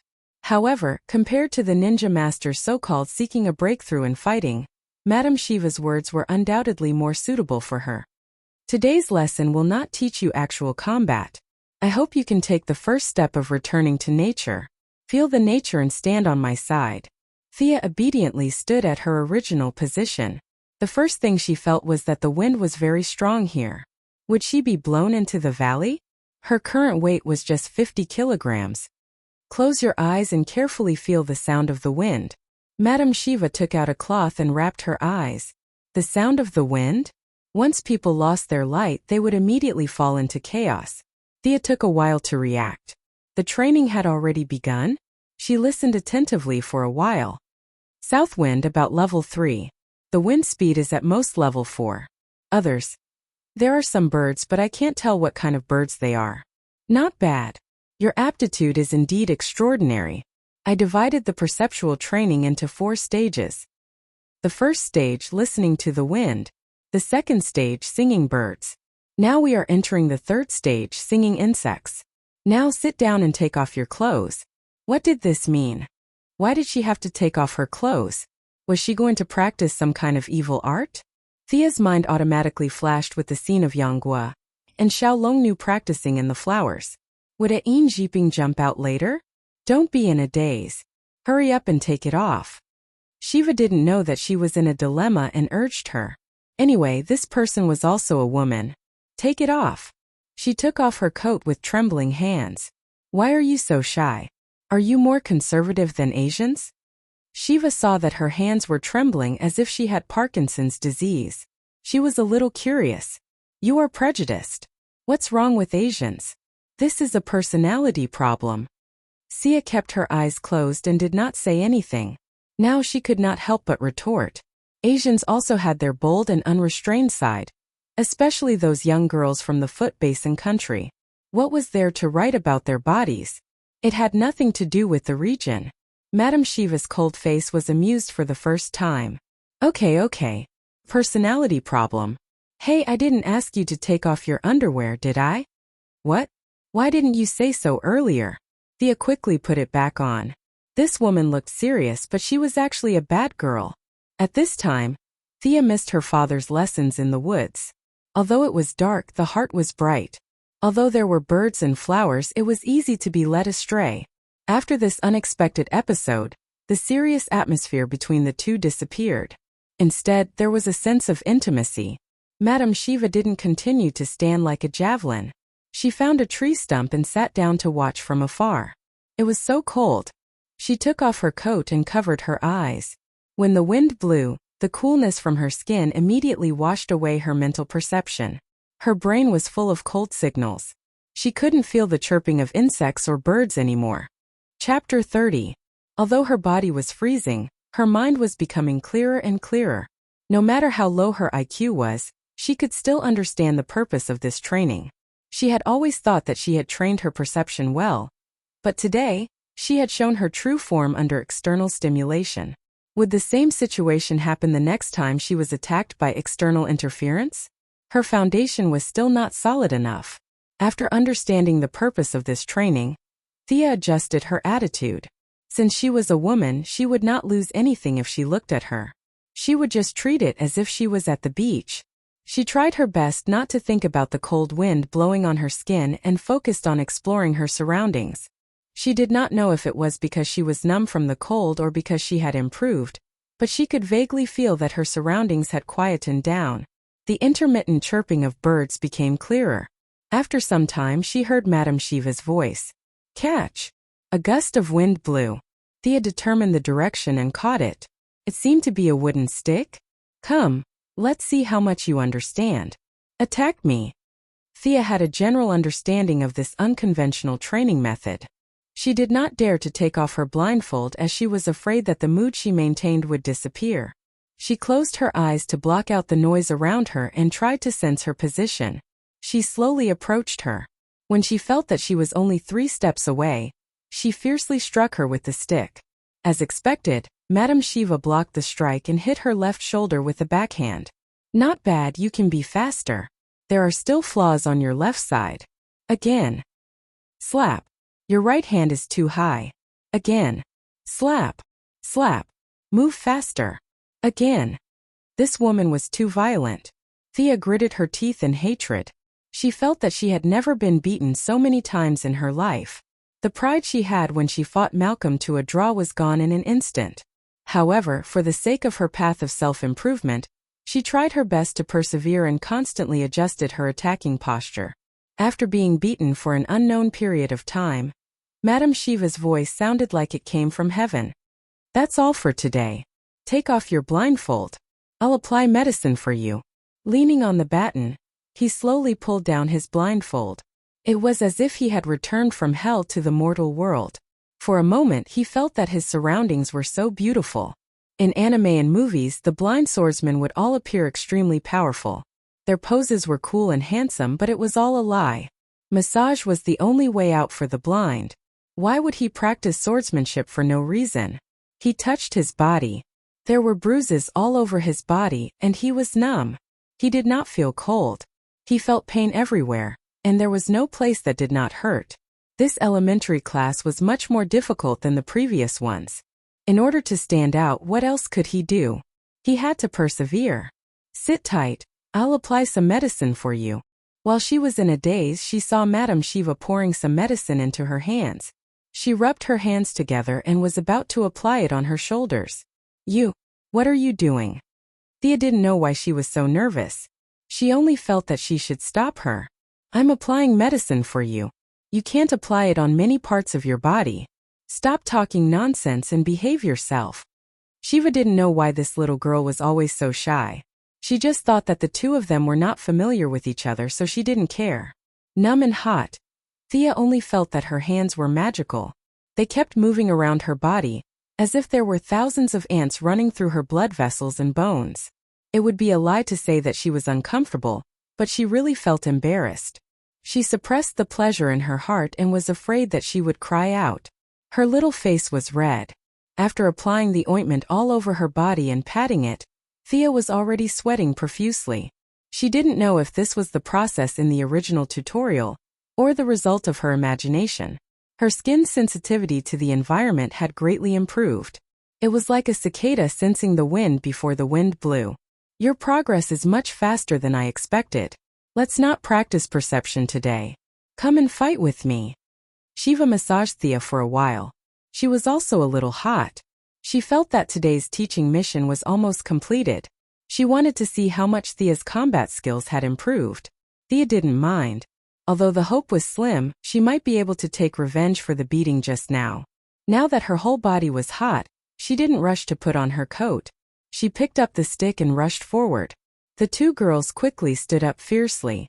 Thea was suppressing a wicked fire in her heart. She felt that her whole body was full of strength.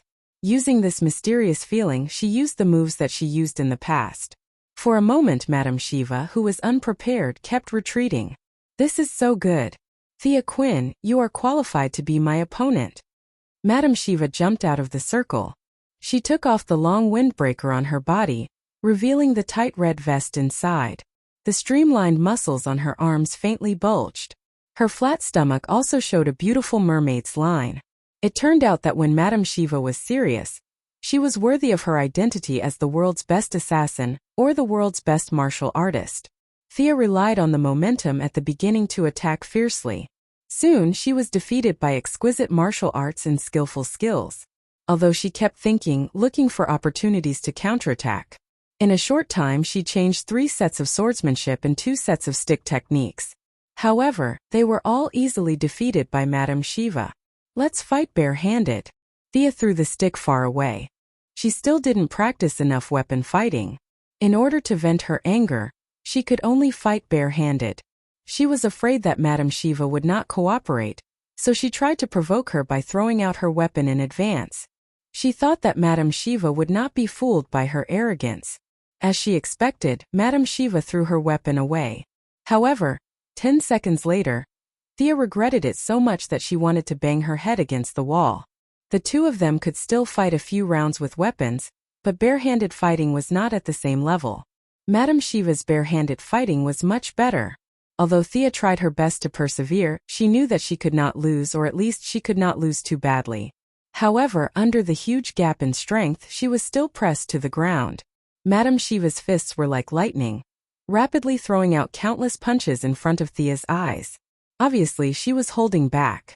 If all these punches landed on Thea's face, Thea could go to Korea for plastic surgery. But why did this scene look so much like the scene of a martial artist fighting a Japanese soldier?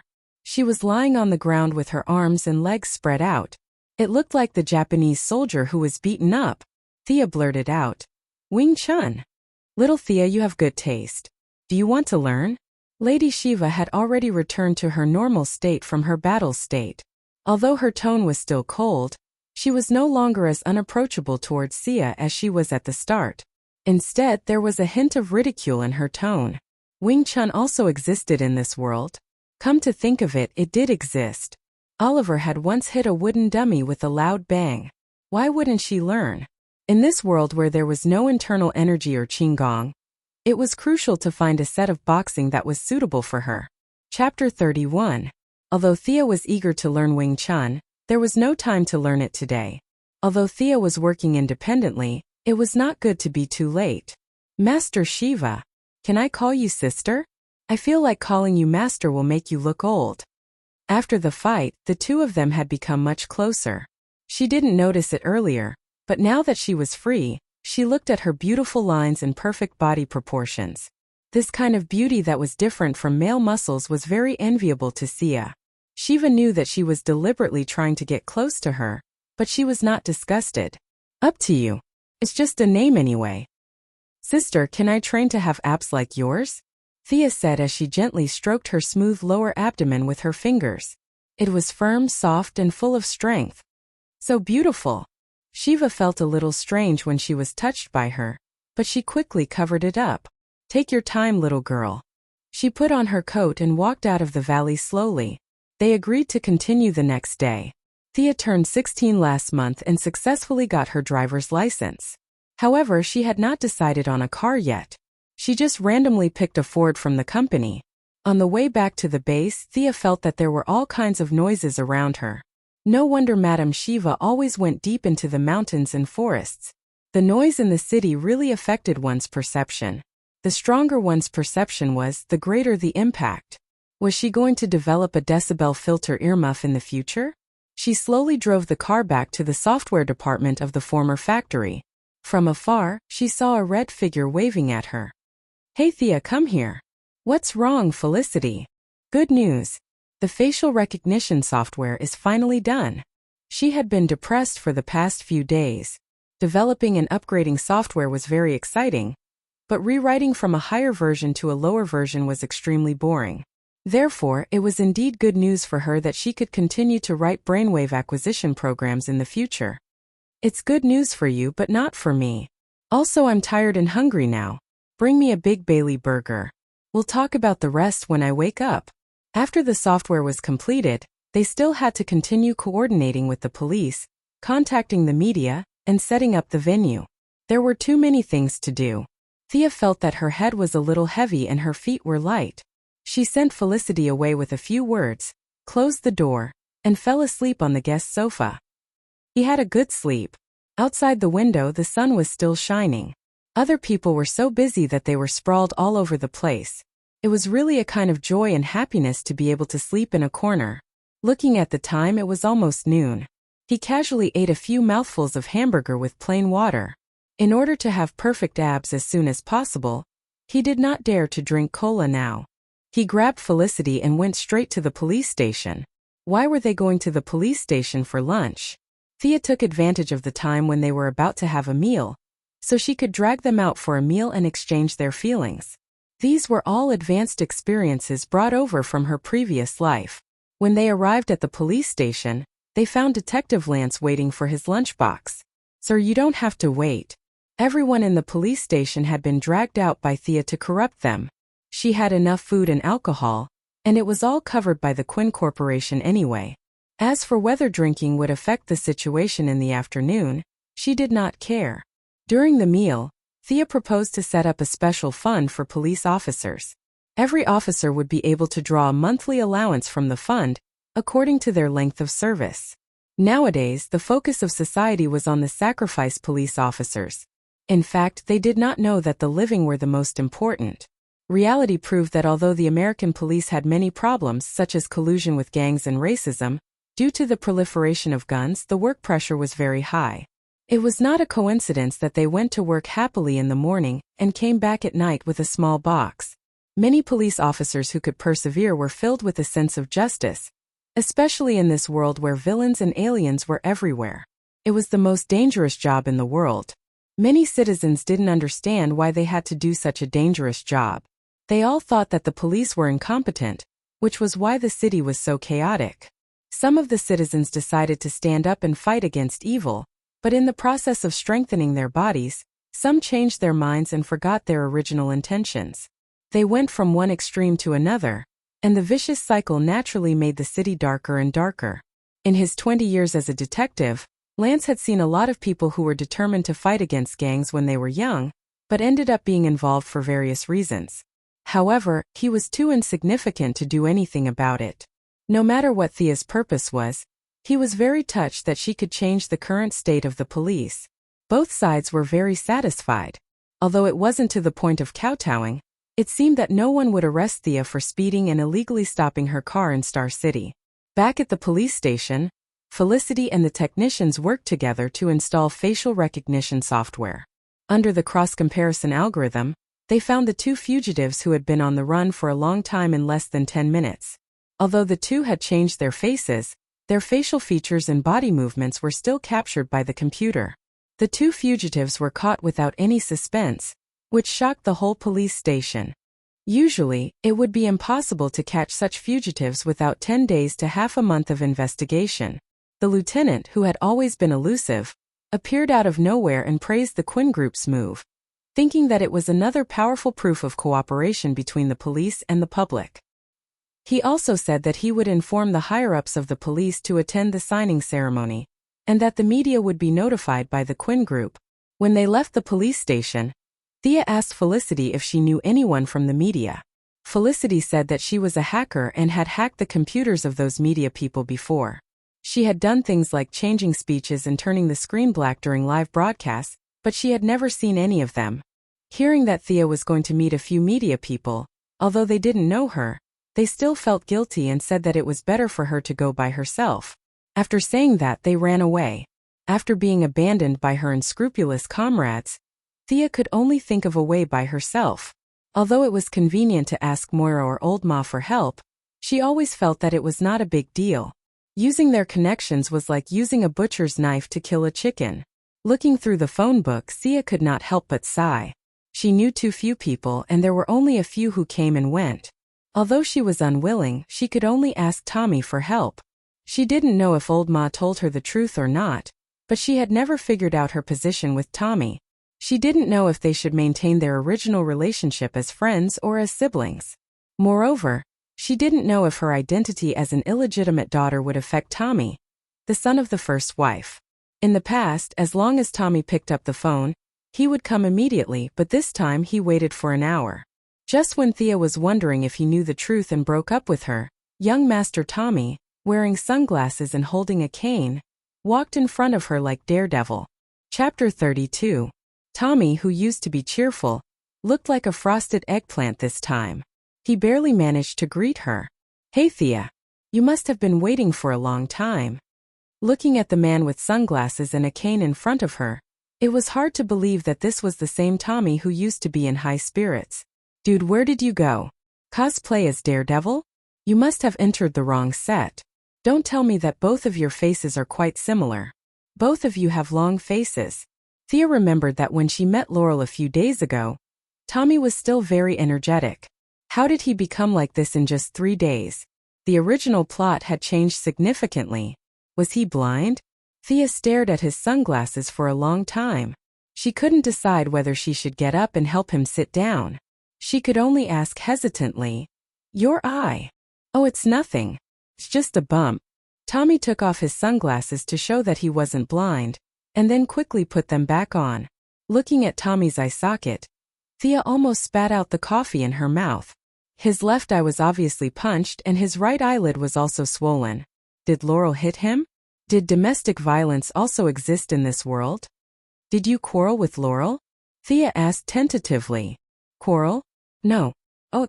Tommy was stunned at first, but quickly realized what Thea meant. He hurriedly explained, "My dad found a master to train me.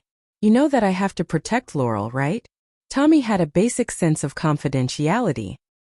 He certainly couldn't say that his dad had personally trained him and made up a master. But how could Thea believe that? Star City was definitely the novice village of the DC world. There were only a few people who could be called experts. It was already surprising enough that a strange Miss Shiva had popped out of nowhere. How could there be more? Realizing that Old Ma had started to train Tommy, and the plot had begun to deviate from the original track, Thea did not know whether she should be happy or sad. Her mood was a little complicated and she could only talk about business first. When Tommy heard that it was just a few media companies, it was not difficult for him at all. After being a playboy for so many years, he had never done anything serious. However, he had gotten to know quite a lot of people. Regardless of whether he was friends with them or not, at least he was familiar with them. He knew quite a number of people, such as the son of the station head and the niece of the host. After a few calls, the other party expressed that they were willing to negotiate. Thea did not express her gratitude for Tommy's help. There was no need for her to be courteous with him, be it friendship or blood relations. Seeing Tommy's body swaying back and forth, Thea hurriedly sent him home to rest. If he fell down in the cafe, People would think that he was trying to scam her. Do you want me to send you back? Old Ma never told him the truth, so Thea didn't know how to address him. She could only use you to refer to him. No, I can do it. Tommy stumbled to the door. Whether it was the customers or the staff of the cafe, they all automatically made way for him, afraid that he would fall down without a word. There was even a kind person at the door who opened it for him, indicating that he should leave quickly and never come back again. Tommy took 2 steps out and then turned back. The whole cafe was on guard. Thea, you have to be careful. There is a dark force rising in Star City. My father was injured by them. Tommy lowered his voice and said to Thea, "Who injured him this time?" Whether Old Ma was a good person or not, he treated her well. At least he was much better than Madame Shiva, the violent woman. When she heard that he was injured, Thea was naturally concerned. Again, Tommy automatically ignored the subject in front of him and noticed this word.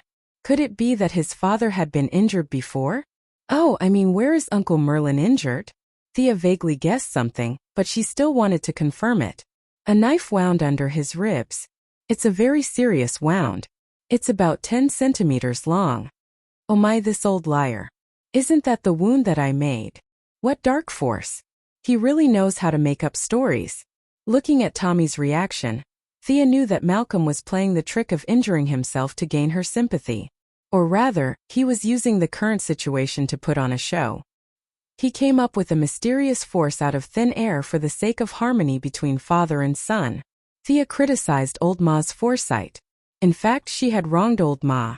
This was the result of improvising. The old man was now thinking about how to continue lying. Many times, for the sake of one lie, one could only continue to make up another lie. In the end, the lie would become bigger and bigger until the truth was revealed. Although Tommy said that she did not need to send him home, Thea still drove him home. She had had enough. She wanted to talk to Old Ma about everything. Even if he did not admit it, at least he would not feel so bad.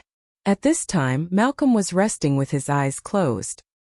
He was so busy recently that he did not have time to think about the plan to exterminate the poor in Star City. In order to raise his son, he had spent a lot of energy. Even if he could not achieve anything, it was all worth it to improve the relationship between father and son. Hey, Uncle Merlin, I heard that you're injured. Is it serious? I'm here to see you. Suddenly, he heard a clear and familiar voice in his ear. He quickly opened his eyes. Thea, why is she here? He looked carefully at the teasing expression on her face and immediately understood what she meant. Through his knife wound, she had confirmed that Malcolm and Black Arrow were the same person. This was not a problem. He had only changed his identity out of caution. However, when he saw Tommy next to her, he realized that his lie had been exposed. The victim's family had come knocking on his door. He smiled embarrassedly and said, Thea, long time no see. Thank you for your concern. I'm much better now. Thea pointed at Tommy with her chin and gave Old Ma a look, which meant that he should hurry up and tell the truth. Everyone was here today. Malcolm had been thinking about this problem for a long time. Tommy was full of love and missed his mother. If he knew that he had cheated on him, their relationship as father and son would be completely broken. There would be no chance for them to continue. It was impossible to stop halfway, so he could only drag it on. In response to Thea's look, he could only shake his head violently when Tommy was not paying attention. At least not now.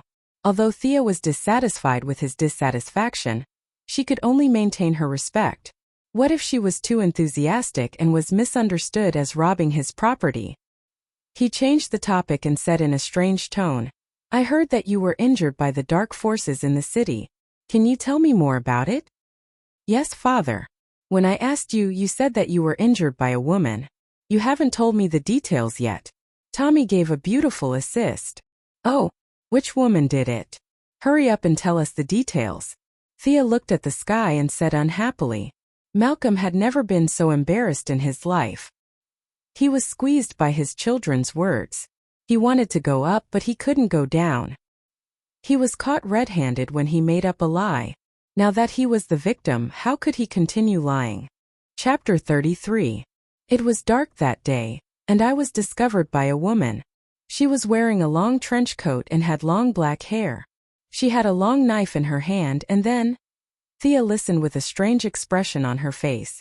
Was he talking about Miss Shiva? Dad, you're really good at bullshitting. She gave Malcolm a thumbs up when Tommy wasn't looking, implying that he was really good. Malcolm couldn't say anything now, so he could only hold on. He was afraid that they would ask more embarrassing questions, so he used the excuse of dizziness to send them away. Since he didn't want to tell the truth, they could only let him be. Thea said goodbye to Tommy and contacted several media outlets. The matter went smoothly. Thea and Tommy's family background played a key role, and the media outlets that received the invitation all said that they would participate in this great event. 3 days later, the Star City Police Station and Quinn Group officially held a signing ceremony. At this time, the main character of the meeting was naturally not Thea. After all, the CEO was still Moira.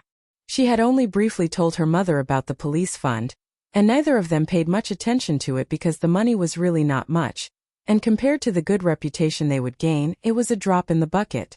Watching her mother on the stage talking about the various contributions and sacrifices that the police station had made to Star City, and looking forward to the beautiful scenery of the future, one had to admit that Moira was really talented in politics. Her words were like a spring breeze, and people were unconsciously influenced by her. She believed that if she were to enter politics in the future, what she had done today would be a good start. In order not to steal her mother's limelight, Sia was dressed very casually today. She threw away the damn business suit and changed into a t-shirt, jeans, and canvas shoes. She was dressed like a girl next door, and her long hair was tied into a beautiful ponytail. Felicity sat next to Thea. She was disgusted by this kind of political show, but because she was bored, she also came to join in the fun. The two whispered a few words from time to time. From afar, it looked like the two girls were talking about some private matters. It was a very warm and gentle scene, but if you listened carefully to their whispers, your jaw would break. Haven't you solved the problem of the missile? Without a weapon, it's useless no matter how fast it flies. I'm anxious too, but it's really difficult. To take out the weapon, I need 3 people to sign, and there's also a password lock that changes every day. It's really hard to do. I can hack into the password lock and change the agreement. By the way, your software sucks.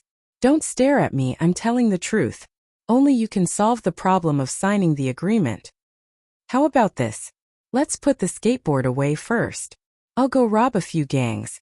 They should have firearms, right? But missiles? I don't think. This was the best idea that Sia could come up with after much thought. That's a good idea, but how are you going to deal with those gangsters? Felicity made a boxing gesture. They won't fight you. I can shoot arrows. Trust me, the effective range of a pistol is only 50 meters. My arrows can shoot to 100 meters and there's no noise. A female Robin Hood flying in the sky? That sounds cool. Felicity's eyes lit up at the mention of adventure. She couldn't wait to go back and set up the skateboard. At this time, the meeting was still in progress. Moira also wanted to expand her influence. This time, she had gathered almost all the influential people in the city. To ensure the safety of these dignitaries, the lieutenant governor transferred the entire city's police force back to the station. Although Detective Lance was a little against it, he let it go in the end. Just as Moira's final speech indicated that they could proceed with the following banquet activities, the main light of the venue went out with a pop sound. Then, the surrounding lights also made a pop sound as if they had agreed on it. For a moment, darkness shrouded the noisy hall. What's going on? John, come and protect me. Darling, come to me quickly. Police, someone stole my bag. It was chaos all around. This scene was too familiar. It had happened countless times in the movies and TV series. This was definitely done by someone. However, Thea didn't expect that someone would be so bold as to commit a crime under the watch of 1,500 police officers. She and Felicity had been sitting in the corner, so no one would do anything to her. She told her to be careful, closed her eyes, and sensed Moira's location. Then she quickly ran over. Come with me. Thea pulled her mother to the back without hesitation. However, Moira was in the middle of the crowd. It was dark and chaotic. It wasn't easy to get out. After struggling for a long time, she couldn't move more than 2 meters. Just as Thea was about to use violence to open a path, she sensed a figure approaching her quickly. The target seemed to be Moira's handbag. What a bold thief. How dare he steal my mother's stuff in front of me? He doesn't respect me at all. She pushed Moira behind her with her left hand. Stay back. Be careful. Moira didn't dare to call her daughter's name because she was afraid of being retaliated by the bandits. She had to admit that she was a person who had been through a lot. Her tone was very calm. Due to the chaos, Thea couldn't tell how many enemies there were. Thus, she decided to end the battle quickly and rushed toward the figure. When she got closer, she realized that although the surroundings were dark, there were two faint red lights flashing on the person's face. If she didn't look carefully, she wouldn't have noticed it. Thea was stunned and immediately understood. This person was wearing infrared equipment. No wonder he could find the target so quickly. He wasn't an ordinary thief but a high-tech thief. She hated this person for ruining her plans for several days. She threw a punch at the person's chest. Although the person was wearing infrared equipment, she couldn't tell who was who. She just felt that the person in front of her didn't have the same figure as the woman she saw at the time. She didn't care and just grabbed Thea's fist and pushed it to the left. However, she didn't expect Thea's move to be a feint. She took advantage of the force and kicked sideways. She didn't expect that there would be a guy with good skills among a group of officials and dignitaries. However, she didn't take Thea seriously after so many years. She wanted to use her fast footsteps to let Thea pass and snatch the target woman's belongings first. But how was this possible? After a few days of training with Lady Shiva, it was hard to say how much she had improved in actual combat, but Thea was already very familiar with the use of her own senses. She automatically blocked out the chaotic crowd around her and focused on this black figure. The crowd around her made it impossible for her to use her legs. She could only use her close combat skills and various boxing skills. She didn't want to kill the enemy, but she wanted to distract the enemy. When the lights turned on, there would be 1,500 angry police officers waiting for her. The person also understood this and saw Thea's intention.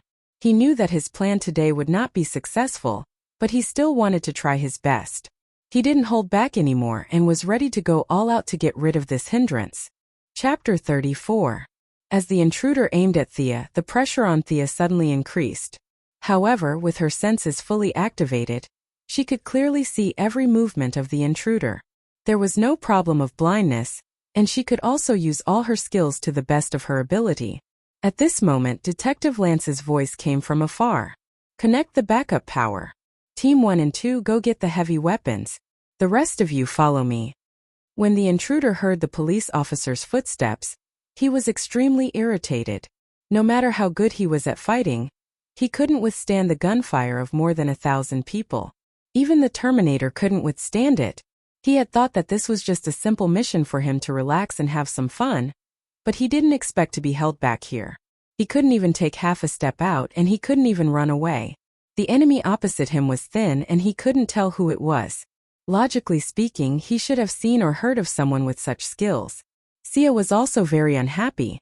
Although the current situation was that the police officers had lost a lot of face, the event that she had painstakingly organized was also completely ruined. How could she not be angry? Although the person opposite her was not weak, he was only about the same as her. As long as the lights came on, it would be useless no matter how good he was at fighting.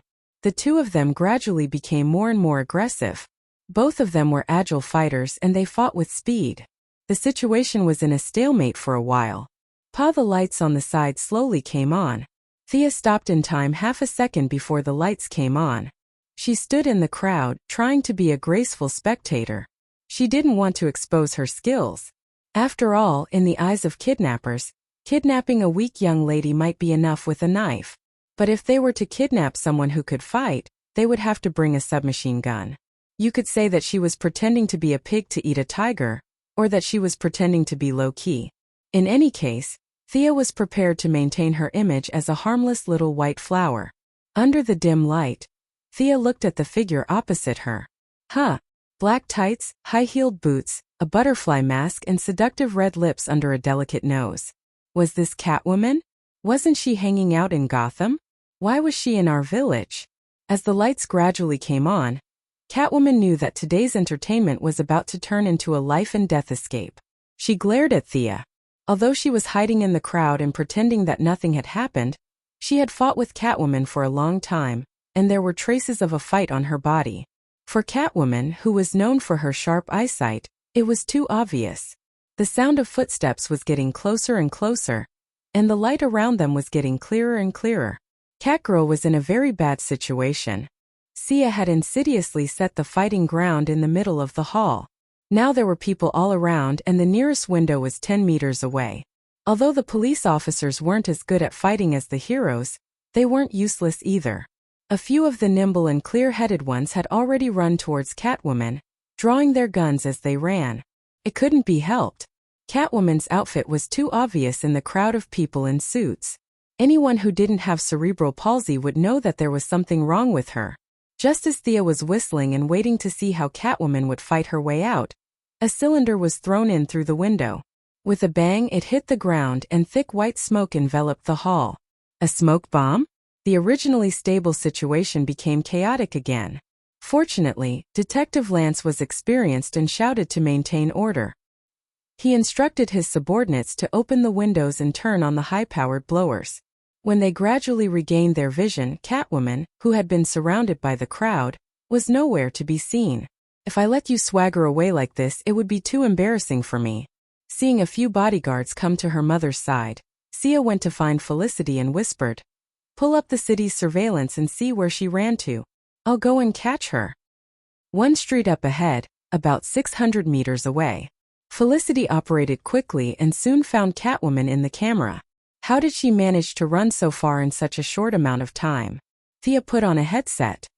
"Help me find a path she has to take. I'll block her." She didn't go through the front door, but opened the window and quickly chased after Catwoman. It was already 9 o'clock in the evening, and it was dark all around. Thea wasn't afraid of being discovered by passers-by. As for the cameras along the way, Felicity could hack them at any time. Turn left. Go around 100 meters ahead. Turn right under the billboard. This was the first time Thea and Felicity worked together, and it had to be said that their cooperation was perfect. After running at full speed for 3 minutes, Thea finally blocked Catwoman's path. "Hey, you're Catwoman, right?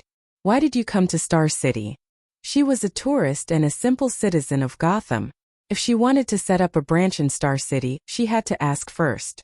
At the same time, she wanted to buy time, so she was a little out of breath after running at full speed. Catwoman's face was indescribably ugly when she saw her jump out again. She carefully compared the girl in front of her with her memory, and confirmed the identity of the girl in front of her. "Thea Quinn. I didn't expect a rich girl to be so skilled. I really don't understand the minds of rich people like you." There was a hint of resentment in her words. Was she talking about her? Why didn't it feel like it? Thea was a little confused. Although Catwoman wasn't a hero, she wasn't a villain either. Her facial features did look a little like Anne Hathaway's, and her original desire for revenge faded a little. Looks were really important. It was rare to meet someone who was as skilled as her, and it was a good opportunity to spar. Thea didn't intend to let her go so easily. Seeing that she didn't answer her question, Thea continued to ask, "What's your purpose in coming to Star City?" Catwoman said lightly, "I'm just passing by." "Little girl, you're too nervous."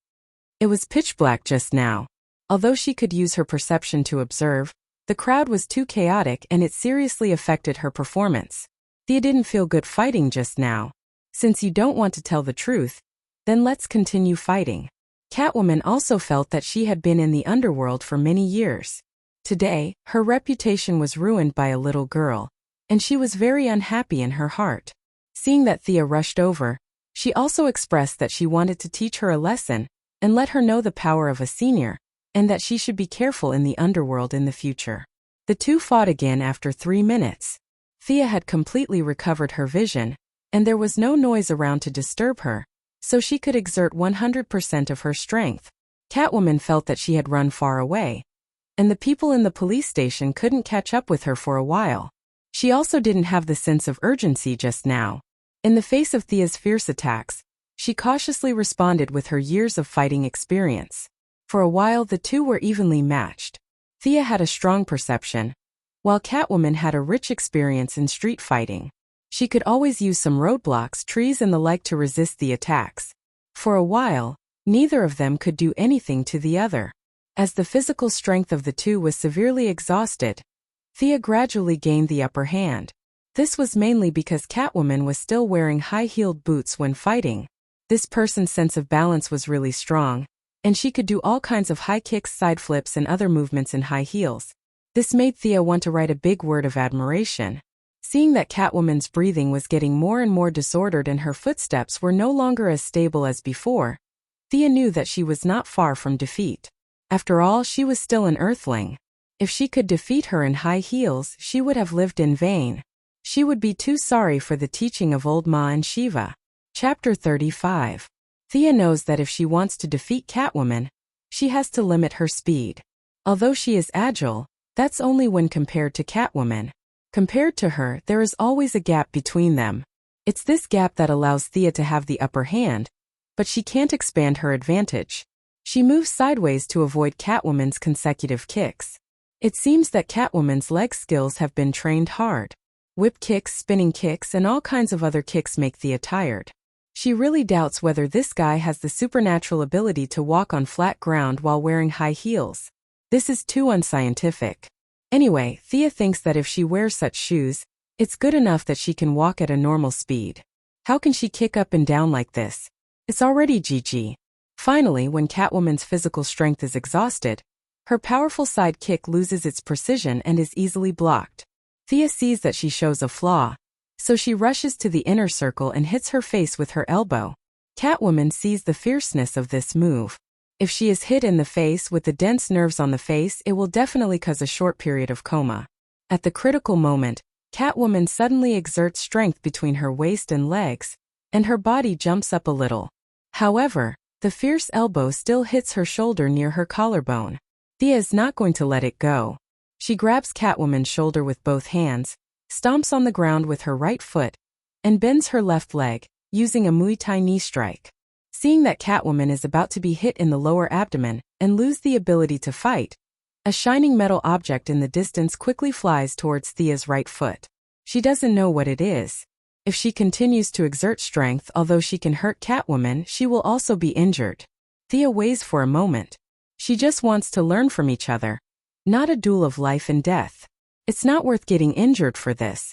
She can only change her upward knee strike to jump back with both feet to temporarily get out of the fight.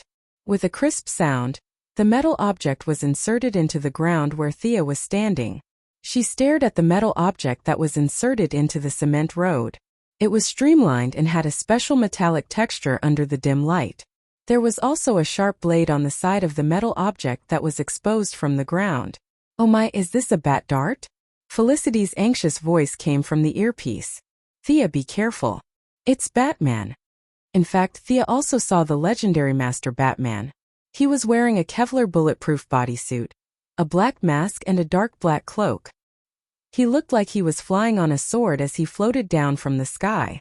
If he were to return to the Middle Ages, he would be worshipped as a god. This was to put pressure on him. The information said that he was a famous psychological master, and it was true. Where did he come down from? Did he have a cultivation technique?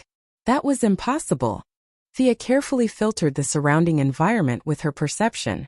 Sure enough, there was something strange above her head, but the distance was a little high, so her perception was blurry.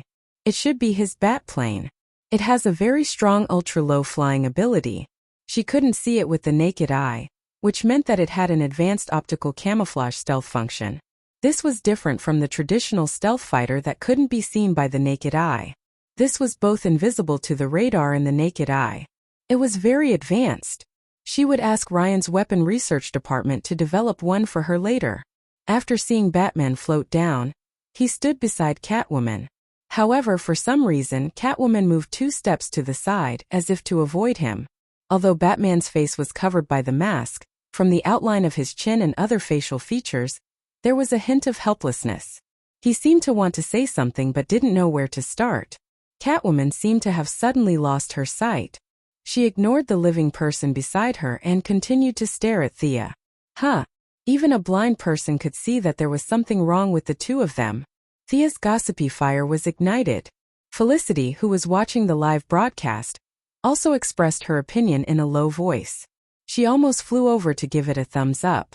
Seeing that the scene was a little dull for a moment, Thea took the initiative to speak righteously. "You're Batman, right? Aren't you Gotham's hero? Why are you protecting this thief? Batman was really annoyed. This time it was because he and Catwoman had been a little ambiguous in their previous interactions. The two of them had come out to play with their real identities.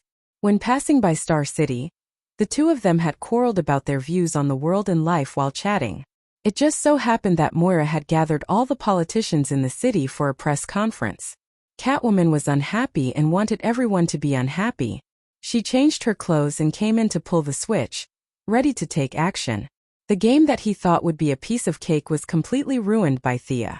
The two of them fought from the venue to the road. Seeing that Catwoman was about to lose, Batman could only play the hero and save the damsel in distress.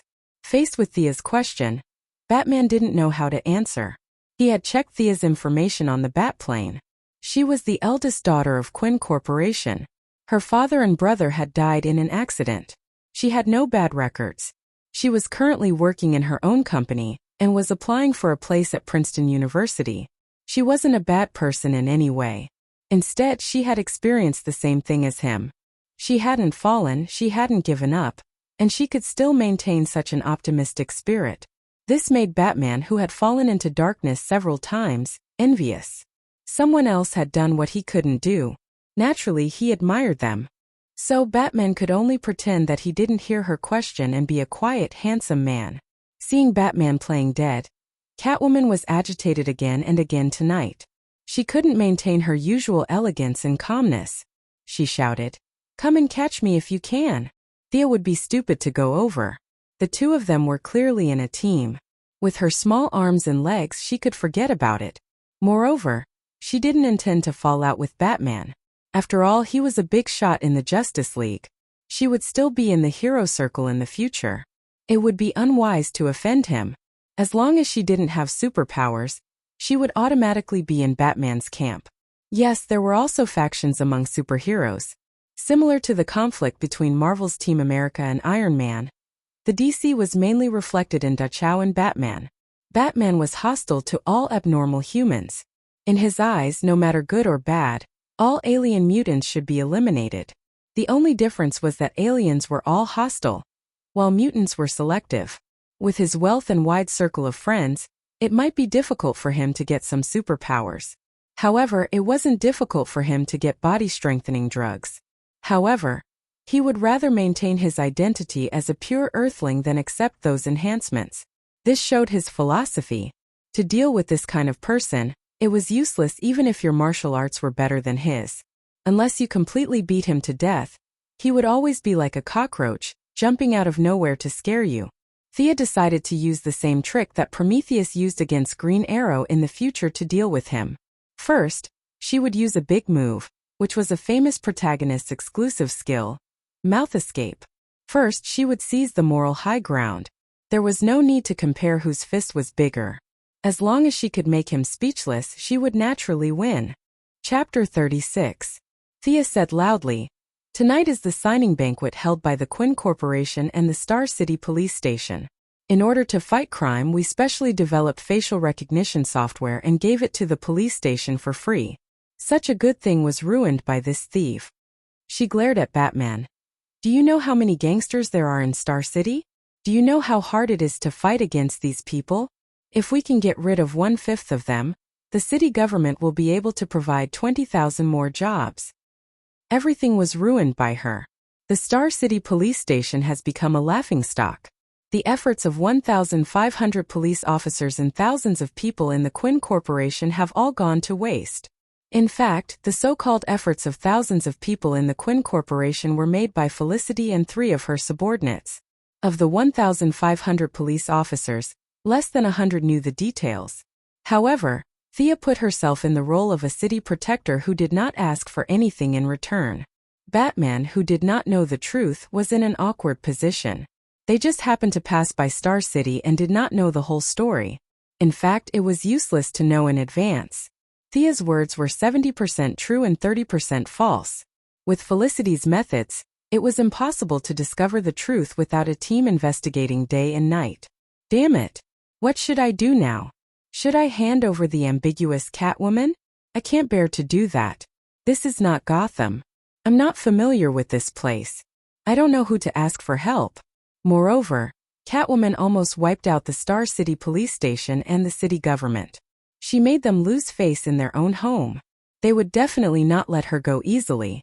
If someone came to Gotham to cause trouble, I'll beat the shit out of them. After thinking about it, if I can't hand her over, I'll just change my identity to compensate Star City. If they didn't hand her over, they could only kill their way out. However, Master Bruce had never done such a shameful thing in his entire life. He felt extremely guilty and didn't want to waste any more words. He gave the feline girl a look, indicating that they shouldn't embarrass themselves and should leave as soon as possible. Catwoman saw Batman standing there like a block of wood. He did not speak or move. He only gave her a subtle look. She knew that she was in trouble today. Although she was greedy, she always knew her limits. Every time she would find a target in advance and make a plan before taking action. Today they were purely in a bad mood and had done this with the mentality of playing a game. Now that the owner had come to find them, they were also in the wrong. Looking at Sia's t-shirt, jeans and canvas shoes, she looked like the embodiment of justice. Compared to the two of them, who were as black as crows, they looked like bad guys no matter how they looked at it. Seeing the two of them exchange glances, Sia knew that they were going to run. Although she did not want to catch them, it would be too fake to just let them leave. She had to at least put on a show. Don't run. She rushed over. Of course she was going for Catwoman. The two had fought twice and knew each other well. Compared to Batman, who was 1.9 meters tall with bulging muscles and wearing defensive armor, Catwoman was the easier target. Batman also knew that it was impossible for him to leave Star City. However, when he saw Thea rushing towards Catwoman, he did not know if he should help or watch from the side. Looking at the two women fighting in full swing, with his martial arts skills, he could tell that the two were evenly matched. If they continued fighting like this, they could fight until the next day. Young lady, I'm sorry. By the time the sun came up, it would be too late. Batman could only join the battle and fight against Thea. With his participation, Thea immediately felt heavy pressure. Batman claimed to know 127 types of fighting techniques. She did not know who calculated this, but his martial arts skills were really exquisite. Muay Thai, Judo, Sambo, all kinds of martial arts were at his fingertips. In addition, his strength, speed, endurance, and other attributes completely suppressed Thea. He was also known as Batman, so his perception was not weak. Thea's perception in the past was also offset by his strong perception. Catwoman seemed to be very dissatisfied with her old lover's help. Her movements unconsciously slowed down. Batman also did not want to hurt this little girl with a sense of justice. The two of them held back a little for different purposes, so Thea could barely resist. Just when Thea felt that she could not hold on anymore, and was wondering if she should pretend to faint or let them hit her twice and then fall to the ground, a high-pitched voice sounded from the side of the road. Haha, I've been watching for a long time, and I can't help it. Today I must have a good fight. The only person who liked to fight so much and was still a woman in Star City was none other than Miss Shiva. She was still wearing her usual black windbreaker and red singlet, and her long hair danced with the evening breeze. Miss Shiva. Batman was a little depressed at this time. He knew Shiva. The two of them had fought many times and he had never won. As the mother of the future third-generation Batgirl, the two of them were not familiar with each other, but they definitely knew each other. Otherwise, why would she not entrust her daughter to someone else but to Batman? Seeing Miss Shiva walk straight to Thea, the two beauties, one cold and the other beautiful, stood side by side and looked at the two of them. Batman and Catwoman looked at each other, and they both knew that things were going to be bad. Both of them knew Shiva's personality, and today's matter would not be resolved in a short time. Thea also knew that her helper was here, so she had to continue fighting. The more she fought today, the more proficient she became. Sure enough, actual combat was the best teacher. She ordered Felicity to disable the surrounding surveillance cameras. They had been fighting for a long time, and it would be too disappointing if a group of police officers jumped out. She looked at Shiva and pointed at Catwoman, meaning that she was mine. Miss Shiva was also not interested in Catwoman. She smiled and rushed to Batman. Batman, our fifth fight has begun. She knew Bruce's identity, but she did not say it out loud because of Thea's presence. Not to mention Batman, who had a mental breakdown. This was the fourth time today that Thea and Catwoman had fought. The two had fought 3 times before, and it could only be said that Catwoman had lost slightly. In fact, the gap between them was not big. If it was a life and death battle, it would be hard to say. Thea naturally did not have such thoughts. She only had the mentality of learning from each other. Catwoman was now not as angry as she was at first, and her mentality was slowly adjusted. The two of them were not in a hurry to practice. In fact, they both knew that the winner was not on their side, but on the other two's duel. Batman's previous judgment was very accurate. The two of them had repeatedly used the same moves several times. In the end, the one with the better stamina would win. In the end, the two of them were too lazy to continue fighting because there was really no winner. After fighting on and off for so long, they were very tired. They simply stopped and focused on the duel between Batman and Shiva. Chapter 37. Batman looked down on women, but his years of education made him maintain a kind of respect for women. It was a mixture of the European chivalry and the ancient chivalrous swordsmen who did not hit women. His view of women was to ignore them. Talia had given birth to a son for him, and then stabbed him in the back. This was not an adjective, but a stab from a metal object. What he did was to endure it. Catwoman betrayed him, and he also expressed his forgiveness for his old lover, as if he did not know. Even the half-crazy clown girl mainly criticized and educated him, which was a sharp contrast to the way he beat the clown to death. The result of the duel between such a person who was a little obsessed with mental cleanliness and Madame Shiva was predictable. There were too many places that he could not hit. He could not hit her chest, and her waist was too sensitive, so he could not hit her. Her face? Looking at Madame Shiva's cold and elegant face, he could not hit her even more. His hands and feet were tied. His martial arts skills were already inferior to Madame Shiva's, and now the gap was even bigger. He was barely able to maintain a stalemate by relying on the sturdy protective suit on his body. He wanted to see the situation on Catwoman's side. He did not know that the surveillance cameras had been hacked by Felicity, and he was afraid that the police would come out with light and heavy weapons in the next second. He was uneasy and took 2 punches from Shiva. He turned his head to look at Catwoman and was about to shout for help, but he almost bit his tongue when he saw her. At this time, Catwoman and Thea were standing side by side, as if the previous fight had never happened. The two of them crossed their arms and looked at him as if nothing had happened. He did not know that Felicity was eating snacks behind the camera and silently cheering him on. The two women's conversation could be heard from time to time. Shiva didn't use much strength in that punch. Did she not eat? No, there's something wrong with your perspective. That punch was a feint. The key is this kick. Good. Beautiful. This side kick is perfect. Master Bruce really wanted to kneel down to these women. Who am I working so hard for? Do I have nothing better to do than to fight for you? She was even more certain that she would never fight with a woman again. He wanted to call for a ceasefire, but Madame Shiva was having a good time and didn't give him a chance. Thea concentrated on watching their movements, footwork, and moves. They were real martial artists. At best, she was just a martial arts user, not even a fan. Thea, let's retreat. The police will be here in a minute, Felicity said hurriedly. The police are coming. They were all fellow martial artists. Thea felt that it was inappropriate to abandon them and run alone, so she shouted at the battlefield. To be honest, the people present were not heroes.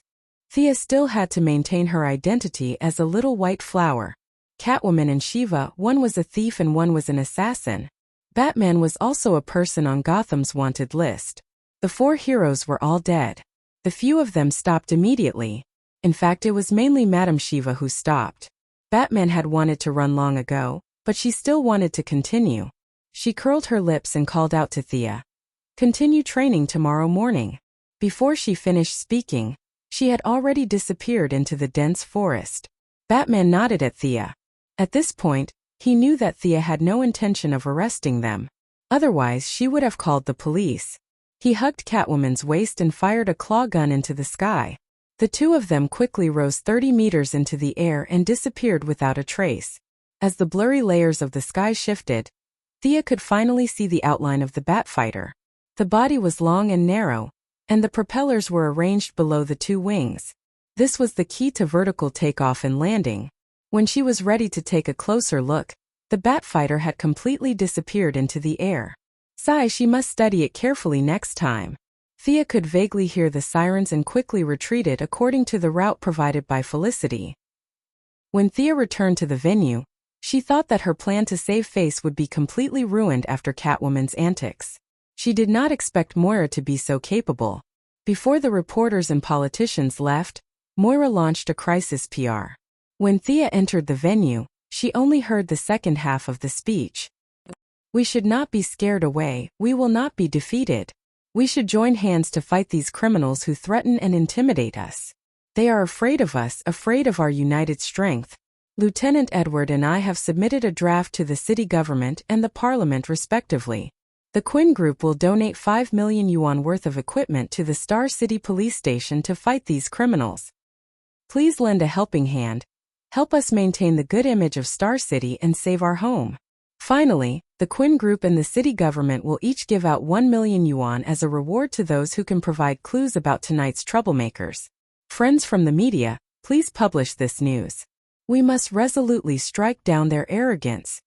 Even if the celebrities in the audience were unwilling, they could only grit their teeth and say that they were willing to donate money. Even the shameless ones could not say, "Come, take 50 cents and don't look for the change." Seeing that others had donated 100,000 yuan or 80,000 yuan, they could only take 50 cents back and sign a check to make up the number. After signing, they had to say that they were happy. They were indescribably happy. Seeing that her mother had successfully resolved the crisis, turning a bad thing into a good thing, and at the same time portraying the Quinn Group as a persevering fighter, she silently praised her political talent. As for donating equipment and bounties, who knew if they would donate less or not? Anyway, Thea's goal was the Sea of Stars. Whether Star City was good or bad, it did not affect her. If she saw it, she would do her best to take care of it. If she did not see it, then so be it. No matter how good the city was, no matter how strict the laws were, there would still be soil for evil to breed. After the celebrities had finished their fundraising, the lieutenant happily announced the successful completion of this year's revenue-generating mission. He hoped that everyone would come again next year. Of course, he could not say that. He said with a heavy heart that he would catch the criminals today no matter where they were. If he could not do it, then he would not come to the police station next year. Yes, he was transferred away at the end of the year. He would definitely not come back next year. Seeing the lieutenant gritting his teeth and swearing on the stage, Thea was too lazy to watch this political show. She nodded at Moira from afar and pulled Felicity away. When the two women went out, they could still hear the reporters scrambling to ask questions like crazy. "Mrs. Quinn, can you tell us how deep your cooperation with the police station is? Lieutenant Edward, can you tell us the goal of cracking down on criminals this year? Detective Lance, do you have anything to say about the disappearance of your younger daughter and your elder daughter's boyfriend?" Thea heard a series of urgent cries for help in the hall. She could vaguely hear someone yelling for them to stop. Sigh. This reporter had never been beaten before, right? Why did he have to mention something like that? He went all out for the sake of sales. What a tough guy. After leaving the police station hall, the two whispered to each other. "Felicity, did you record today's scene?" "Of course, but Batman is really handsome." "Thea, do you know his real identity?" "How would I know when I first met him? I only know he's a man." Chapter 38. Over the next few days, Moira's figure could be seen in newspapers and radio stations from time to time. Today she would talk about the future planning of the city, and tomorrow she would talk about how many criminals they had cracked down on and how much ice and powder they had collected. For a time, Moira felt like the rising star of Star City. Thea was not surprised by her mother's sudden burst of enthusiasm. Some people were born for politics, but they were buried by various realities before. When the opportunity came, they would soar to the sky. In the previous life, many people said that President George W. Bush of the United States had a low IQ and so on. In fact, this person's grades were really bad, but he met 1/3 of the people in Yale University during his school days, and he could remember the names and hobbies of these people. It was amazing, wasn't it? Most of us could only know a few hundred people in reality. This was his ability. To Thea's surprise, due to Moira's inexplicable burst of political enthusiasm, there was a twist in her relationship with Walter Steele. She was so busy that she couldn't even take care of her daughter, let alone a boyfriend. Thea was supportive of this. Although Walter was really a good person, if they got married, it would be like finding a cheap father for her. Thea still couldn't accept it. You two should stay in this relationship. At this time, Moira had just finished an interview with the media. Although her body was tired, her spirit was very excited. Through this period of transition, she had clearly realized that she could not be a successful businesswoman, or that she did not have the talent at all. Some of her aides had already suggested that she give up business and try the road of politics. She wanted to ask her family members for their opinions on her career in politics. Of course, in her mind, there were only 1.5 family members. Thea was one and Walter was half. Thea, you've been planning for a long time. Mom stole your limelight. You won't blame me, right? The mother and daughter were lying on the bed, and Moira whispered. Young people were always happy to be in the limelight.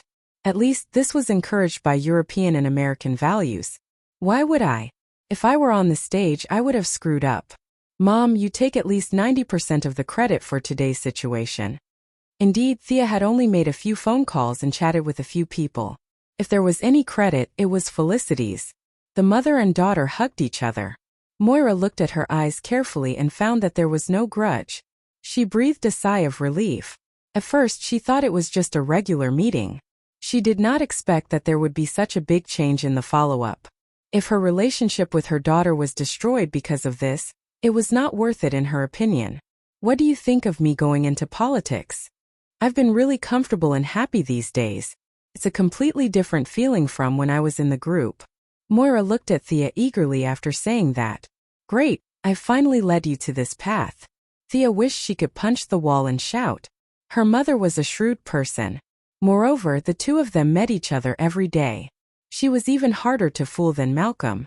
Thea had put in a lot of effort and luck, and she had finally managed to get her mother onto the path of politics ahead of time. She thought so in her heart, but she could not honestly say it out loud. Go ahead, I can't wait to be the mayor's daughter. Thea could only smile and say in a flat tone, it doesn't matter. If you think politics suits you, then go ahead and try. Maybe I can be awe-inspiring when you become a high-ranking official. By the way, if you leave the group, your relationship with Walter? If an Asian mother and daughter were to talk about stepfathers while hiding in bed, the scene would be very awkward. However, it was a very common thing here. Moira had also thought about this issue before. Although none of the political figures were clean, they all maintained a clean appearance. Now that her husband and son had passed away, it was a good time to play the sympathy card. If news of her remarriage suddenly broke out, her reputation would not be completely ruined, but it would not be much better. After hesitating for a while, she said, let's maintain the status quo first. Thea understood instantly. This was the beautiful version of using the sword of wisdom to cut off the threads of love. This woman was really decisive. She probably had the same mentality when she sent her husband and son to sea. In her heart, she mourned for the gentle black Uncle Walter for a second. Her stepfather crisis was finally resolved. In the original plot, they did not have any children of love. However, what if they gave birth to a younger brother or sister under her little butterfly wings? Although Thea did not discriminate against black people, if she had a younger brother or sister who was brown, it would be very distressing. The 3 siblings had 3 fathers and 1 mother. Thinking of this, the relationship would be chaotic. It was best to nip such a melodramatic plot in the bud. Her mother went into politics and her stepfather ran away. Both goals had been achieved. She had a marriage. Thea kissed her mother's cheek heavily. You child. Moira was not annoyed by her sudden outburst. Instead, she patted her affectionately. In the next few days, Moira began to gradually hand over the affairs of the group to Walter.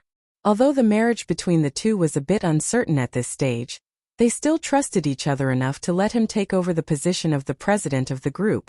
Although Walter did not know why Moira's attitude suddenly became cold to him, he only thought that he was not determined enough and was not sincere enough. He was ready to persevere. At this time, Thea was also handing over the work in her hands because her Princeton admission letter had arrived. Unlike the Chinese Empire, where there were opening ceremonies and leaders' speeches, she could go and leave at any time. As long as she had enough credits, she could graduate.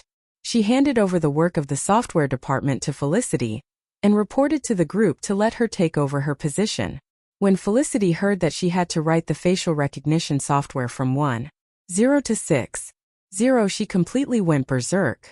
She didn't want to do such a boring job. Since the Quinn family had money, she probably didn't care about spending a few more. On the first day she took office, she recruited 30 employees for the software department. The original 3 subordinates were all promoted, and each of them took 10 people. She could slowly write them down. Thea's skateboard debugging had entered the final stage. She was ready to finish this work before leaving Star City, and do a lot of work. She had no choice. She was so poor that this technological weapon cost too much money. She had already spent all her pocket money. If it were not for Felicity, who saw that she was so poor and often gave her meals, she would have starved to death. Thea, why do you call it the Red Arrow skateboard? What do you think of the Green Arrow skateboard? The 2 women finally argued about the color of the skateboard. Red is good. It's warm, sunny, and cheerful. Isn't red all the time? Thea felt that green was better left to her brother. Felicity frowned and said vaguely with a pen in her mouth, "Isn't red the color of violent blood? How do you understand that?" "I think green means decay and old."